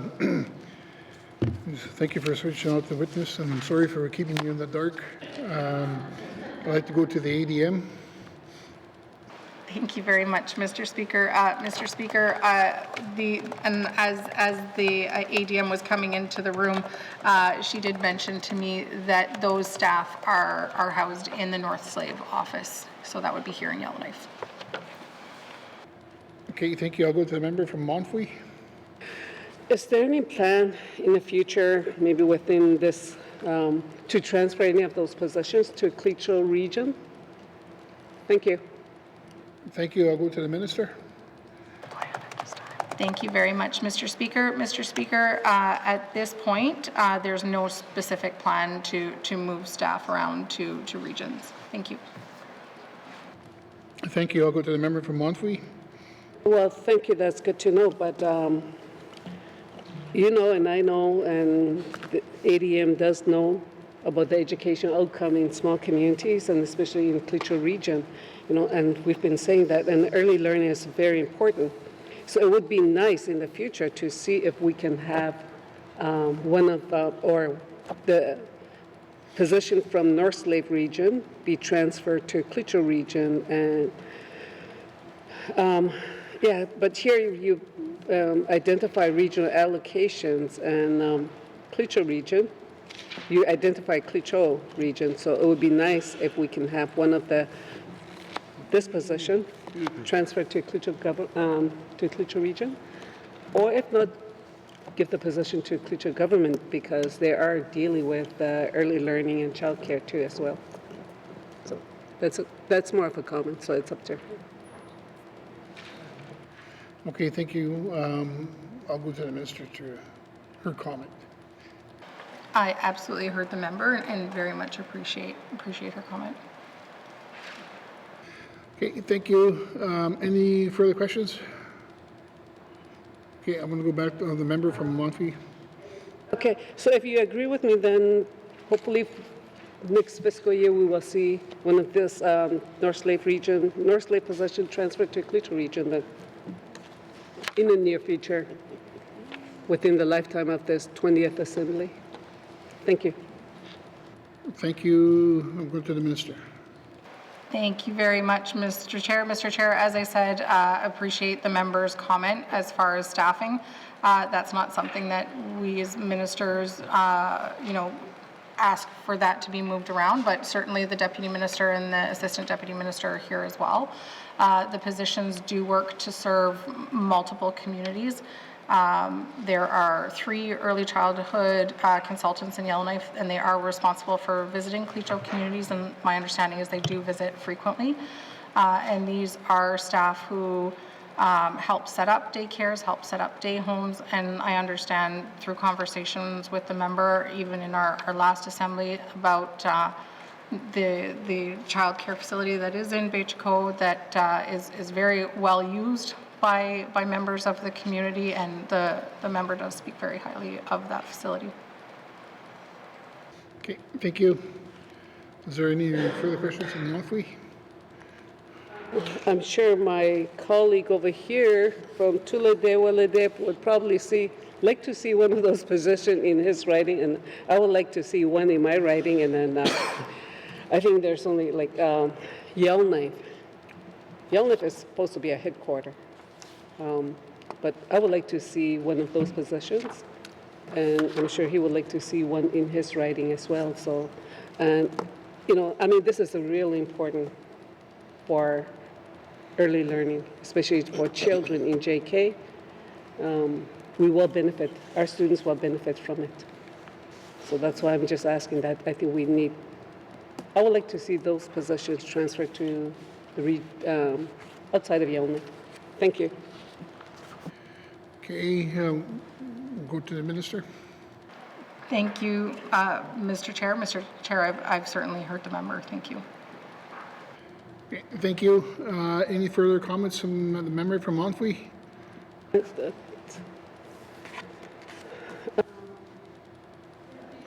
Here, the part-time, we don't even have anything for part-time too as well. We have full-time, but nothing for part-time. And even for North Slave, you know, like there's nothing there. So it would be nice if there was something, like even part-time, instead of visiting worker. We just need somebody there long-term to help improve the education outcome for our students. Thank you. Thank you. We'll go back to them. Okay, I'll just stay. You want me to respond? No, thank you very much, Mr. Chair. I've heard the member in regards to staffing concerns. Thank you. Thank you. Any further? That's it? Okay, thank you. Any further questions? Seeing none. No further questions. Please turn to page 40. Education, Culture, and Employment Early Learning Operation Expenditure Summary 2025-2026 main estimates $35,894,000. Does the committee agree?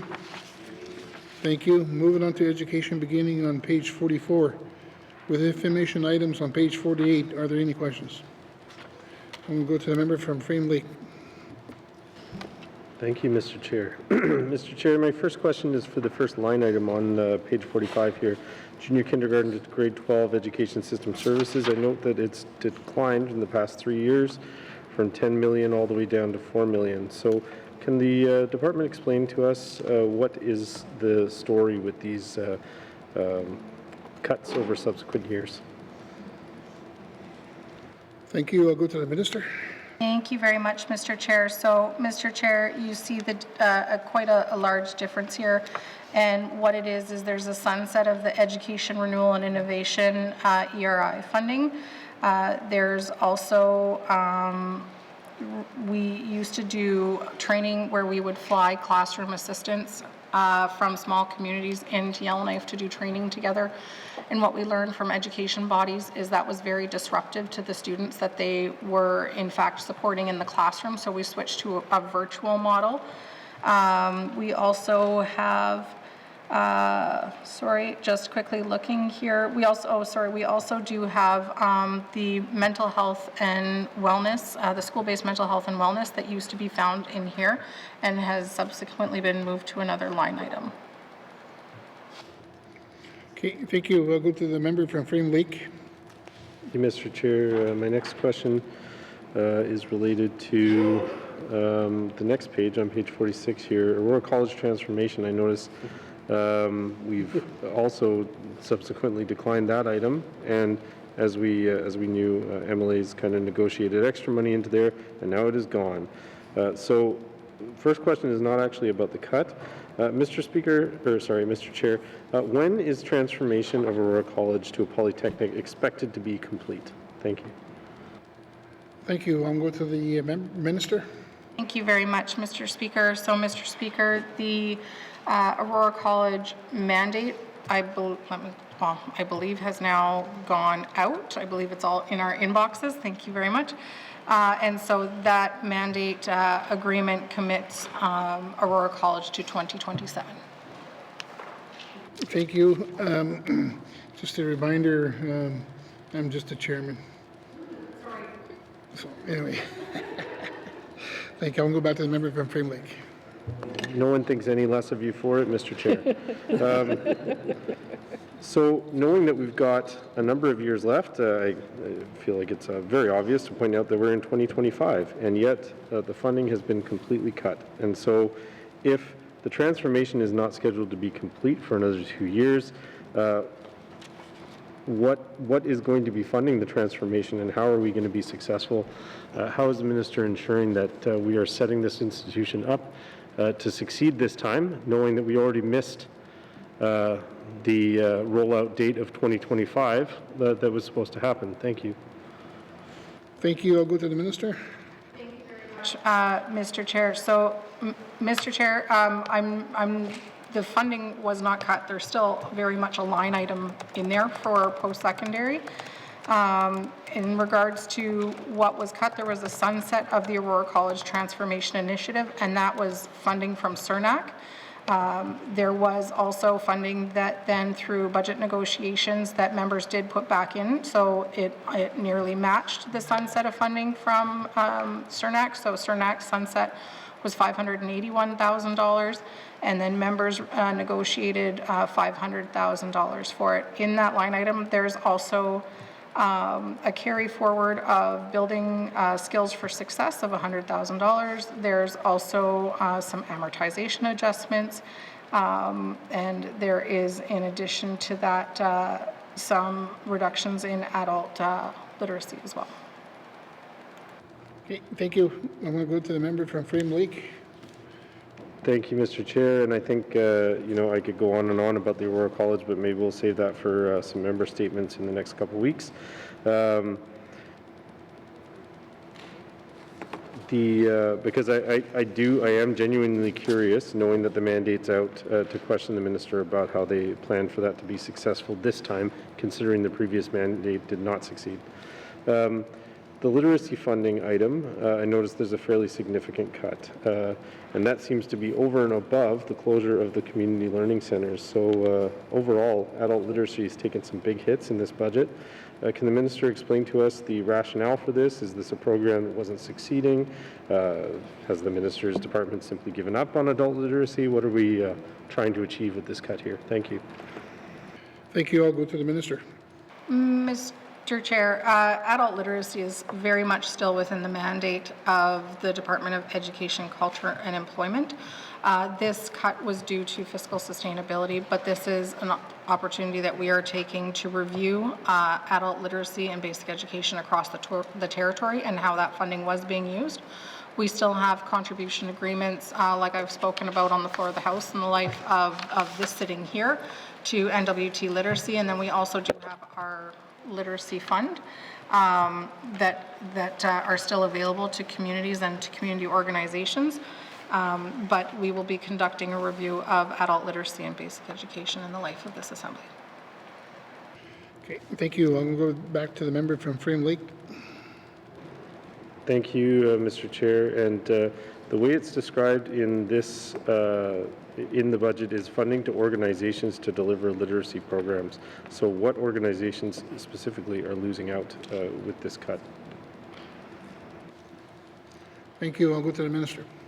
Thank you, Mr. Chair. I'd like to pass to Assistant Deputy Minister Barnett Aikman. Thank you. I'll go to the ADM. Thank you, Mr. Chair. Apart from that reduction, we do fund literacy initiatives through the NWT Literacy Council at roughly $900,000, to the NWT Disabilities Council at $200,000, to Inclusion NWT at $85,000, and also provide funding to the broader Community Literacy Development Fund, which provides financial assistance to community organizations to deliver locally developed programs that are responsive to their residents' needs. Thank you. I'm going to the member from Frame Lake. Thank you, Mr. Chair. So just to be clear, were staff listing the organizations that are losing money this year? Is that, she kind of characterized it as those are the organizations we fund. I was asking who's losing money. Okay, thank you. I'll go to the minister. Thank you very much, Mr. Chair. Mr. Chair, that would just be Aurora College. Okay, thank you. I'll go to the member from Great Slave. Sorry, Frame Lake. Thank you, Mr. Speaker. There are a lot of lakes around here. It's easy to mix them up. The other question that I have, Mr. Chair, is other post-secondary institutions. So there's funding for College Nordique and the Deshinta Center for Research and Learning. I note that there is no funding in that line item this year. Does this mean that we are not making any contributions to Deshinta or College Nordique, or is there more to that story? Thank you. Thank you. I'll go to the minister. Thank you very much, Mr. Chair. So, Mr. Chair, we have made contribution agreements for years now to College Nordique and Deshinta, but they're unfunded. So you wouldn't find them in line items here because we just see the value in them and we find ways to make it work. Thank you. Thank you. I'll go to the member from Frame Lake. Thank you, Mr. Chair. Maybe the minister could help enlighten me as to how we come up with money for something that is unfunded. And if we are coming up with that money, why on earth are we not simply just putting it in the budget? Thank you. Thank you. I'll go to the minister. Thank you very much, Mr. Chair. Mr. Chair, in order to do something like that, what I would be, and stop me any time if somebody else would like to take this one, but I would have to go to FMB and specifically request for those line items if I wanted to do it where it appeared in the budget on its own line items. Thank you. Thank you. I'll go to the member from Frame Lake. Thank you, Mr. Chair. With the last minute that I've got here, maybe perhaps what I'll do is, I thought the member for Yellowknife North made an excellent case for Deshinta in her member statement the other day, and certainly I've met with this organization, and what the president of that organization highlighted for me is just that any money that went to Deshinta, particularly in additional money, the things that they could do with dedicated funding would be to employ elders, employ educators, but in particular people, knowledge holders, Indigenous knowledge holders up and down the Mackenzie Valley. And I think that is exactly the kind of thing, that kind of employment that many members from our community speak to. So I think that the payoff for funding Deshinta would be huge, and I think it would be dollar for dollar a very good investment. So I just want to make that case. I should probably do a member statement of my own on it, and I'm out of time. Thank you, Mr. Chair. Okay, thank you. Next on the list I have is a member from Great Sleeve. Thank you, Mr. Chair. Earlier, the minister highlighted that the wellness counselor is, the wellness program for school-based mental health and wellness counselors is captured in this activity. Could she tell me which line item that would be? Thank you. Okay, thank you. I'm going to go to the minister. I didn't hear the question. Sorry, just one moment, please.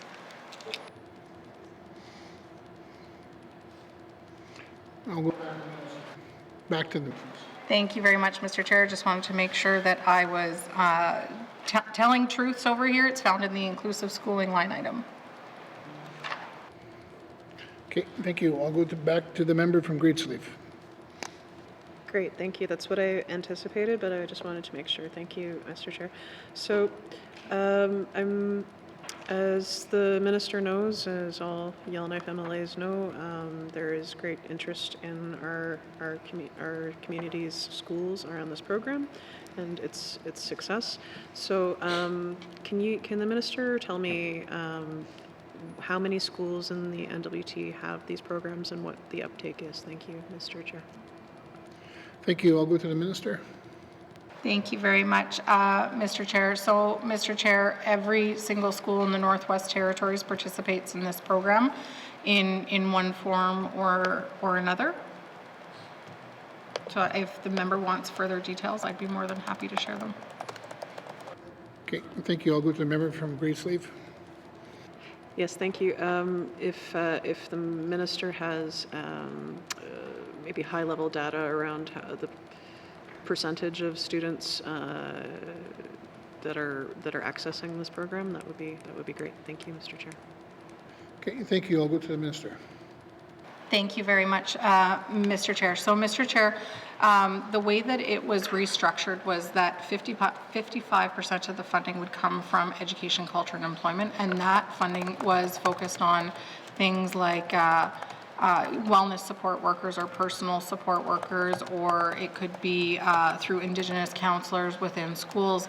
It was really up to the schools to determine what that looked like at the end of the day. The only ask from ECE is that there was a component of prevention that was within it, and so that it wasn't exclusive to clinical care for one-on-one experiences, that mental health really does become a part of the whole education experience for students, that we're talking about it, that we are educating students and making them aware that absolutely everybody has mental health, because we all have brains, and so we all have an onus to take care of our brains just like we take care of our bodies. And so it would, in that case, really be 100% of the student body in some way, shape, or form. As far as numbers for the clinical side of it, that would come from Health and Social Services. Thank you. Okay, thank you. I'll go to the member from Great Sleeve. Thank you, Mr. Chair, and I can appreciate that, and it's nice to have a holistic approach for all children and teens going to school. I guess then my question becomes, how are we measuring the success of these programs, and how will we know that they are accomplishing what we want them to be doing, which is, helping our youth with their mental health. And as I know, as the minister has heard, it's not the greatest right now. So thank you, Mr. Chair. Thank you. I'll go to the minister. Thank you very much, Mr. Chair. So when I sit down with education bodies, we always talk about this program. Every time I'm in front of them, this program is incredibly important to me. And I also see this program as a living program, because as we change and as our demographic changes and as our student body changes over the years, the needs are very clearly going to change as well. So I think it's important that we continue to talk about this program and that it continue to evolve. And so this year we're working with education bodies to collect more detailed data on specific types of programs that they are running and specific groups of students that they're working with. So while there might be larger themes that schools are looking at, they also might have initiatives through smaller group work that they're doing as well. So really working to, after this year, create a baseline that we have in the Northwest Territories and base some of our measurements on that baseline that we're in the process of creating, because as the member knows, we've just made these adjustments to the program, so we need to start with a new baseline. Thank you. Okay, thank you. I'll go to the member from Great Sleeve. Thank you, Mr. Chair. And yeah, I appreciate that. It's important to know where we're starting so we can know where we're going. When does the minister feel that she might have that baseline a little bit more on firm ground? Thank you, Mr. Chair. Okay, thank you. I'll go to the minister. Thank you very much, Mr. Chair. So, Mr. Chair, the school year ends in June, but of course it takes time for schools to be able to compile data. They've got a lot of data that we're starting to share now. And so we're looking at working towards early next school year for that type of baseline. Thank you. Okay, thank you. I'll go back to the member from Great Sleeve. Thank you, Mr. Chair. I appreciate that, and I look forward to when the minister can share that information with this side of the House. Just really quickly, and because I think nobody necessarily asks about it, but it's something I'm very passionate about. Can the minister tell me, is public library services, is usage staying static? Are we expanding programs and services? What's the story that she can tell about our public library system in the Northwest Territories? Thank you, Mr. Chair. Okay, thank you. I'm going to the minister. Thank you very much, Mr. Chair. Mr. Chair, I'd love to pass to the Assistant Deputy Minister. And if the member wants more detailed information, always happy to have offline conversations with the member, or we can follow up depending on where the questions go. Thank you. Okay, thank you. I'll go to the ADM. Thank you, Mr. Chair. Thank you for the question. Public libraries are continuing to move along as they typically have. We continue to offer the variety of programs that we have offered in recent years. There is some internal conversation beginning in terms of how do we expand, recognizing the more digital age that we continue to live in. Nothing that's reflected necessarily in the mains binder, but just in terms of how do we look to expand services, recognizing the various technologies that are available today that weren't even 5 years ago. Thank you. Thank you. I'll go to the member from Great Sleeve. Thank you, Mr. Chair. And yeah, just correct me if my understanding is incorrect, but it's my understanding that the City of Yellowknife is really the only public library in the Northwest Territories, has the only public library in the Northwest Territories that is not funded by this line item. So every other public library is funded in this line item. Is that correct? Thank you, Mr. Chair. Thank you. I'll go to the minister. Thank you very much, Mr. Chair. Mr. Chair, I might need to follow up unless we will follow up with the member on that one, and we will have to bring back that information. Thank you. Okay. Thank you. I'll go back to the member from Great Slave. Thank you, Mr. Chair. Well, that was my lived experience as a library staff at the City of Yellowknife many years ago. I'm pretty sure it's still the same, but I could be wrong. So I guess my question then becomes if we want to expand public library services and really, make sure we're supporting literacy in every facet of our territory. Including adult literacy, of course. How we expand those services and how we deliver those services, I think, is a really great question to be engaging with the NWT Association of Librarians. And I would really encourage the minister to speak with that group if she hasn't already. And that's my soapbox for the moment. Thank you, Mr. Chair. Thank you. Next on my list is the member from the Decho. Thank you, Mr. Chair. Looking at the mental health, you said it's part of the inclusive schooling. Is there how many mental health workers are in the Decho region for the schools? Thank you. Okay, thank you. I'll go to the minister. Thank you very much, Mr. Speaker. So, Mr. Speaker, Mr. Chair. Thank you very much, Mr. Chair. So if the member is looking for information on the clinicians, that would be with Health and Social Services. And then in regards to staffing from the ECE side, we have a number of positions. We have a regional mental wellness coordinator. And then in Fort Providence, we also have a mental wellness student support worker and an Indigenous health and wellness worker. And then in Kakisa, we have staffing in progress for an Indigenous health and wellness elder. And sorry, just the way it is.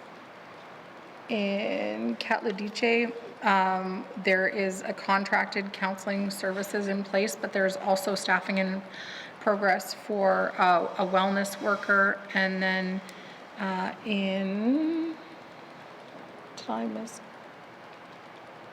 think I'm good. Thank you. Thank you, Ms. Okay, thank you. I'll go to the member from the Decho. Okay, that's good. I was looking for that, and because we did have one in Fort Providence before, and she left, and I wasn't sure if there was one hired since then, and that's good if there has been, because it's very important for the children at the school to have some kind of mental supports. If in the smaller communities, we're dealing with a lot of negative impacts, and these impacts must be affecting the children that are going to school, which affects their education levels and stuff. So the mental health piece of it is very important for the communities.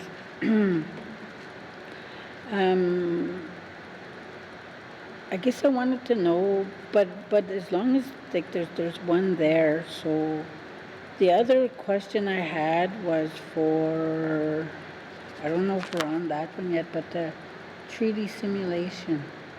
What is that? Thank you. I'll go to the minister. Thank you very much, Mr. Chair. So, Mr. Chair, that is funding that was awarded to the Gordon Foundation, and treaty simulations are an experience that allow participants to negotiate and implement treaties firsthand, to understand what it would be like to do that and to participate in that. And so they're learning from treaty experts, making new connections. It's often youth working together. So it was a grant afforded to Gordon Foundation to be able to carry out this work. Thank you. Okay, thank you. I'll go to the member from the Decho. Oh, thank you, Mr. Chair. So it doesn't look like it's funded anymore, correct? Because it says the actuals from 23, 24 is 26, and then it goes from the mains, there's nothing. Thank you. Thank you. I'll go to the minister.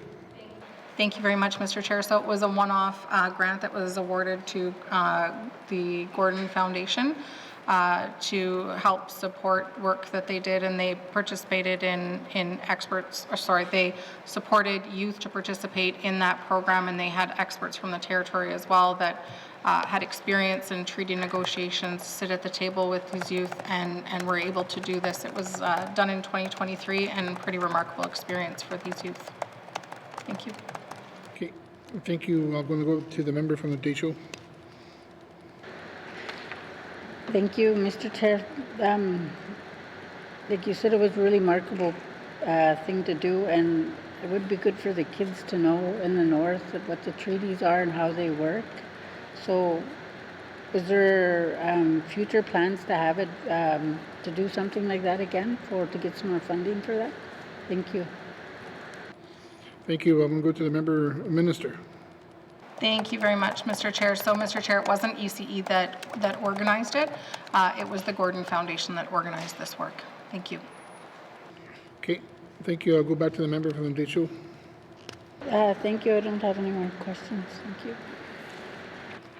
Thank you. I'll go to the member from Montfouille. Thank you.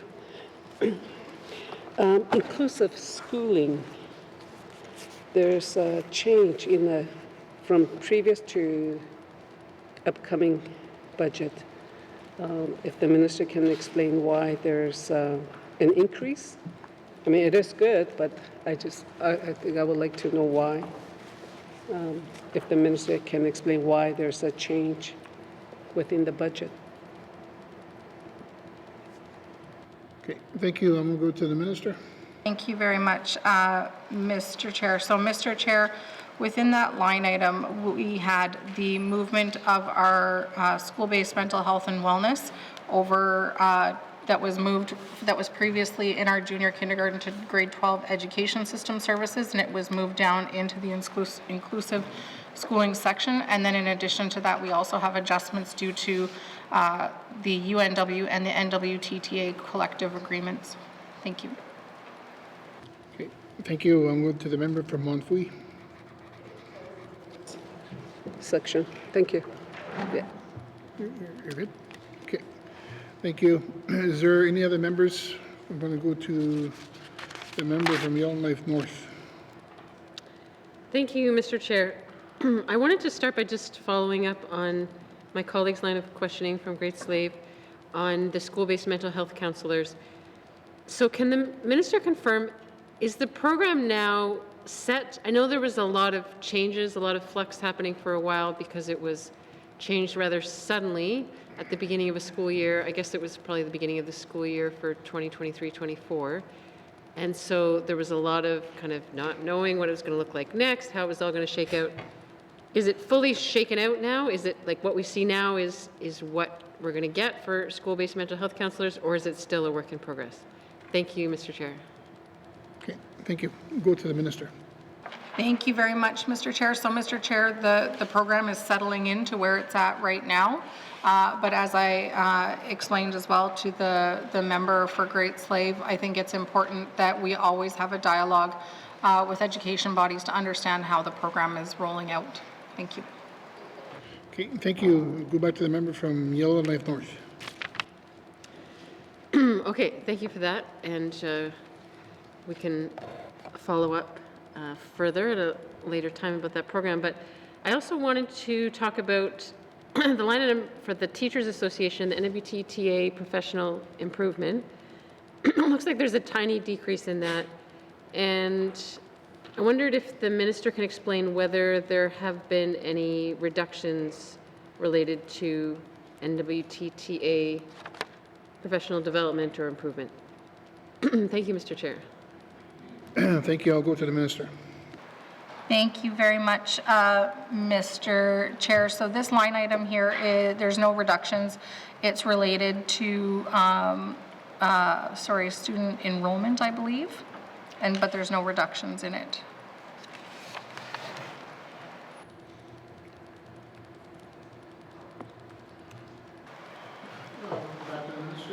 Thank you. I just wanted to add to that. It is tied, though, to teacher salaries. And so if, say, a teacher has more years of experience, then they would be in a higher salary grid. And so that would see some fluctuation there. Okay, thank you. I'm going to go back to the member from Yellowknife North. Thank you, Mr. Chair.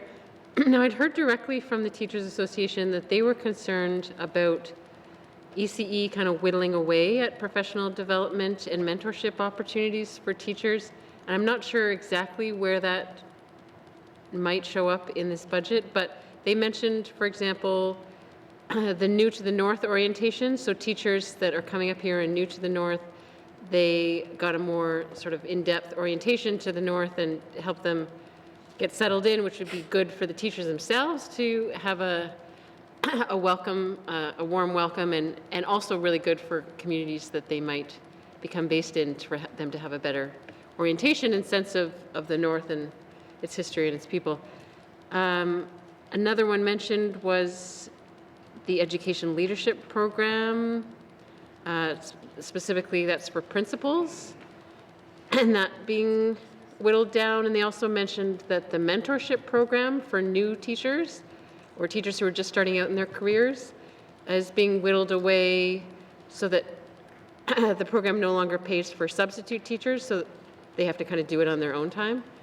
Can the minister speak to any of those kind of reductions in opportunities for teacher professional development? Thank you, Mr. Chair. Thank you. I'll go to the minister. Thank you very much, Mr. Chair. Mr. Chair, for that level of detail and to be able to kind of give the member a really robust response, I'd like to pass to the Assistant Deputy Minister, please. Thank you. I'll go to ADM. Thank you. For mentorship, that was always internally funded within ECE. It didn't have a specific budget line. And we did see reductions from the portion of the budget through fiscal sustainability that did fund that particular program. That said, we do continue to provide some funding to education bodies, but ultimately it is the money that is awarded to them through the specifics of the collective agreement. So it's only the departmental reduction that has taken place.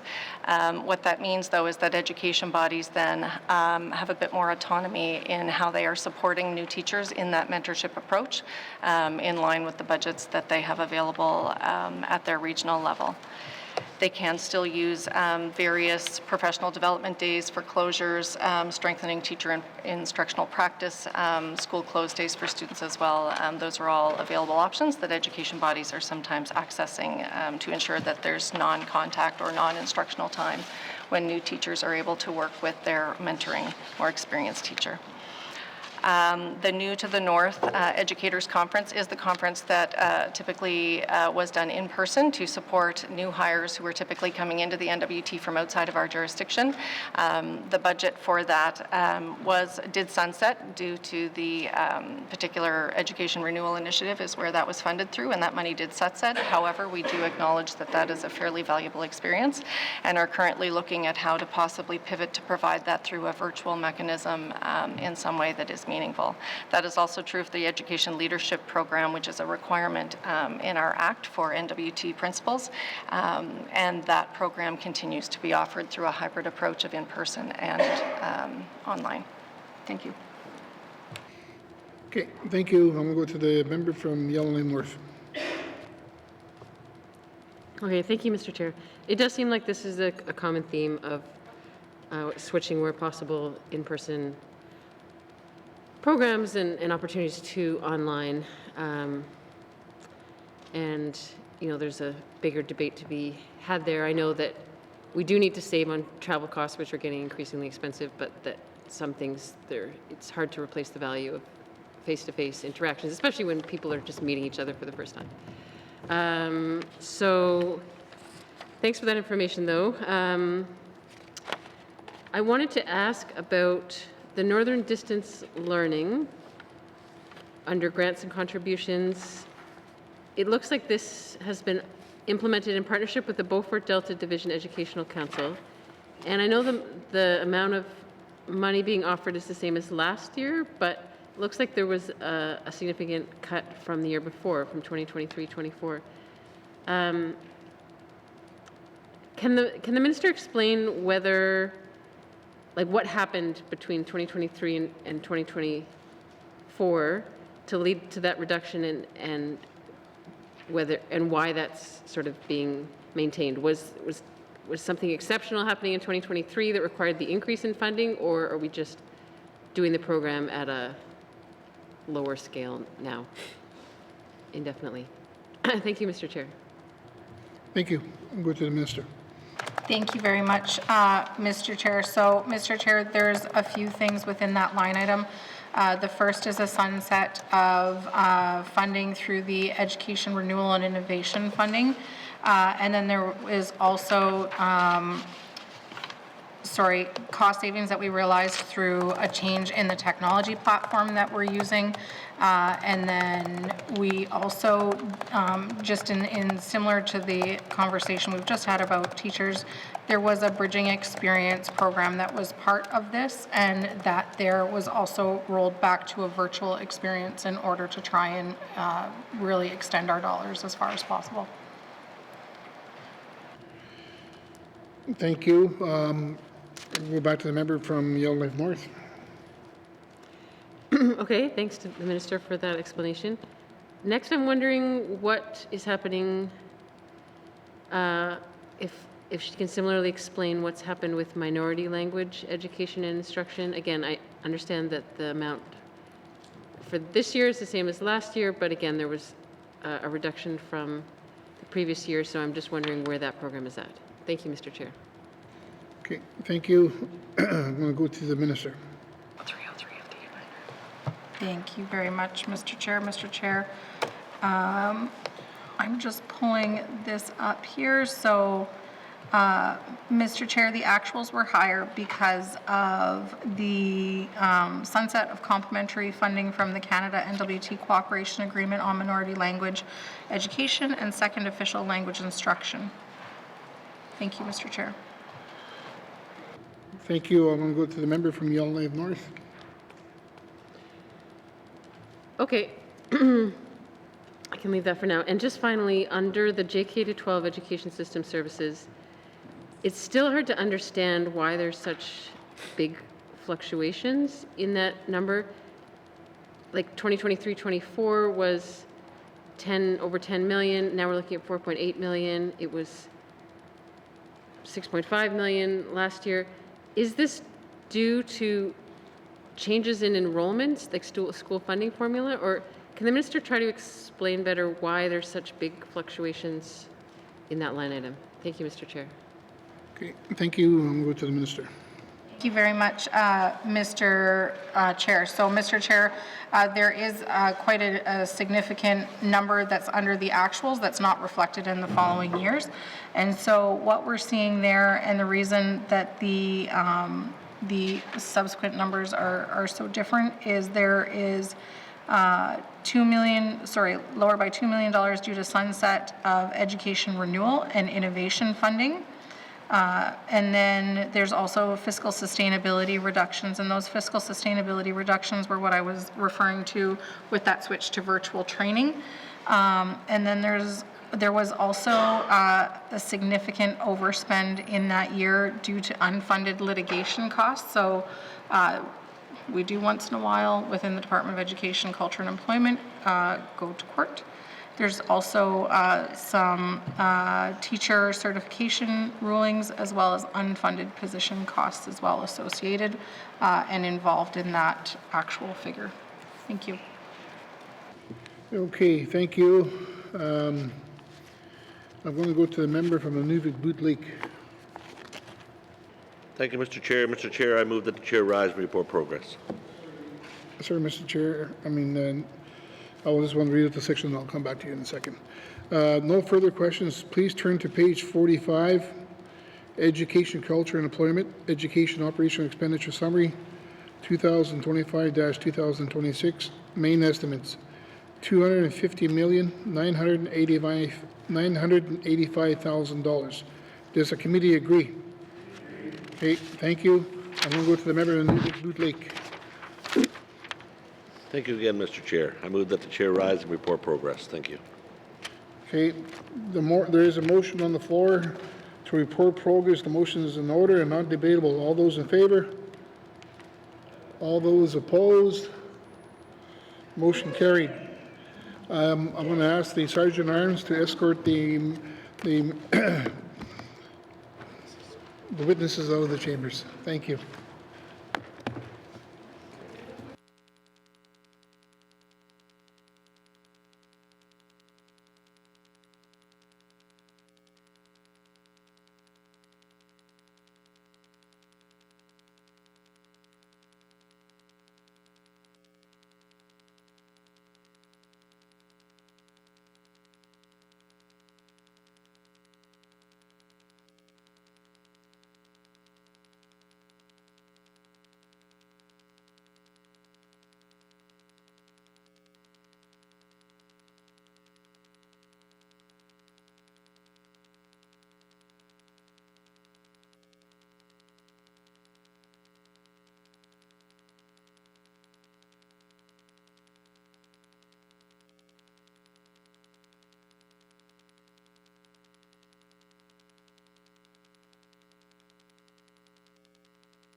Thank you. Report on Committee of the Whole. Member from Toonaday-Willety. Mr. Speaker, your committee has been considering table documents 275-20, brackets 1, and would like to report progress. And Mr. Speaker, I move the report of the Committee of the Whole be concurred with. Thank you, Mr. Speaker. Member from Toonaday-Willety. Can I have a seconder? Member from Frame Lake. All in favor? Opposed? Abstentions?